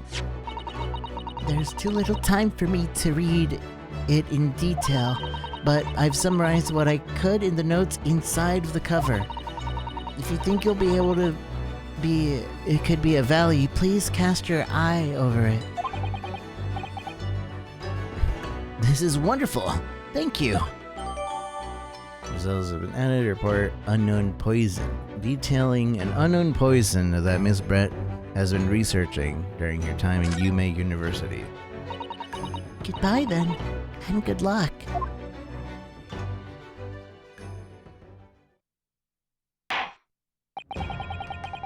You have had enough, long enough, Counsel. We cannot detain our English guest any longer. I ask the prosecution, and the defense, now one last time. Does either side have any further evidence to present to the court? I presume not, but... The prosecution has made its case convincingly enough already. Nothing more to add, Your Excellency.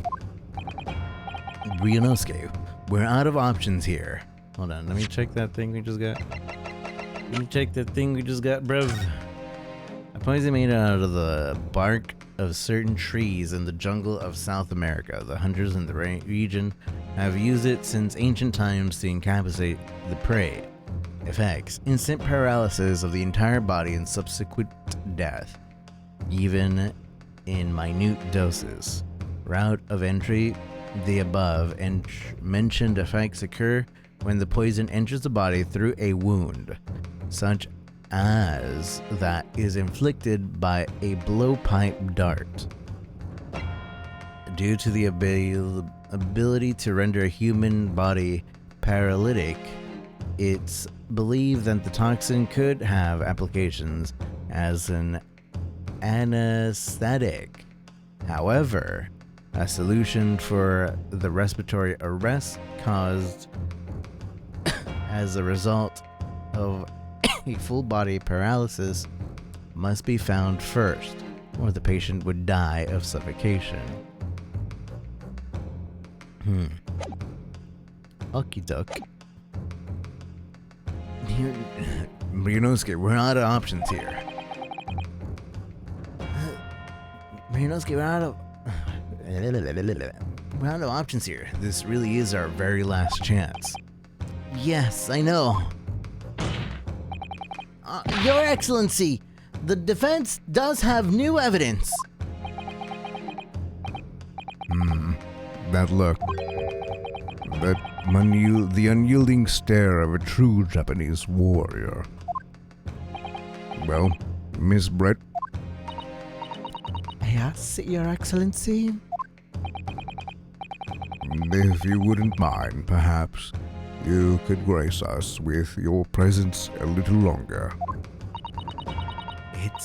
It's a delightful invitation, but I'm afraid it's not so very long until tea time, and I must...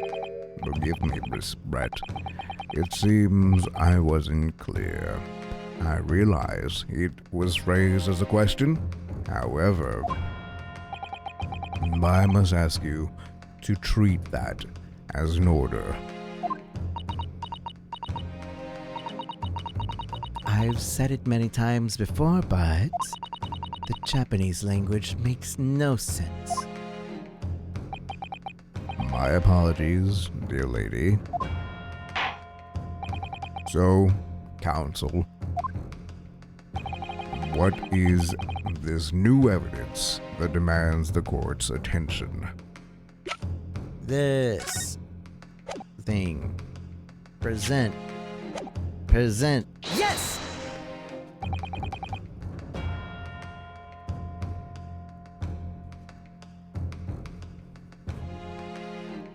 Miss Giselle Brett. We understand you were studying under Dr. Wilson at the UMA University doing research. Research, by sheer coincidence perhaps, into a deadly poison. What? Poison? Where are you going with this, counsel? The toxins known as Curair, Your Excellency. Even the slightest amount is a deadly poison entering the body. The body leads to instant death. Objection! What a complete and utter nonsense! Cure rare, you say? I've never even heard of it. You wouldn't have done. Well, what do you mean? I mean, you wouldn't have heard of Curair before. One very simple reason. It doesn't exist in our country. It doesn't exist. Correct. Which means no matter what test the police can do for toxins, they'd never identify Curair. Why? Because there is no test available here that can identify the presence of this highly deadly poison. What? Order! Order! Order! Counsel, does this deadly poison truly exist?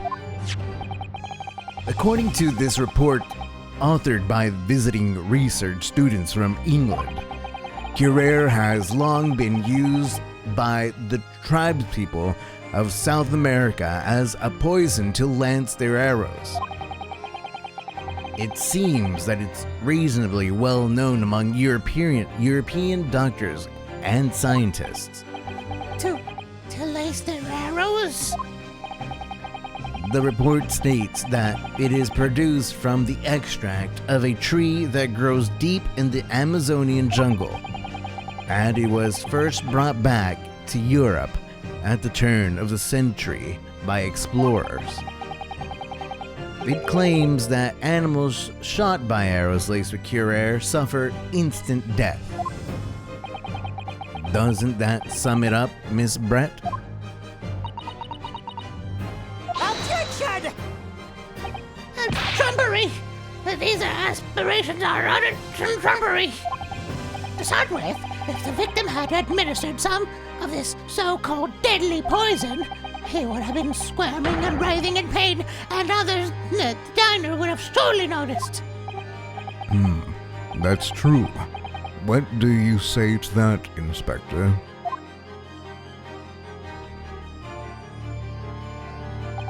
Obviously, I would have noticed a disturbance like that. I don't remember anything like that either. I didn't notice the professor being in any kind of pain. According to this, however, it's the other way around. What do you mean, the other way around? The very fact that the victim didn't show any visible signs of distress is evidence that Cure Air was used. Explain yourself, counsel. The moment this toxin enters the person's system, it causes instant paralysis. In other words, afflicted victims lose all strength and are completely unable to move.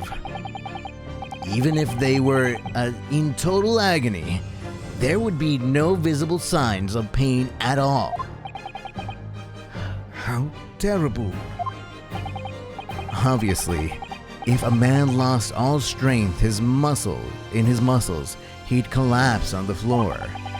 But with a chair under him for support, as Dr. Wilson did, the effects could go largely unnoticed. But I don't follow, Kazuma. That's just paralysis. I thought the poison caused instant death. The full explanation is extremely unpleasant. The poison causes immediate paralysis, as I said, leaving the victim unable to move. But after a short time, the paralysis is so severe, it causes the muscles that control respiration to fail. Respiration? In other words, the actual cause of death is suffocation. And all the while, the victim is conscious and aware, just unable to move. That's hideous. To the observer, it would look almost like the victim was slipping peacefully into endless sleep.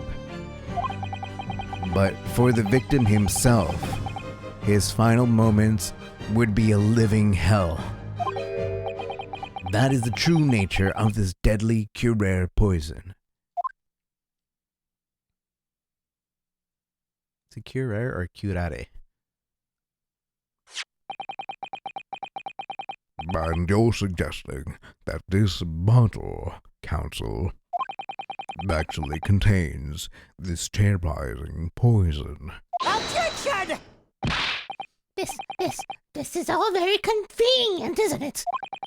A hitherto unknown poison for which there is no means of testing. What a happy tale for the defense. If I may. All these facts, and you think you're so clever, but It is you who must be taught. of course. The dear lady.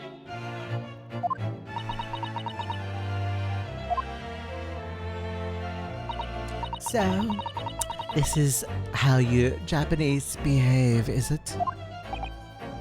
What? You steal another's honest work and then announce the results as if you discovered them. I'm appalled. What a loathsome act. Well, Miss Brett, the feeling is mutual. Whatever do you mean? Capitalizing on the unfortunate circumstances of an innocent man to frame him for a heinous crime? That's really a loathsome act. Wouldn't you agree? Objection! Enough of this. I, for one, refuse to accept it. For the idea of some poison that doesn't even exist in the entire great empire of Japan is breaking the rules.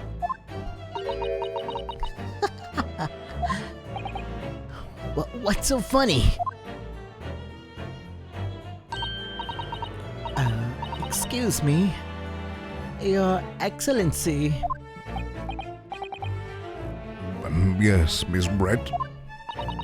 May I borrow that bottle for a moment, please? Well, yes, I don't see, why not?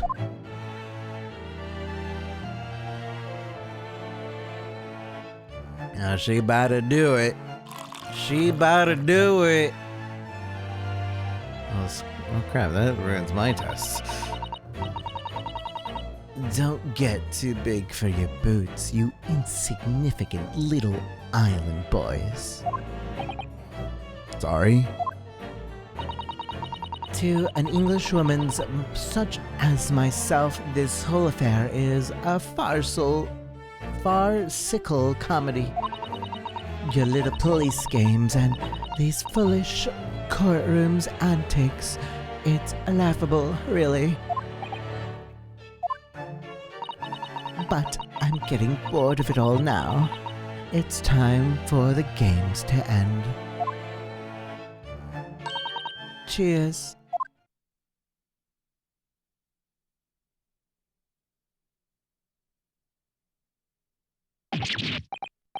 Wait, what are you doing?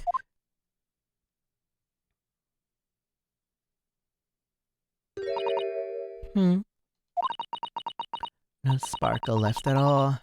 How appropriate for this shabby affair.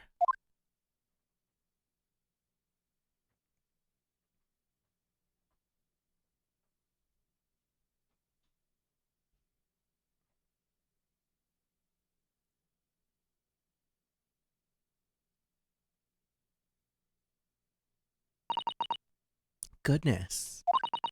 Whatever is the matter? You all look quite stunned.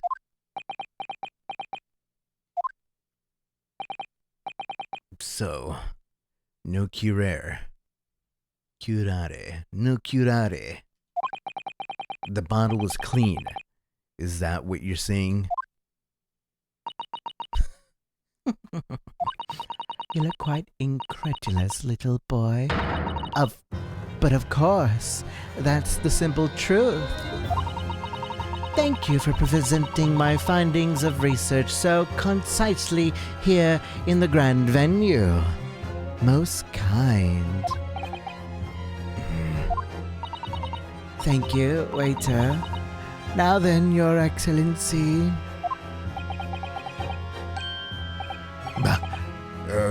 Yes, Miss Brett. I should like to be excused now, please. I think I've given more than enough of my time for the furtherance of friendship between our countries. Yes, dear lady, we are most gratified with all the assistance you have given. This doesn't make sense. There had to have been poison in that bottle. So how? How did she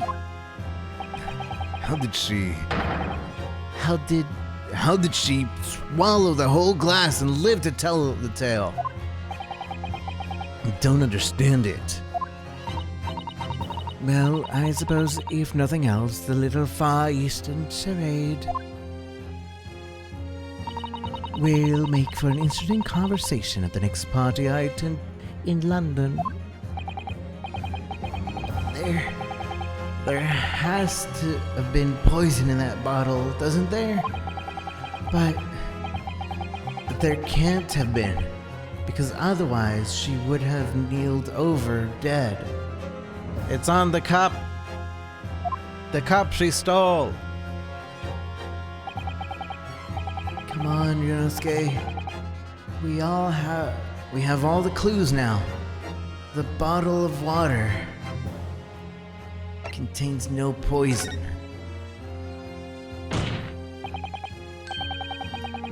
As I thought, there is no poison in that bottle. What? Why? Ryunosuke, isn't it obvious? If there was poison there, she'd be dead by now. Sometimes your unadulteratedly naive really astounds me. But sometimes it's in need of good staining. Until it's as dark as your uniform in the ways of the world. Oh, is that the color? Oh, is that what this color is supposed to represent? That was a guileless ending to a promising line of inquiries, Counsel, for which you will be penalized. Dang it, I thought I was in the cup. Shut up. This whole trial is poisoned. There has to have been poison in the bottle, doesn't there? But there can't have been, because otherwise she would have kneeled over dead. It's on the bottle itself. Or it isn't killable after a while.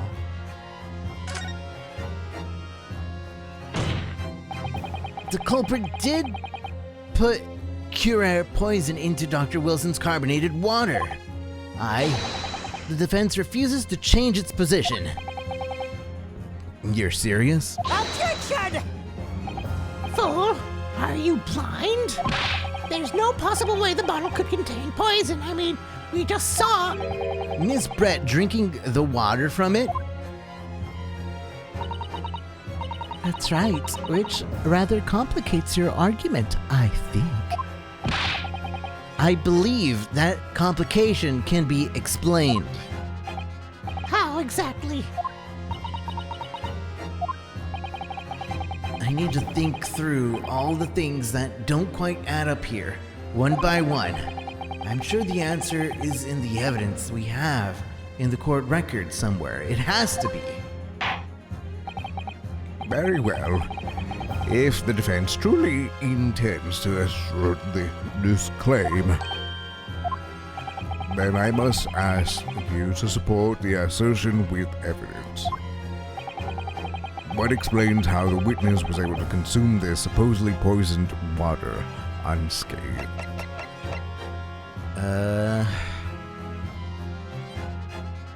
I kinda... The cup. She brought her own water. The cup. It has to be, right? It has to be the cup. Ba-da-da-da-da. It has to be the cup. Maybe. Possibly. Present! Dang it. Present! Yes! It seems the defense, should I say, the wretched accused, is the only real source of complication in this case. You'll have to think harder than that, defendant. I'm sorry, Your Excellency. I'll try to find some better supporting evidence. You're making this more complicated than it needs to be. Alright, I'll do my best to find the answer that fits the facts. If the defense, the wretched accused truly intends to assert this claim, then I must ask you to support the assertion with evidence. Which is...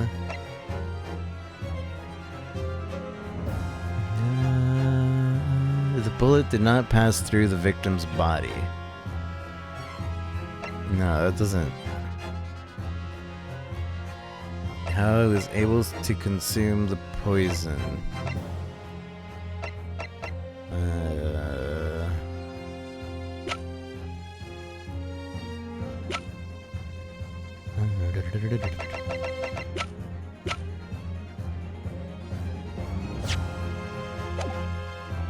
Yes! No, I didn't mean to do that. No, God dang it. Stupid buttons. Alright, now I have to save scum. I didn't mean to push present on that.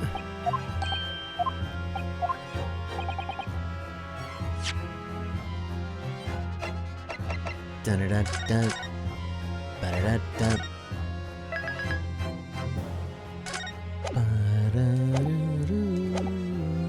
So, it shows the victim. He was shot from the front, chest, subsequently died. Carbonated water and steak at the lunch can be seen on the victim's table.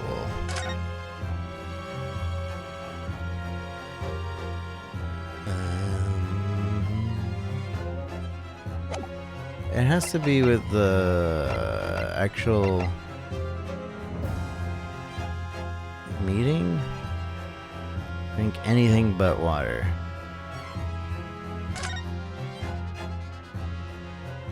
Because this clear records entire personal extraction when I see to extraction, he had a tooth out. This is can possibly imagining not feeling pain though. No food and drink.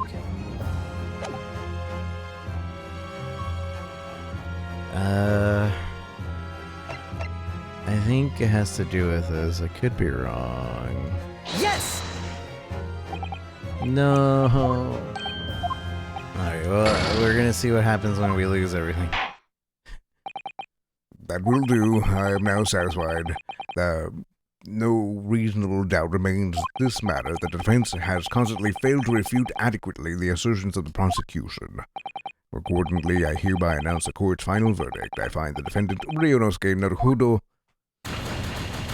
guilty. Officer, restrain the accused and send a telegraphic communications to Great Britain without delay. The accused will not be granted the right to appeal. That is all. Court adjourned. Oops.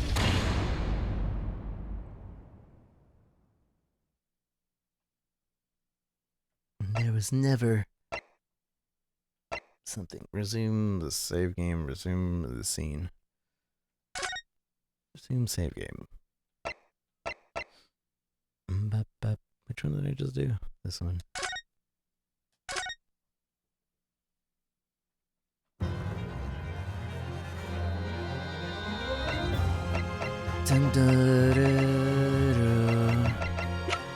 I mean, I guess this. There's more information we don't know about in this book. The answer to this riddle is right here in Miss Brett's own research report. Objection! That is not a valid explanation. No? After all, we don't speak English. The report is illegitimate. This impudent young scoundrel is trying to ridicule the court, Your Excellency. I'm not trying to ridicule anyone, honest. I'm just reading Satsuta-san's notes. I concur. This report is too extensive to be considered in its entirety by the court. You will direct us to the pertinent section, counsel. Which section of the report reveals the alleged answer to the riddle? Synopsis, special characteristics, practical applications. It's written right here under practical applications, I think. Oh, really? Go on. Well, think about it. You want to know how the poison can be drunk without it taking effect? It's practical application. The poison's use as a drink, maybe? Oh, it's because of you can only inject it. It's not drink. You can drink it just fine, but he had the dental. He drank and it went inside his tooth. I get it. Objection! You'll have to do better than that. No, I got it this time. Shouldn't think would be fair in the 20th century if we were led by the likes of you. Hold on, I got it. No. Turn back the clock real quick. I understand. Uh-oh. Where's load? I understand. The tooth, he drank it. Yeah. Yeah.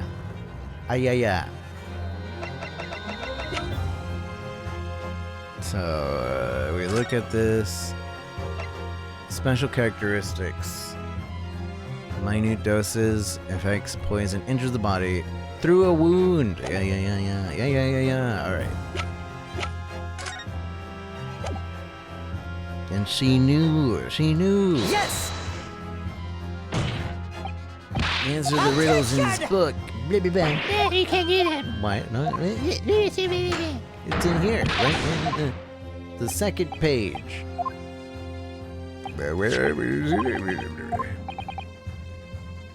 Special characteristics. We've been hearing a lot about this curare poison. And it's left me curious about something. No, Council? Well, it sounds as though indigenous hunters have been using this poison for years and years to lace the head of the arrows they shoot at whatever prey they're hunting. So we've been led to believe, yes. And the point of hunting is to catch a prey to eat.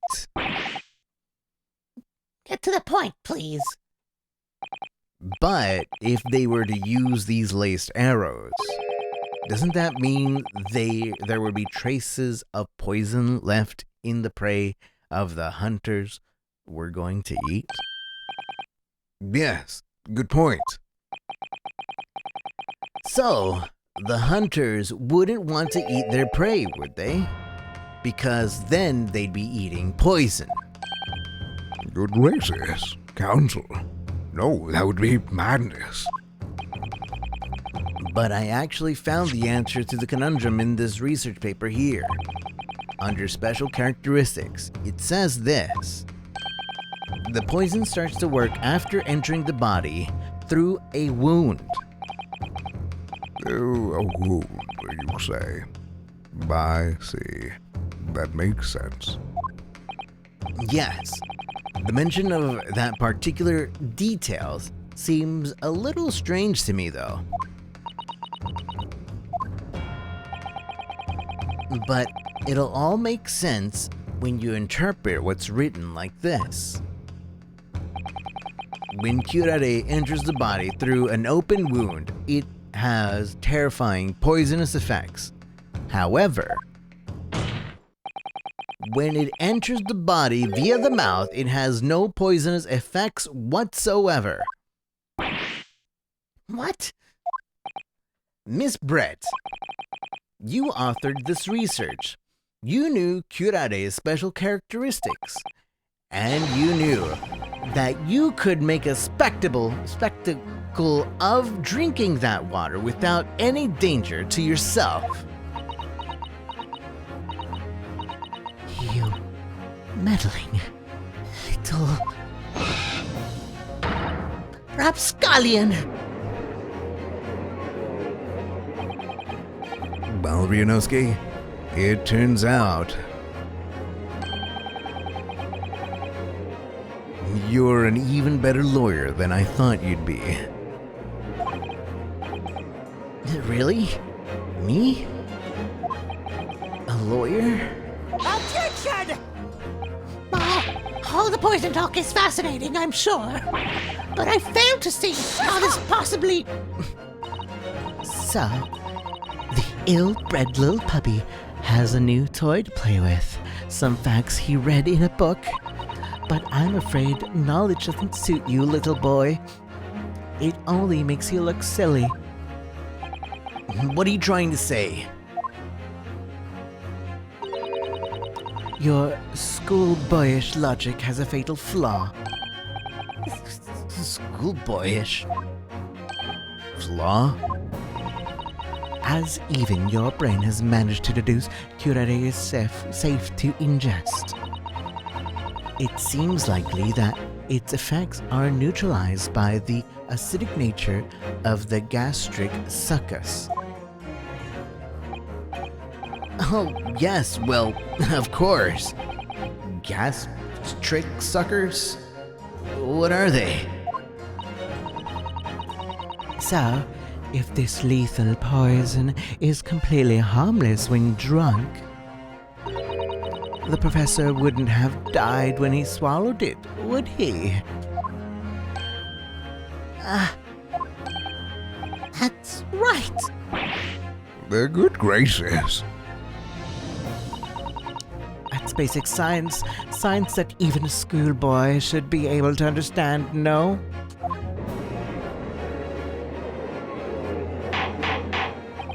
Order! Order in the court! Order! The logic holds. If the lady and the professor drank the same poison, they would affect in the same way. Are you trying to suggest? Yes, the curare poison is completely irrelevant to the case on trial. That's right. Surely even a little cockroach like you could understand something as simple as that.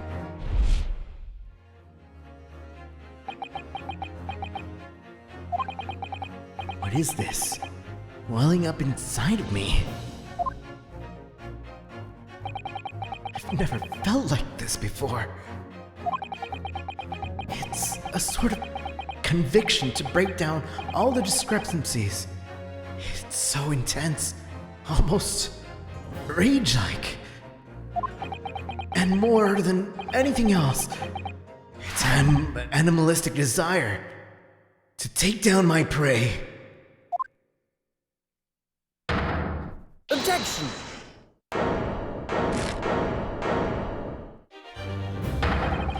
I don't think so, Miss Jezebel Brett.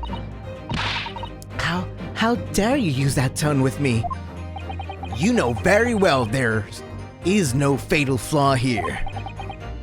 You know exactly why, even though both of you and the victim swallowed the same poison.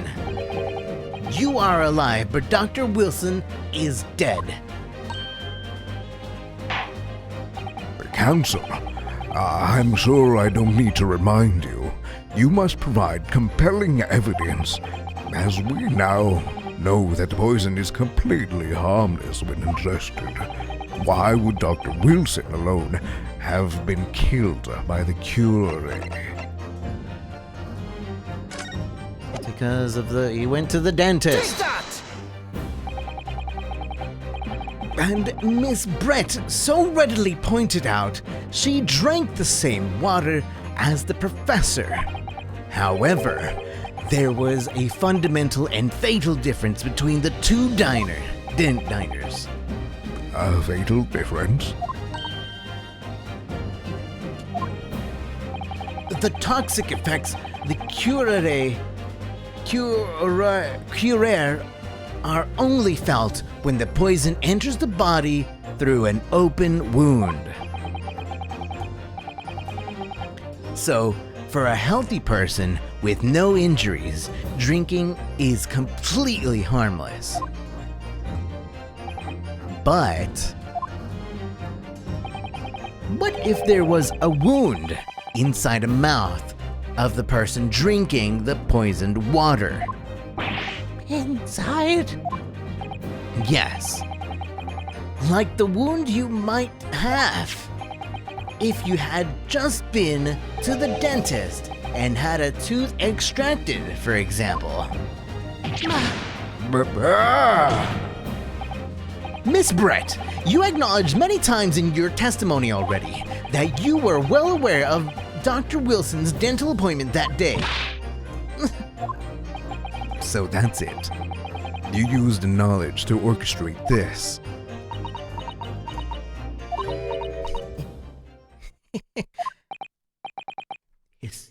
Is she laughing?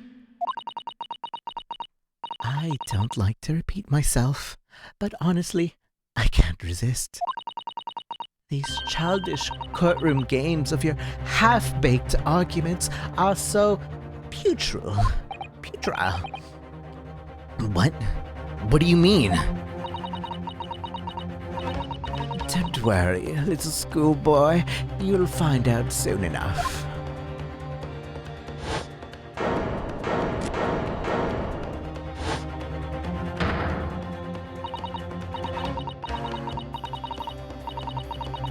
You see, even when you leave vital evidence lying around, you never know what might happen to it.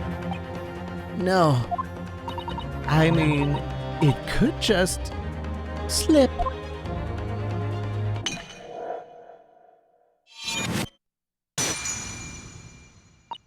Oh dear. How careless of me. I'm afraid some crucial evidence may have just been tragically destroyed. No! What is it? What just happened? The Englishwoman, she just smashed the bottle. And the Supreme Court was a terrible blunder. Officer, what are you waiting for? Collect as much of the water as is broken from the bottle as possible at once. You're wasting your time. This delightful carpet under my feet here was a gift from the British Empire. I assure you it will soak up the water beautifully. You have neither the technology nor the presence of mind to recover it.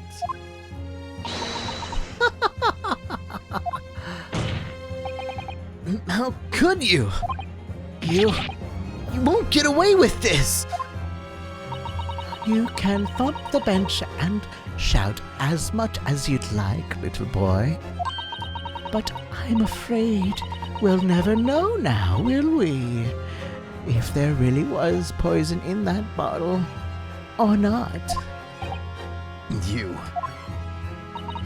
And let us not forget, we still have some very compelling evidence left intact. Isn't that right, counsel for the prosecution? No, of course, you're referring to this photographic print, I presume, dear lady. That's right.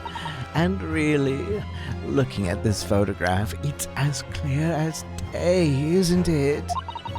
The poor professor was sitting with his back to me. So of course, the only person who could have shot him from the front is the little schoolboy. Objection! No, you killed the victim that day using curare. And then, in order to frame Ryunosuke Naruhodo for the crime, you waited until he picked up the pistol and arranged for him to find on the floor before you shot the professor dead in the chest with your own hidden gun. Then, in the confusion that followed, all you had to do was turn the dead professor and his chair around. You see, you had every opportunity to commit this crime. What a wonderful imagination you have, young man. A hidden gun, you say? And I shot the professor dead, did I? Well, I'm terribly sorry, but you don't have a shred of evidence. Exactly. And as you have nothing to support your wild claims, the prosecution stance remains unchanged. The victim, Dr. John H. Wilson, was killed by a gunshot to the chest. Delivered in cold blood by the accused, Ryunosuke Naruhodo.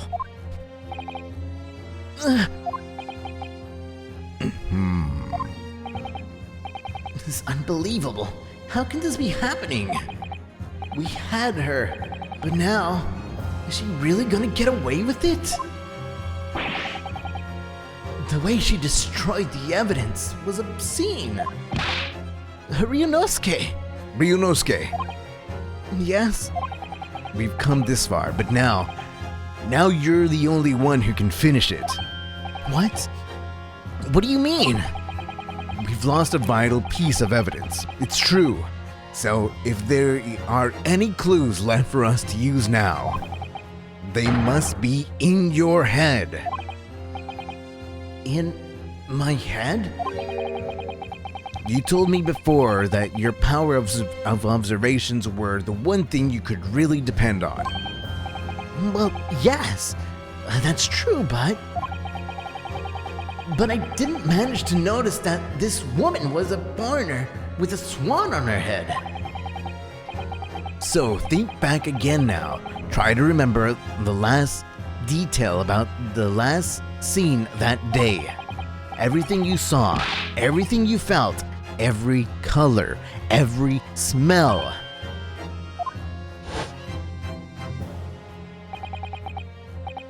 What I saw, what I felt.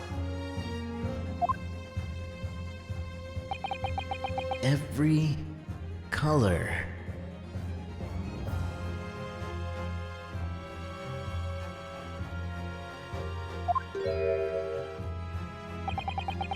Is Kazuma right?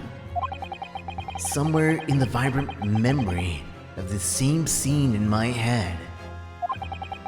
Could there be another clue to expose the identity of Dr. Wilson's killer? There has to be. I have no other choice. Actually, Kazuma, I think I might have something. Thinking back over everything I saw, I think I might have uncovered another clue. You always have something up your sleeve, don't you, Ryunosuke? Come on then, let's wipe the smug smile off that English woman's face with some evidence. All right, I can't wait. It's been niggling me for a while that something feels amiss in my memories of that day. Whatever it is could be the key to arriving at the truth about all this.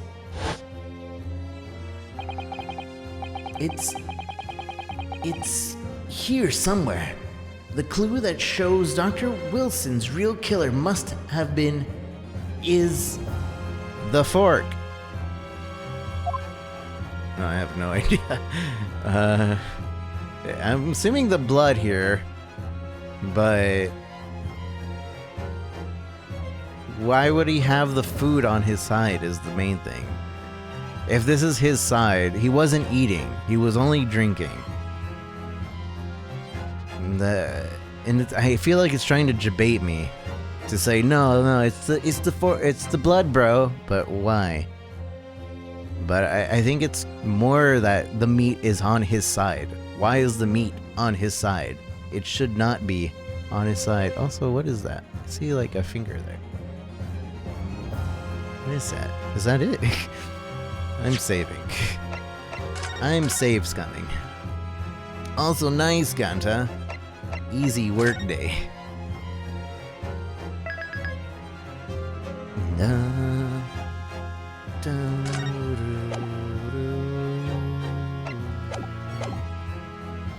You have a theory? Let's see. I feel like... What is that? See that too, right? It's not just me. But it's definitely focusing on this. So we're gonna go with the obvious. That is the blood, but there's no reason the blood should be there. But also, if it's his blood, then that means that she shot and then turned him around? Because his blood would spurt forward? I don't know, we'll see. We'll see. I'm presenting the blood. Take that! Take that! Inspector Hosonaga, answer me this. Take that! That's how he talks. Take that! Yes, what is it? He's still miles away, probably still thinking about the bottle being smashed. As you've said a number of times now, you strive for perfection in your investigations, don't you? And I'm going back to the other voice. Absolutely. I wonder, therefore, if perhaps you took anything else from the scene of the crime. Like, for instance, the plate of steak that you took to the victim's table that day. Objection!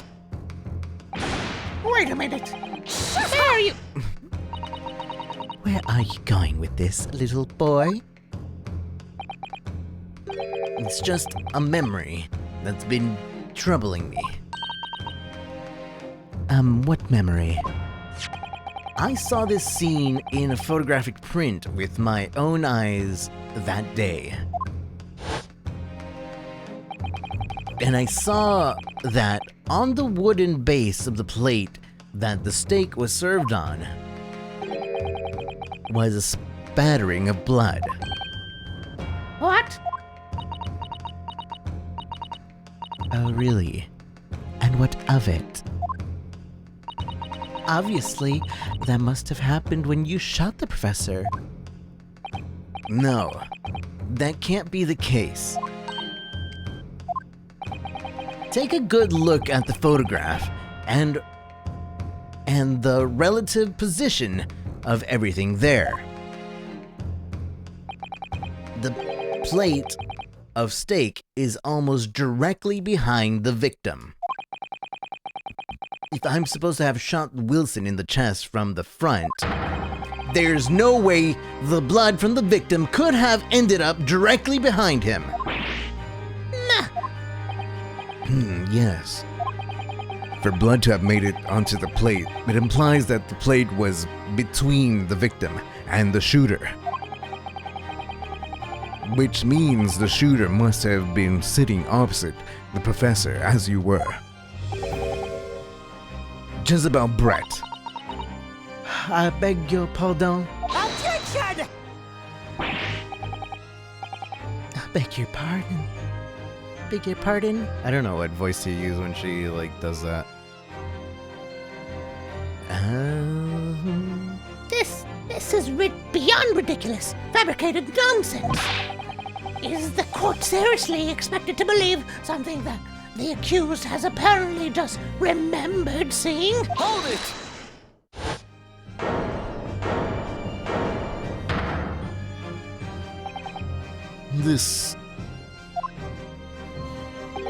This could be the moment that my entire career is in the police force has been leading to. Inspector, you mean?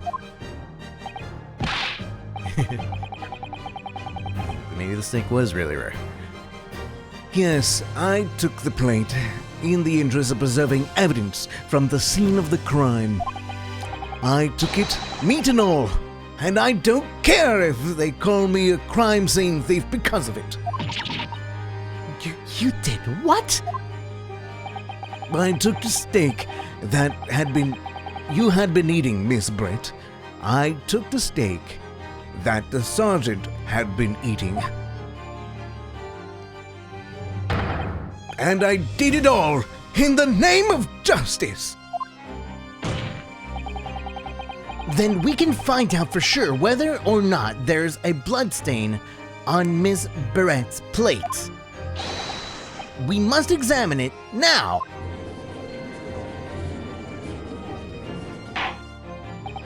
Inspector, the court wishes to examine the plate from the victim's table immediately. Yes, sir.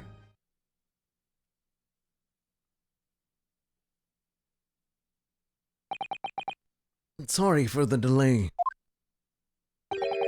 Here is what you ordered, the steak. Well, what about the blood? Is there blood on it? Of course there isn't. Quickly, Inspector, the blood man. Show the court. Of course. Examine the plate at your leisure.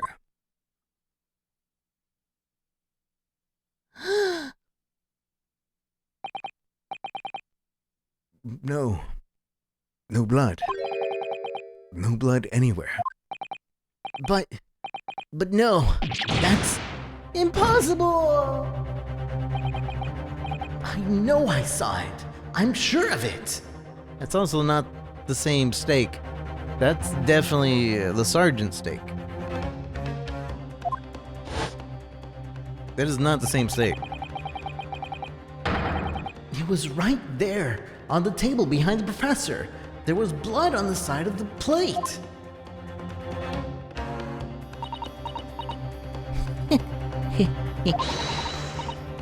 What an unbecoming expression, little boy. You see, this is why I always say you can't trust what the Japanese tell you. Tisk, couldn't agree more. In the case of this disgrace of the Empire. I believe we may finally have reached a conclusion in this trial. Let's hope so.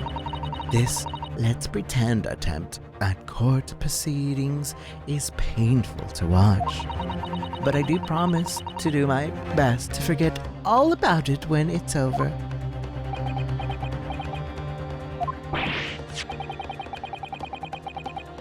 Sorry. Looking steak reveals the fact all too clearly. It's not the same steak. Also, that's a much rawer steak than the other one. It is. If the sorry-looking accused wishes to examine it again, be my guest. The plate has been entered into the court records. Was the plate I saw or thought I saw just a figment of my imagination? It's more complete than the same as after the incident.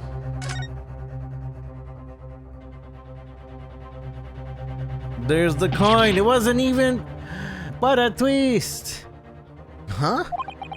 What in the world is this? I think it's a Koban coin. And the hallmark is just the Hohe era, I believe. No, I don't mean what is it. I mean, what is it doing there? Wait, did you say this was Hohe Koban? Yes, and apart from the meat juices, it looks like it to be in good condition. I imagine it's very valuable. This isn't the first time today that there's been talk about the Hohe Koban. I've heard of pearls before swine, but I've never heard of bullens in bullions. And I don't think you'll ever will again. This is extraordinary, though. This means...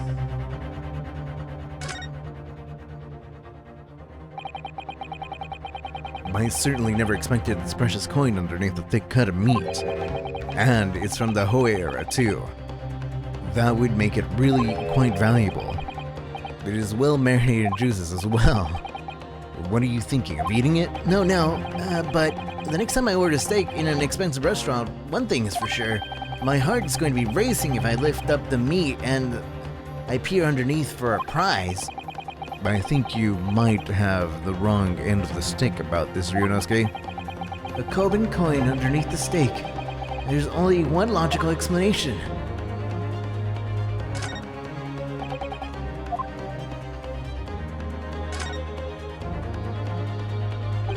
His emblem is on the side of the plate.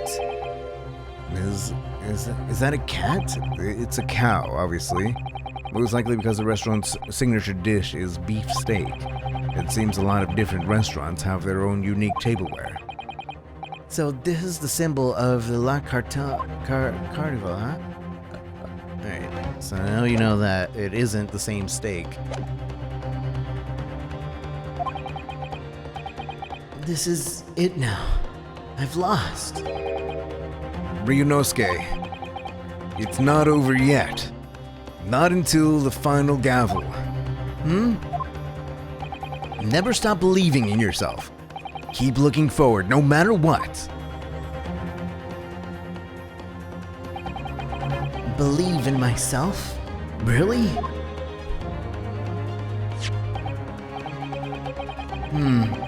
Maybe I should at least examine the evidence for myself. As the evidence requested by the defense has not been shown to be problematic in any way, I presume any further examinations have evidence in this trial will be unnecessary. Does the defense have any objections? That bloodstain is going to clinch the trial for me. Can this plate of steak reveal any other clues at all? There's another clue. Your Excellency, please wait. This plate of beef is hiding another clue. Another clue that will reveal a shocking truth. Objection! The only thing that's shocking here is your unhealthy fascination with beefsteak. Your Excellency, I think I've made myself clear, haven't I? I will not be able to turn a blind eye to any more unnecessary procrastination of this trial. I'm sorry, Miss Brett, but we must ensure a thorough examination of the evidence. I will not give a ruling until I'm completely satisfied that all reasonable doubt has been dispelled. I see. As a newly affirmed ally of my country, that's still your position, is it? Thank you, Your Excellency. Counsel for the defense, you will now clearly show the court to what you are alluding. Where precisely on this plate of beef is the new clue to be found? Right there. I already think it's the Coben coin. Yeah. I've already discovered this. You're giving me the same dialogue. Hurry up.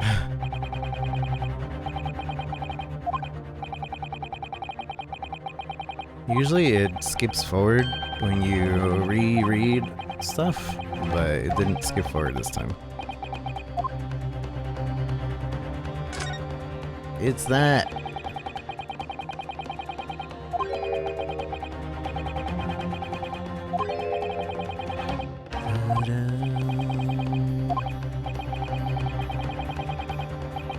Let me present that.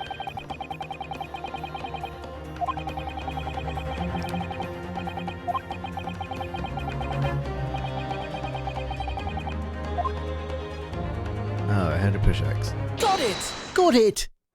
Got it! Good gracious, that's... Coben? What on earth? The Hoey era one at that.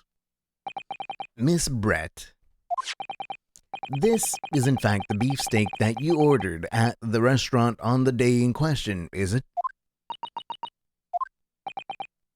Tell me, why is there an old coin seemingly hidden underneath the meat? Shut up!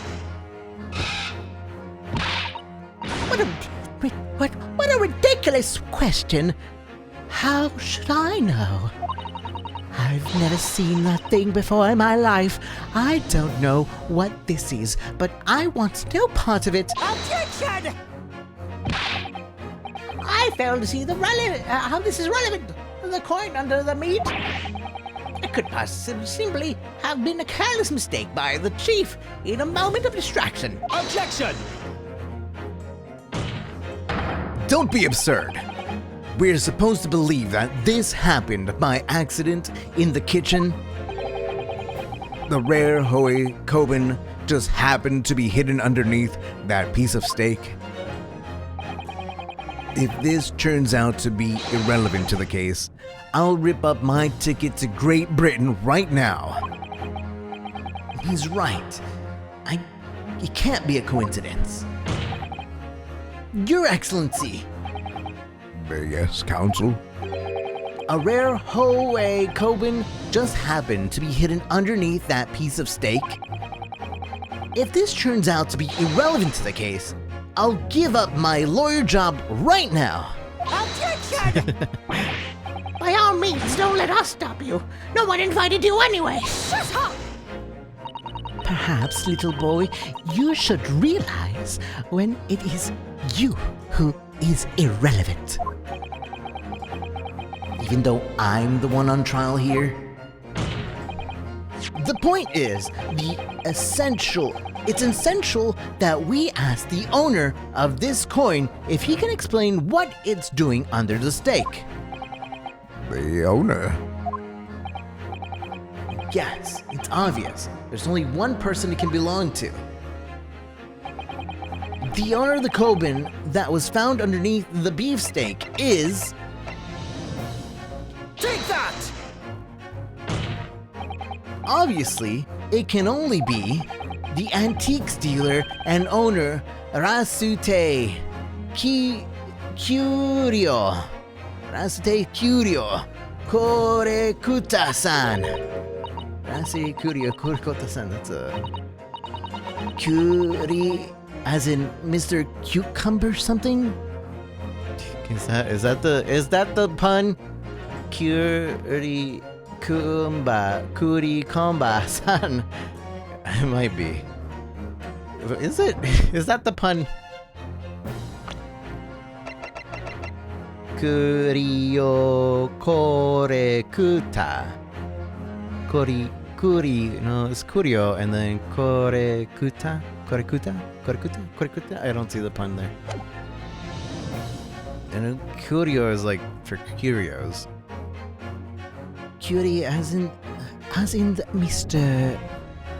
Cucumber something. Honestly, these ridiculous Japanese names are quite unfathomable.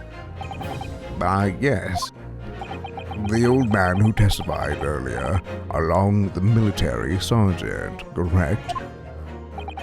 Yes, Your Excellency.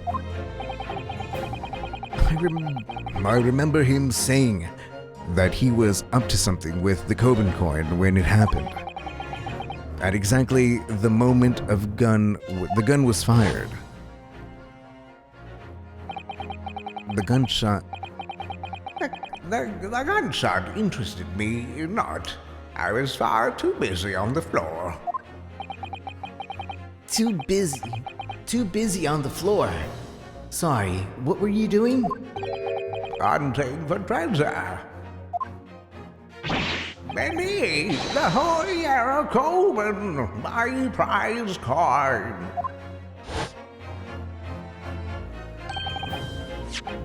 Then this Hoey era Koban, do you mean to tell me? Objection!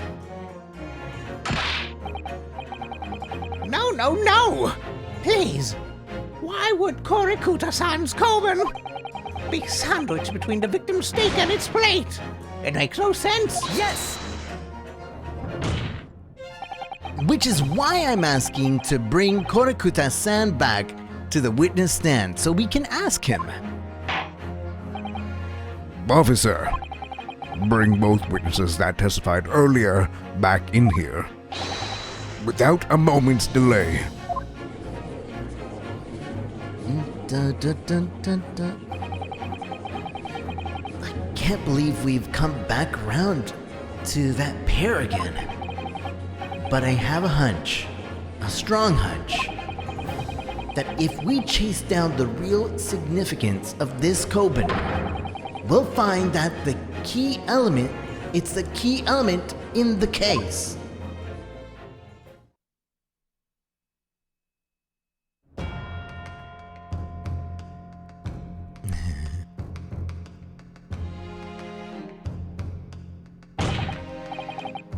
What is this all about?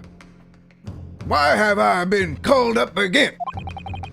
Don't you realize that it's dinner time for little baby I do?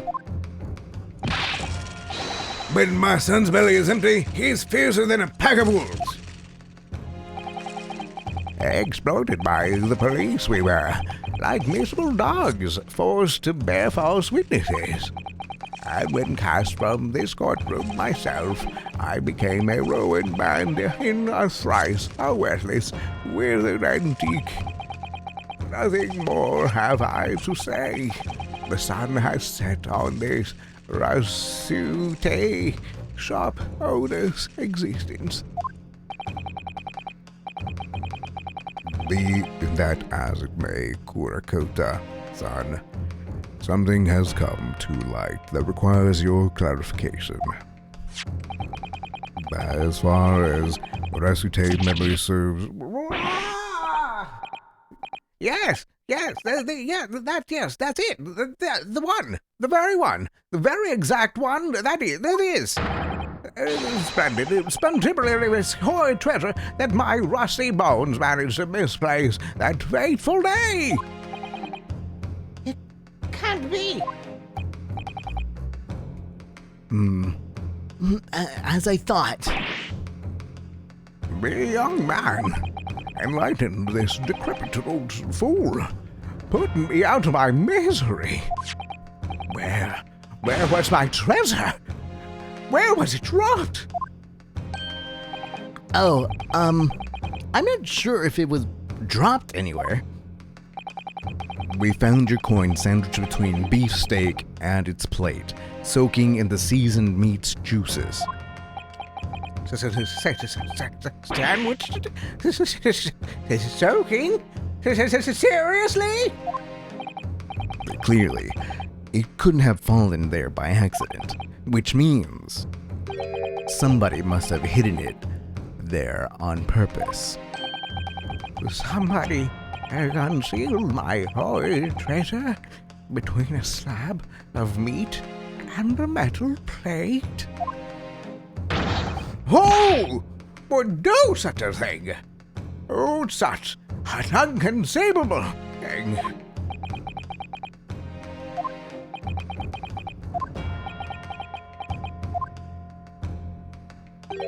Excuse me, could I say something? Yes, of course. Proceed, Inspector Hosonaga. I mentioned this earlier on the trial, but I was working undercover in the restaurant in order to investigate another case. Ah, yes, that's right, the secret undercover operation.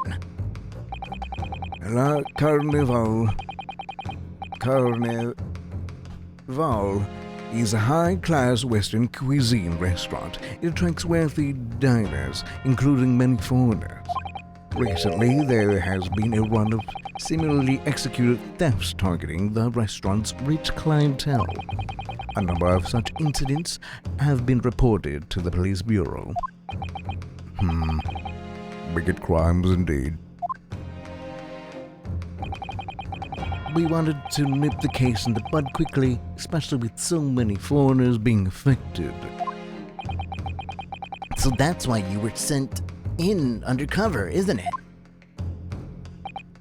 Yes, I took the job of waiter at the restaurant in order to flush out the criminal.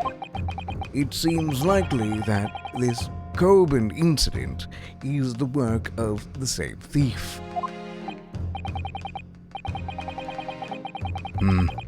So unbeknownst to us, there was a master thief at work in the restaurant on a regular basis. The place was already the scene of several crimes, it seems. I don't know about the master theft part, but the identity of the person who stole and hid Kurakuta-san's Koban is all too clear. What? What? I think the court would like to hear the defense's view on this matter. Tell us who this despicable scoundrel that stole Kurakata's Koban and hid it under the steak. I'm going to save scum. How's it going, Google Candy? Good to see you. Nice emotes there. I like them. Mega Phoenix.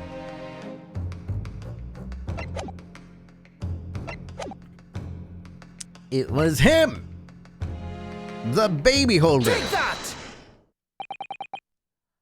Obviously, it can only be you. Sergeant Ayesanosa. Ayesanosa. What? How? How dare you? You monster! Monster. I stole that Koban, did I? I'm a master thief of La Carnival, am I? You're seriously accusing me of these crimes, cadet? But it wasn't me. It was Aido. Aido is the mastermind behind it all. This whole... I do.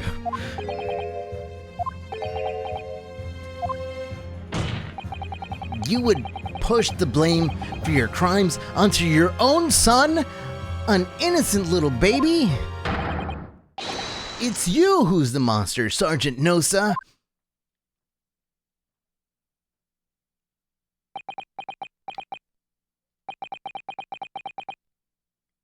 You.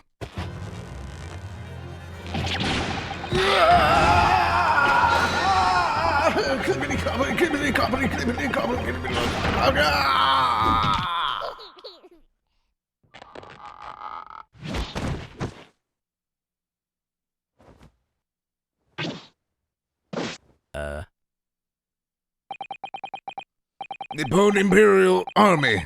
Sergeant Aizonosa preparing to stand down in the Supreme Court, sir.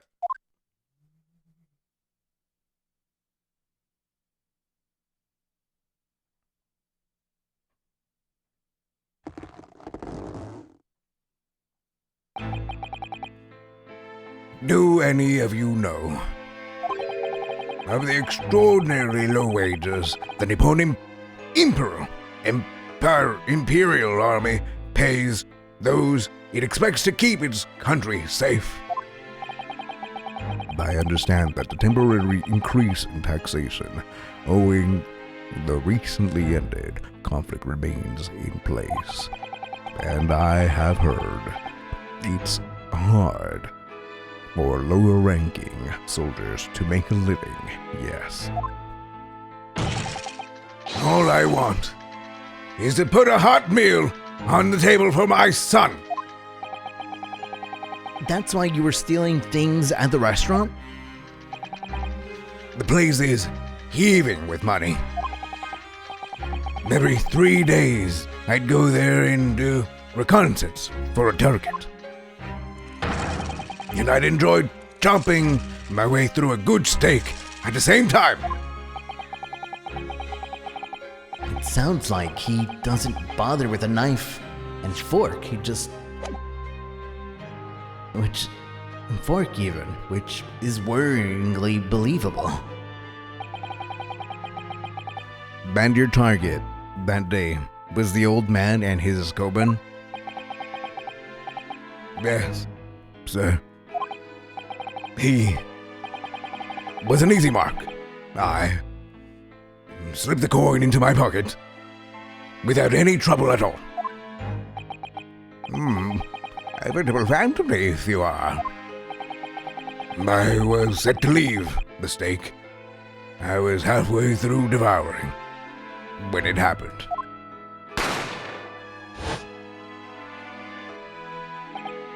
Yes. Yes, when the professor was shot. I knew that if the police conducted a search and found the coin in my pocket, it might be finished. I do, too. So I hid the incriminating evidence as fast as I could. On the double. I slipped it under the steak, hoping that I'd be able to rendezvous with it again later, at a later date.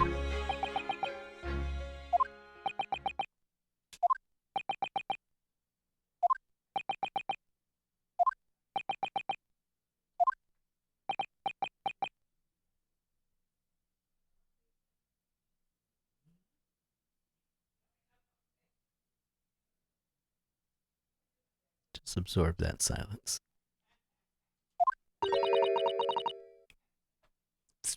This is ridiculous. Perhaps you could carry on with this absurd prattling in your own time? Well, Miss Brett... Of course, dear lady. Of course. How rude of us. I'm quite sure there's no need to detain you any longer at all.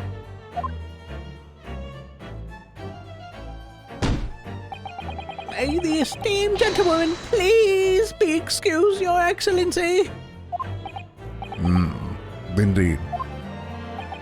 The theft and the Koban was clearly perpetrated by this baby-saddled sergeant. It would certainly appear to be unrelated to Dr. Wilson's murder. Are y'all stupid? Y'all are stupid. How do you not notice that that's his meat? That means this is the wrong plate. Of course it is.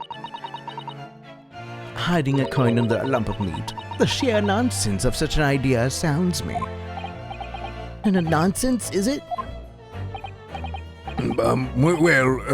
Oof. And as for picking up the steak and biting into it without using a knife and fork, it's beyond nonsense. It's pure madness. Very well. Now that all questions concerning this witness's testimony have been answered, I see no further justification for detaining her. You stupid people. Miss Brett, you are free to leave. No! Thank you, Your Excellency. Good luck, everyone. She destroyed evidence! And good day.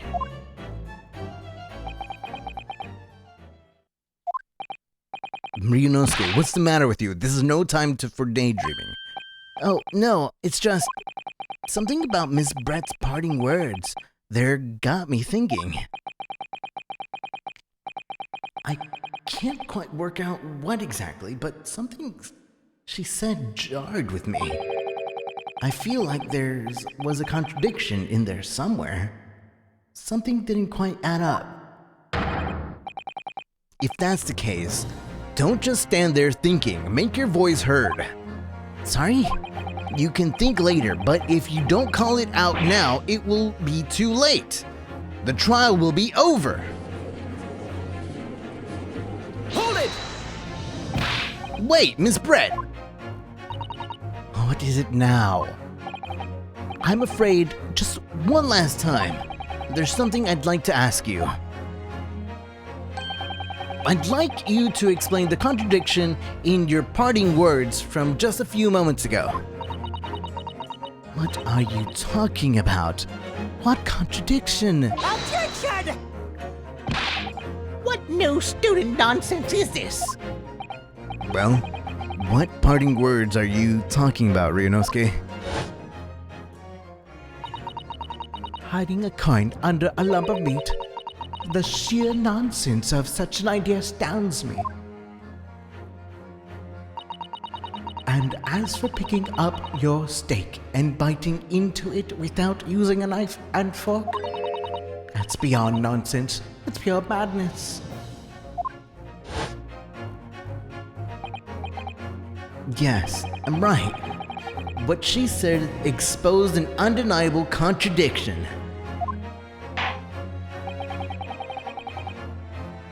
I'm going to need to see evidence, counsel. If Miss Brett's words truly are contradictory, where is the evidence to prove it? What words exactly? The meat! It's in the meat! I'm gonna save scum though. But I think it's one of the meat pictures. It should be one of the meat pictures.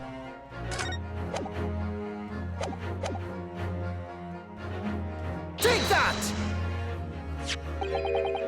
The steak that Miss Brett had been eating before the professor was killed. Yes, go on.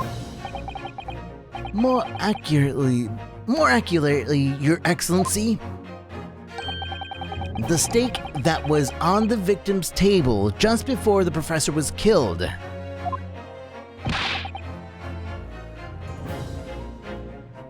Now you're just splitting hairs. Not true. Doesn't something about the steak strike you as unnatural? Unnatural? What on earth do you mean? It's extremely obvious. I'm talking about the shape of the edge where it's been bitten. You see, you've noticed it too, Miss Brett. Noticed what exactly, counsel? Just a few moments ago, Miss Brett claimed no Englishman could even contemplate picking up a steak and biting into it without using a knife and fork. Of course she did. She's a refined English gentlewoman herself. then take a good look at this steak. In particular, the edge where it's been eaten. As you can see, there are clearly defined barbaric teeth marks there. Ah, Oh, It looks like Miss Brent has realized something. So, if the witness, as she claims, wouldn't contemplate eating anything without a knife and fork, there shouldn't be teeth marks in the steak at all. but what is your actual point? Perhaps the delightful Miss Brent was randomly hungry. Oh, whatever you say, dear lady. As I said, I really must be leaving now. Afternoon tea with the Minister of Justice cannot possibly be any longer. Of course, of course. This will all be over in the blink of an eye. Rest assured, I'm about to put this rookie in his place. I've heard enough. You irritating little spectacled samurai relic. Of course, dear lady. What's the matter, Miss Brett? Have we ruffled your feathers? Clearly, the witness knows what this means. She realized the catastrophic implications that these teeth marks and the steaks have for her. Ryunosuke, do you know where you're going with this? Yes, now at last, it's all come together. The mysterious teeth marks in the steak had allegedly been eaten with cutlery. The reason why the bloodstain I know I saw somehow seemed to have disappeared. And most importantly, the evidence that proves once and for all who shot Dr. Wilson that day. I accept these teeth marks in the steak are a little unnatural, as you put, Counsel. But what exactly are you suggesting to tell us? Everything, Your Excellency. Everything? Yes, I believe that these barbaric teeth marks in the steak here amount to conclusive evidence in this case. Evidence that will prove beyond any doubt who shot Dr. Wilson. Conclusive evidence? How many times have I heard that today? You wouldn't know the meaning of the phrase typical Japanese empty threats. How can you be so sure? Oh, it's quite simple. If you really had such conclusive evidence, you would have presented it in the court long ago. Actually, the evidence I'm talking about hasn't been brought before the court yet. Hasn't been? What? But just because it hasn't been shown yet doesn't mean that the evidence does not exist. This is absurd. The trial has run several hours already, and you say there's evidence yet to be brought forward? There can't be. I don't believe you have it. Objection. I don't, but there is someone who does have it. Someone in this very courtroom. And if that person is willing to submit the piece of evidence I'm referring to, it will solve every remaining mystery about this case. Very well, I have a feeling this will be my last request of the defense in this trial. Who possesses the conclusive evidence that will reveal the truth about this whole affair? The guy that collects evidence? Take that! That has the other plate? The answer is obvious. It's Inspector Hosonaga. What? I have it. Yes. You wouldn't be... You think I've been withholding conclusive evidence? That's ridiculous. No, I'm not saying that. Everyone's attention has been focused on this steak with the teeth marks. Yes. Now, earlier this afternoon, Sergeant Nosa told the Corps the following. I enjoyed chopping my way through a good steak, as well as admitting to stealing Kurokuta-san's coin. He told us that he slipped it under the steak. You watch it, cadet. I am a superior officer. Sergeant Nosa, could you please confirm something for me? Was the steak you put the coin under, in fact, your own steak? Attention! Affirmative, of course. I might be a soldier in the Imperial Nippon Army, but still. I'm not brave enough to ask a foreigner gentle lady if she'd mind me manhandling her meal to hide something in it.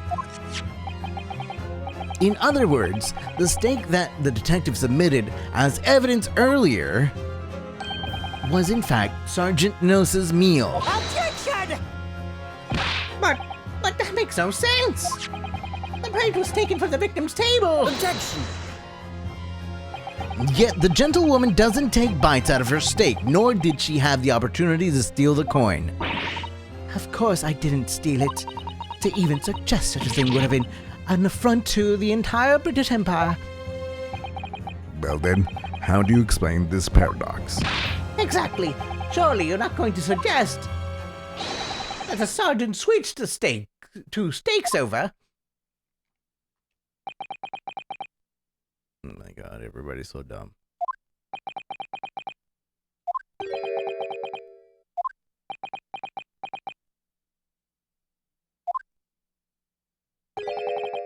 You did switch the plates? Well, after it happened, they,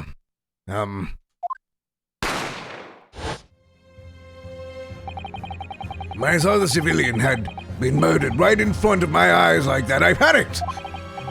As I said, I immediately lifted the steak and hid the coin underneath it. But then, when the waiter announced that he was an undercover policeman, I thought I'd had it. If he decided to investigate my slab of meat, that'd be it. I'd be getting my marching orders. So when the cadet was arrested and taken to the kitchen, I seized my chance.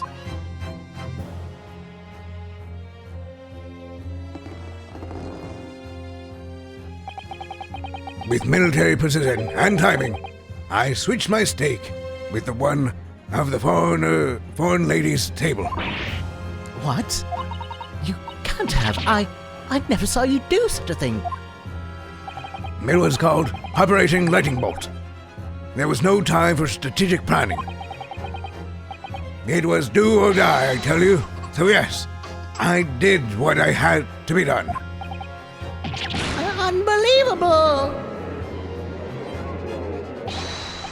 However, fear not, Prosecutor-san. What now? I swear on the brass buttons of my uniform that is all I did, sir. All you did? That's plenty, Sergeant. Yes! So, the Sergeant knows to switch the plates over. It means it took Miss Brett's steak and the plate it was on back to his own table. Yes, that follows. Inspector Hosonaga. Yes. Yes. Earlier in this trial, you told the court this. You said that you had not only taken Miss Brett's steak after the incident, but also Sergeant's. That to preserve evidence, you had taken both.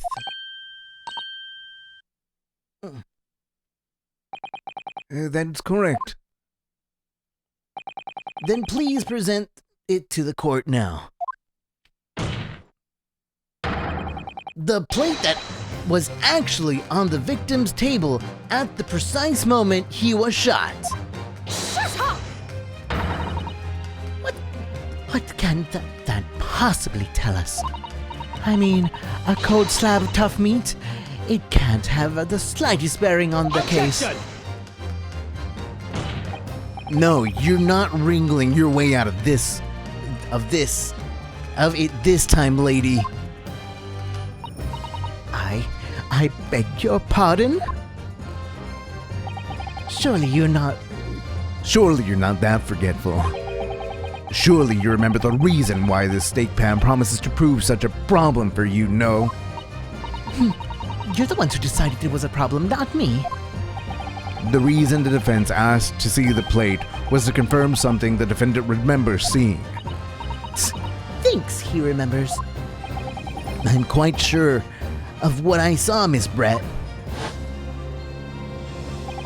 On the side of the plate that was on the table directly behind Dr. Wilson, there was a clear spattering of blood from the gunshot wound to the victim's chest. I believe the defendant's memory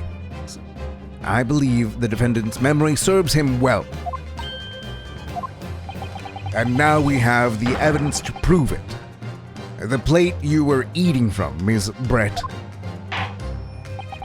Let us not prolong this any further, Inspector. You will show the evidence to the court. Present the beefsteak and plate that was originally on the victim's table at the time of the incident.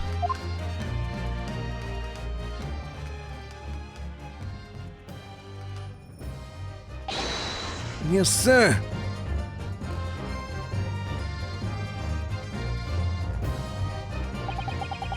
Sorry for keeping you. Here is the other steak and its plate. Please feel free to examine it.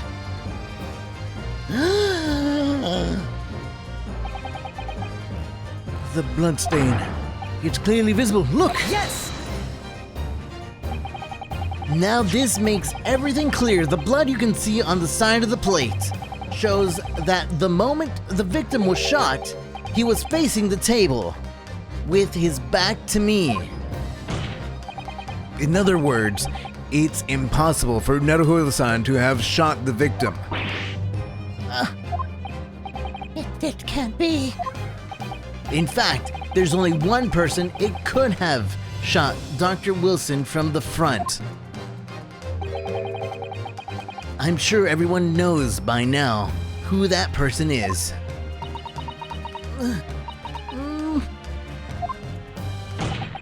That's right, Miss Giselle Brett.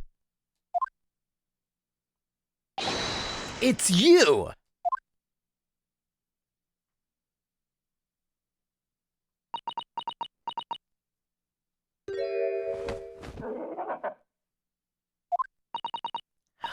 Done by a Japanese schoolboy. No.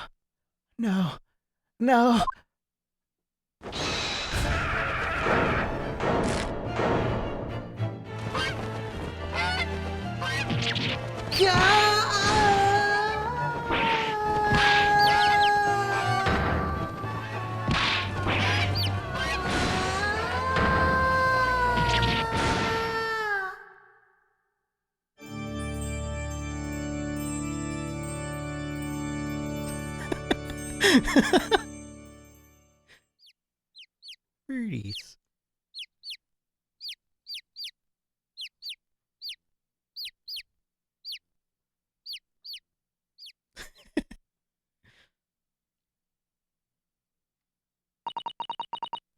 Please excuse my little outburst. I briefly lost my composure. Why were they chickens? Chicks. Why are they chicks for goose?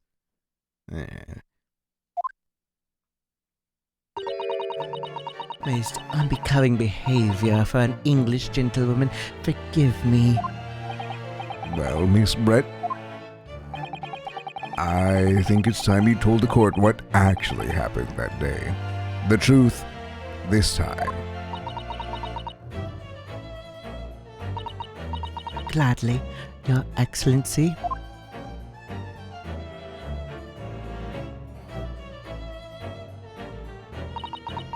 It was I who took the professor's life, using Cure-A-Day.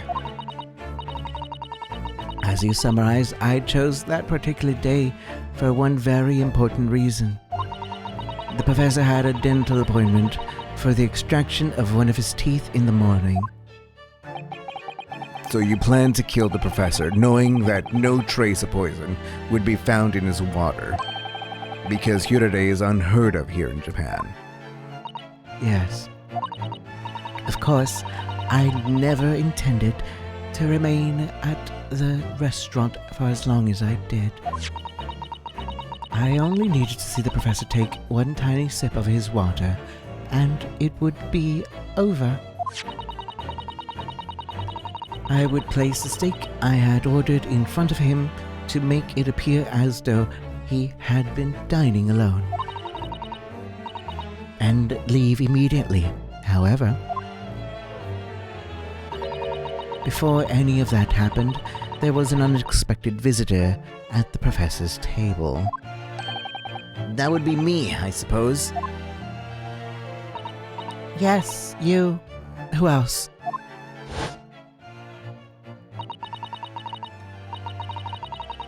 Such a trifling matter, but the fact that you decided to come over to greet the professor meant that I had lost my chance to slip away unnoticed. In due course, the professor took a sip of his water and was paralyzed. I made sure he was sitting in his chair such that he wouldn't fall. There was no going back at that point, so I concocted a plan on the spur of the moment. The plan to pin Dr. Wilson's murder on this innocent man. I happened to know the professor always carried a gun. I decided to use that fact to my advantage. I had a bottle of Cure-A in my handbag, and my own pistol concealed under my skirt. I knew it! Under your skirt? So I was right. There were two guns. Yes. And then I finished my coffee and got up to leave. That's when I noticed the professor's gun, which you had presumably placed on the floor. Place where you were sure that I would notice it. And everything went according to plan. You noticed the gun as intended. And then, just as you bent down to pick it up, bang. That's when you shot the professor with your own gun, even though at that point he was already dead. Naturally, the gunshot caused a commotion, at which point the waiter appeared. Obviously, I assumed Naruhiro-san was the culprit and apprehended him. I took him to the pantry and adjoined the kitchen and locked him inside. That's when I took the opportunity to turn the professor and his chair around. Because, of course, you needed to make it look like the defendant had shot Dr. Wilson from where he'd pick up the gun.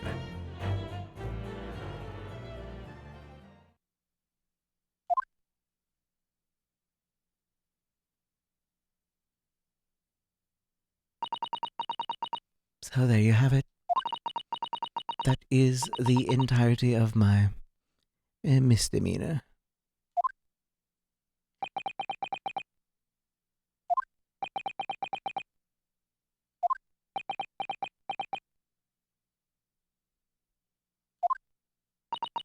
Your Excellency, Yes? I wonder,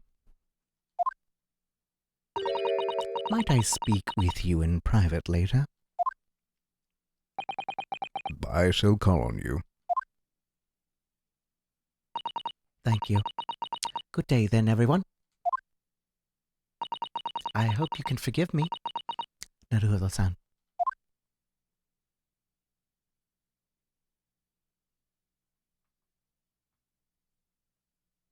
She's a ghost. She just faded away.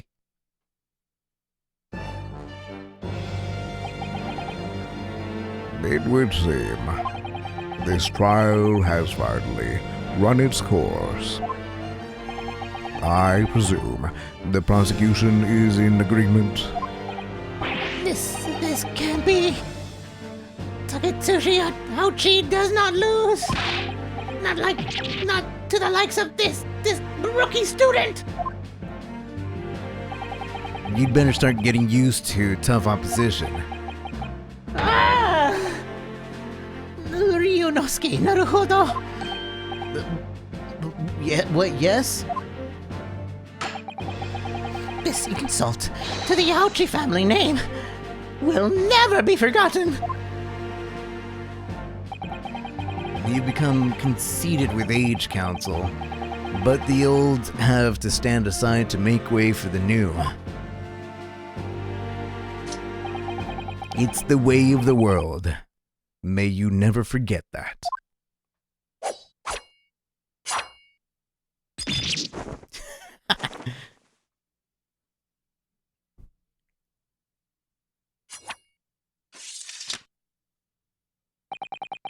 A 1,000 millennia may pass, and still the Ouchi clan will never measure up to the Naruhodo clan.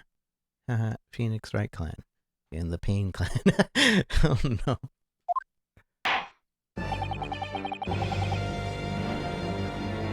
This trial in the Supreme Court of Japan will, I believe, go down in history as the start of a new chapter in our country's judicial system. Despite being summoned as accused, you, Ryunosuke Naruhodo, presented an excellent case. Thank you, Your Excellency. The use of evidence and deduction to unravel the truth is a modern methodology. After all, it has only been a few short decades since our country opened its doors to the wider world. But the Western ideas of science are rapidly gaining acceptance here. I feel sure that science will bring new methods of investigation and new procedures of justice. A new future of law awaits, but what it will look like, I cannot begin to imagine. That is for the young to pursue. Kazuma Asogi. Yes? Yes. After this trial, you are to embark on your journey of discovery to the illustrious British Empire. Learn all you can, absorb everything of the wider world that you are able to. And do not forget to fulfill the mission imposed upon you.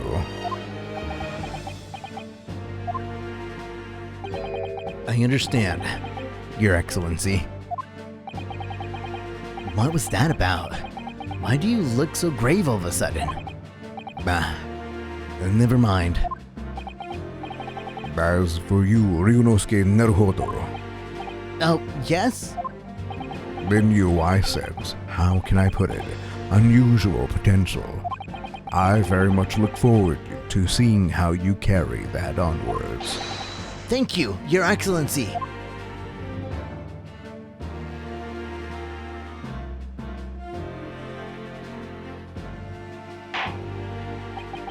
It is time to deliver the final verdict. I hereby find the defendant, Ryunosuke Naruhodo, not guilty. Yay! Ah, happy! Ooh! Blossom, sakura blossom everywhere. This court is now adjourned. That was the longest first episode I've ever played for Phoenix Wright. Usually the first episode are like 3 hours max.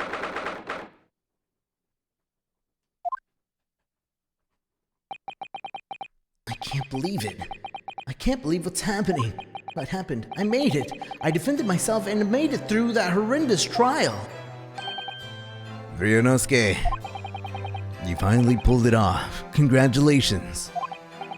Well, I couldn't have done it without you. Thank you, Kazuma. No.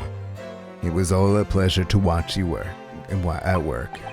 So, you owe me a extra large sukiyaki from the place on Yume University Street. Don't forget. Good afternoon. Oh, your hard work has paid off. Paid off. Congratulations to both of you for proving Naruhodo-san's innocence. Bah, our trusty judicial assistant. You worked hard for that result too, you know. Oh no, I didn't do anything. Thank you so much. If we hadn't had that research report of Miss Brett's, I don't know how things would have turned out. Your kind words should really be for my father. I was simply doing as he asked. It was his idea for me to go to the university and investigate. Your father? Yes, of course. Forgive me for intruding on the court proceedings, Your Excellency. Suda Mikotoba, Judicial Assistant to the Defense. Speaking of Mikotoba, There you are, I believed. Congratulations are in order. Naruhodo, you did an excellent job. Thank you, Professor. No. It was I who should be thanking you, after all. Your efforts exposed the true criminal that took the life of my good friend. Good friend? Oh yes, you mentioned that before. It was you who actually invited Dr. Wilson to Yume University, wasn't it? Yes, that's right. Professor Mikotoba studied overseas himself. He went to study forensic medicine in Great Britain. Presumably, that's when you met Dr. Wilson. Exactly. In those days, we worked together in the same hospital. Oh, you work together? I've never heard you mention that before. Well, it was a long time ago now. Besides, it's your turn, Asogi. Great Britain is a magnificent country. It leads the world in science, medicine, engineering, culture, and of course in law. Watch and learn, my boy. See what's happening in the world's largest melting pot. I will. I'll learn all that I can. I swear on this, the spirit of the Asogi clan. You're not taking that sword to Great Britain, are you? Of course I am. Of course I am. The Japanese man's katana is his soul. This blade shows me where I need to go and cuts down anything that's in my way. Yes, I've definitely seen how sharp it's already with my own eyes. That reminds me, what happened to the woman? To Jezebel Brett, I mean. After all, she's guilty of murder. Ah, yes. It's not easy to tell you this, but What do you mean? Surely she's going to be facing trial herself. She's the true culprit, after all. she will be leaving Japan in the very near future for Shanghai. What? Shanghai? Giselle Brett will not appear in court again in this country, I'm sure of that. What? But why not? As a matter of consecutive jurisdiction. Jurisdiction. As a matter of consecutive jurisdiction. Inspector Hosonaga! It was a hard-fought battle in the courtroom today. Very impressive to watch. I must congratulate... But what all this about the consular jurisdiction? We cannot try this particular foreigner for her crimes here in Japan. What? We can't try her? But then who? Who's going to bring her to justice? The British consular court will hear her case somewhere far away where our voices can't be heard. But why a consular court? Professor, I simply don't understand. I thought consular courts were a thing of the past now that we have signed the Friendship Treaty. Yes, the normal circumstances, you're right. Then, so long as it is not a serious incident of a highly political nature, our respective governments, they can't invoke a consular court just like that. Oh, can't they? Yes. She's a student, but it doesn't justify the government's making secret arrangements about her fate, does it? Something strange is going on. So Miss Brett can't be held accountable for her actions here in Japan? I'm afraid that for the young student, today's trial was nothing more than a game all along. There was never any danger of computance for her. I don't believe it.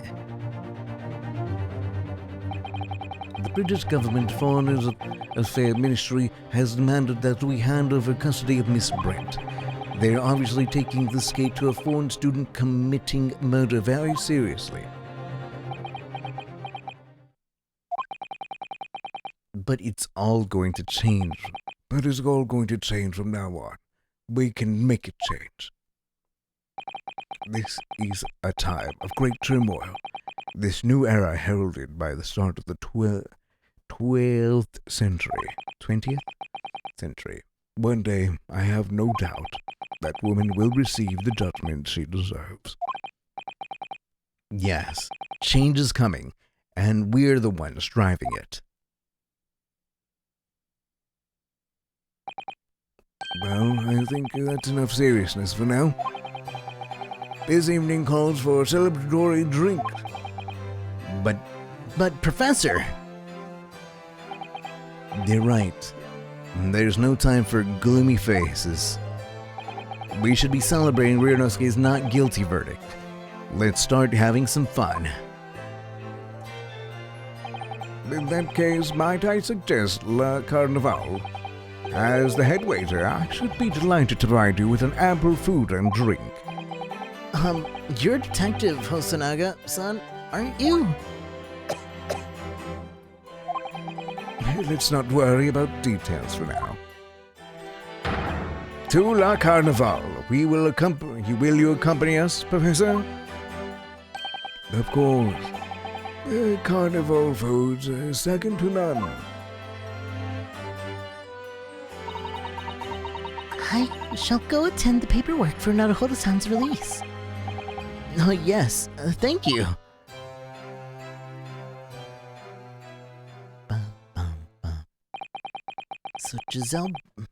So Giselle Brett won't be tried here.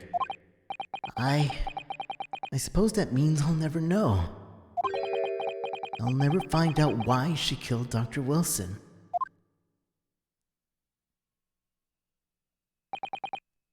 Kazuma. Kazuma? Yes, Ryunosuke? I just wanted to say thanks again for all that you really saved my skin today. I didn't do a thing. You were the lawyer in there, weren't you? That defense was all your own work. Your skills made the difference, though. One day, I bet you'll be the best lawyer in the world. Your skills made all the difference, sir. I bet one day you'll be the best lawyer in the world. I'm not sure about that. To be honest, something kept occurring to me over and over again during that trial. I couldn't help thinking that maybe you're the one who's destined to become the great lawyer. A great lawyer. Not me. What? Come on, be serious. If I helped you today, it was only right at the very start of the trial. But you have a natural talent for it. You've been being a defense lawyer. Oh no, not me. Oh, that tense verbal combat? I never want to go through that ever again. I did what you told me to do. That's all because I knew I could trust you. That's the point. Sorry? What do you mean, that's the point? Listen, Ryunosuke. Do you know what the most crucial weapon is that any lawyer needs in order to win? Knowledge of the law? No, the ability to believe. To believe? To believe what? A defense lawyer has to fight for his clients. He has to believe in them at all times. Like you believe in me. Like you believed in me when I said I didn't do it? I'm human. I'm just like you. I don't have some Superman ability to know the truth. But you have to make the choice about what to believe in and stick to it when you are defending someone. Sometimes in a courtroom, you can really be backed into a corner. But being able to remain faithful to what you choose to believe in, even then, well, that's not something that anyone can do. It takes a special kind of person. Believing in your client? Just look at today's trial. I'm a student lawyer with precious little experience, but you never stop believing in me. Well, You face seemingly hopeless situations time and again, and you never stop looking for the truth. And in the end, you found it. Through your own efforts, and because you never stopped believing in me. Thanks, Kazuma.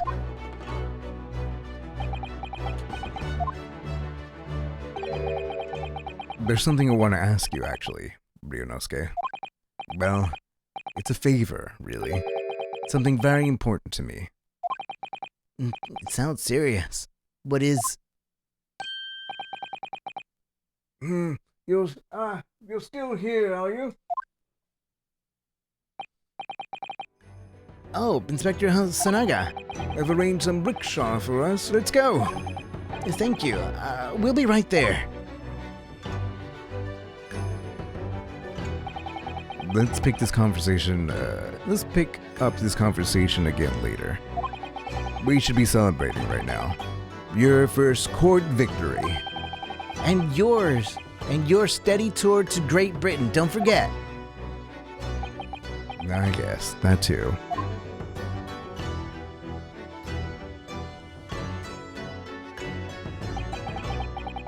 So my very first trial came to an end.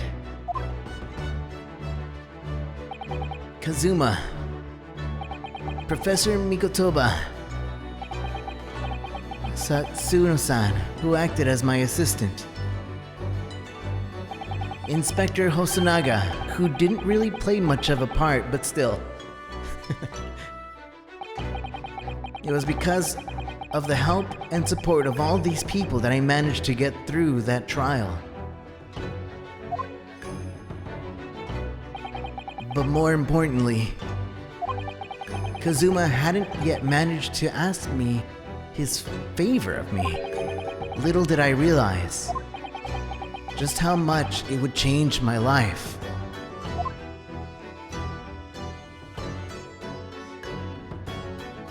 End.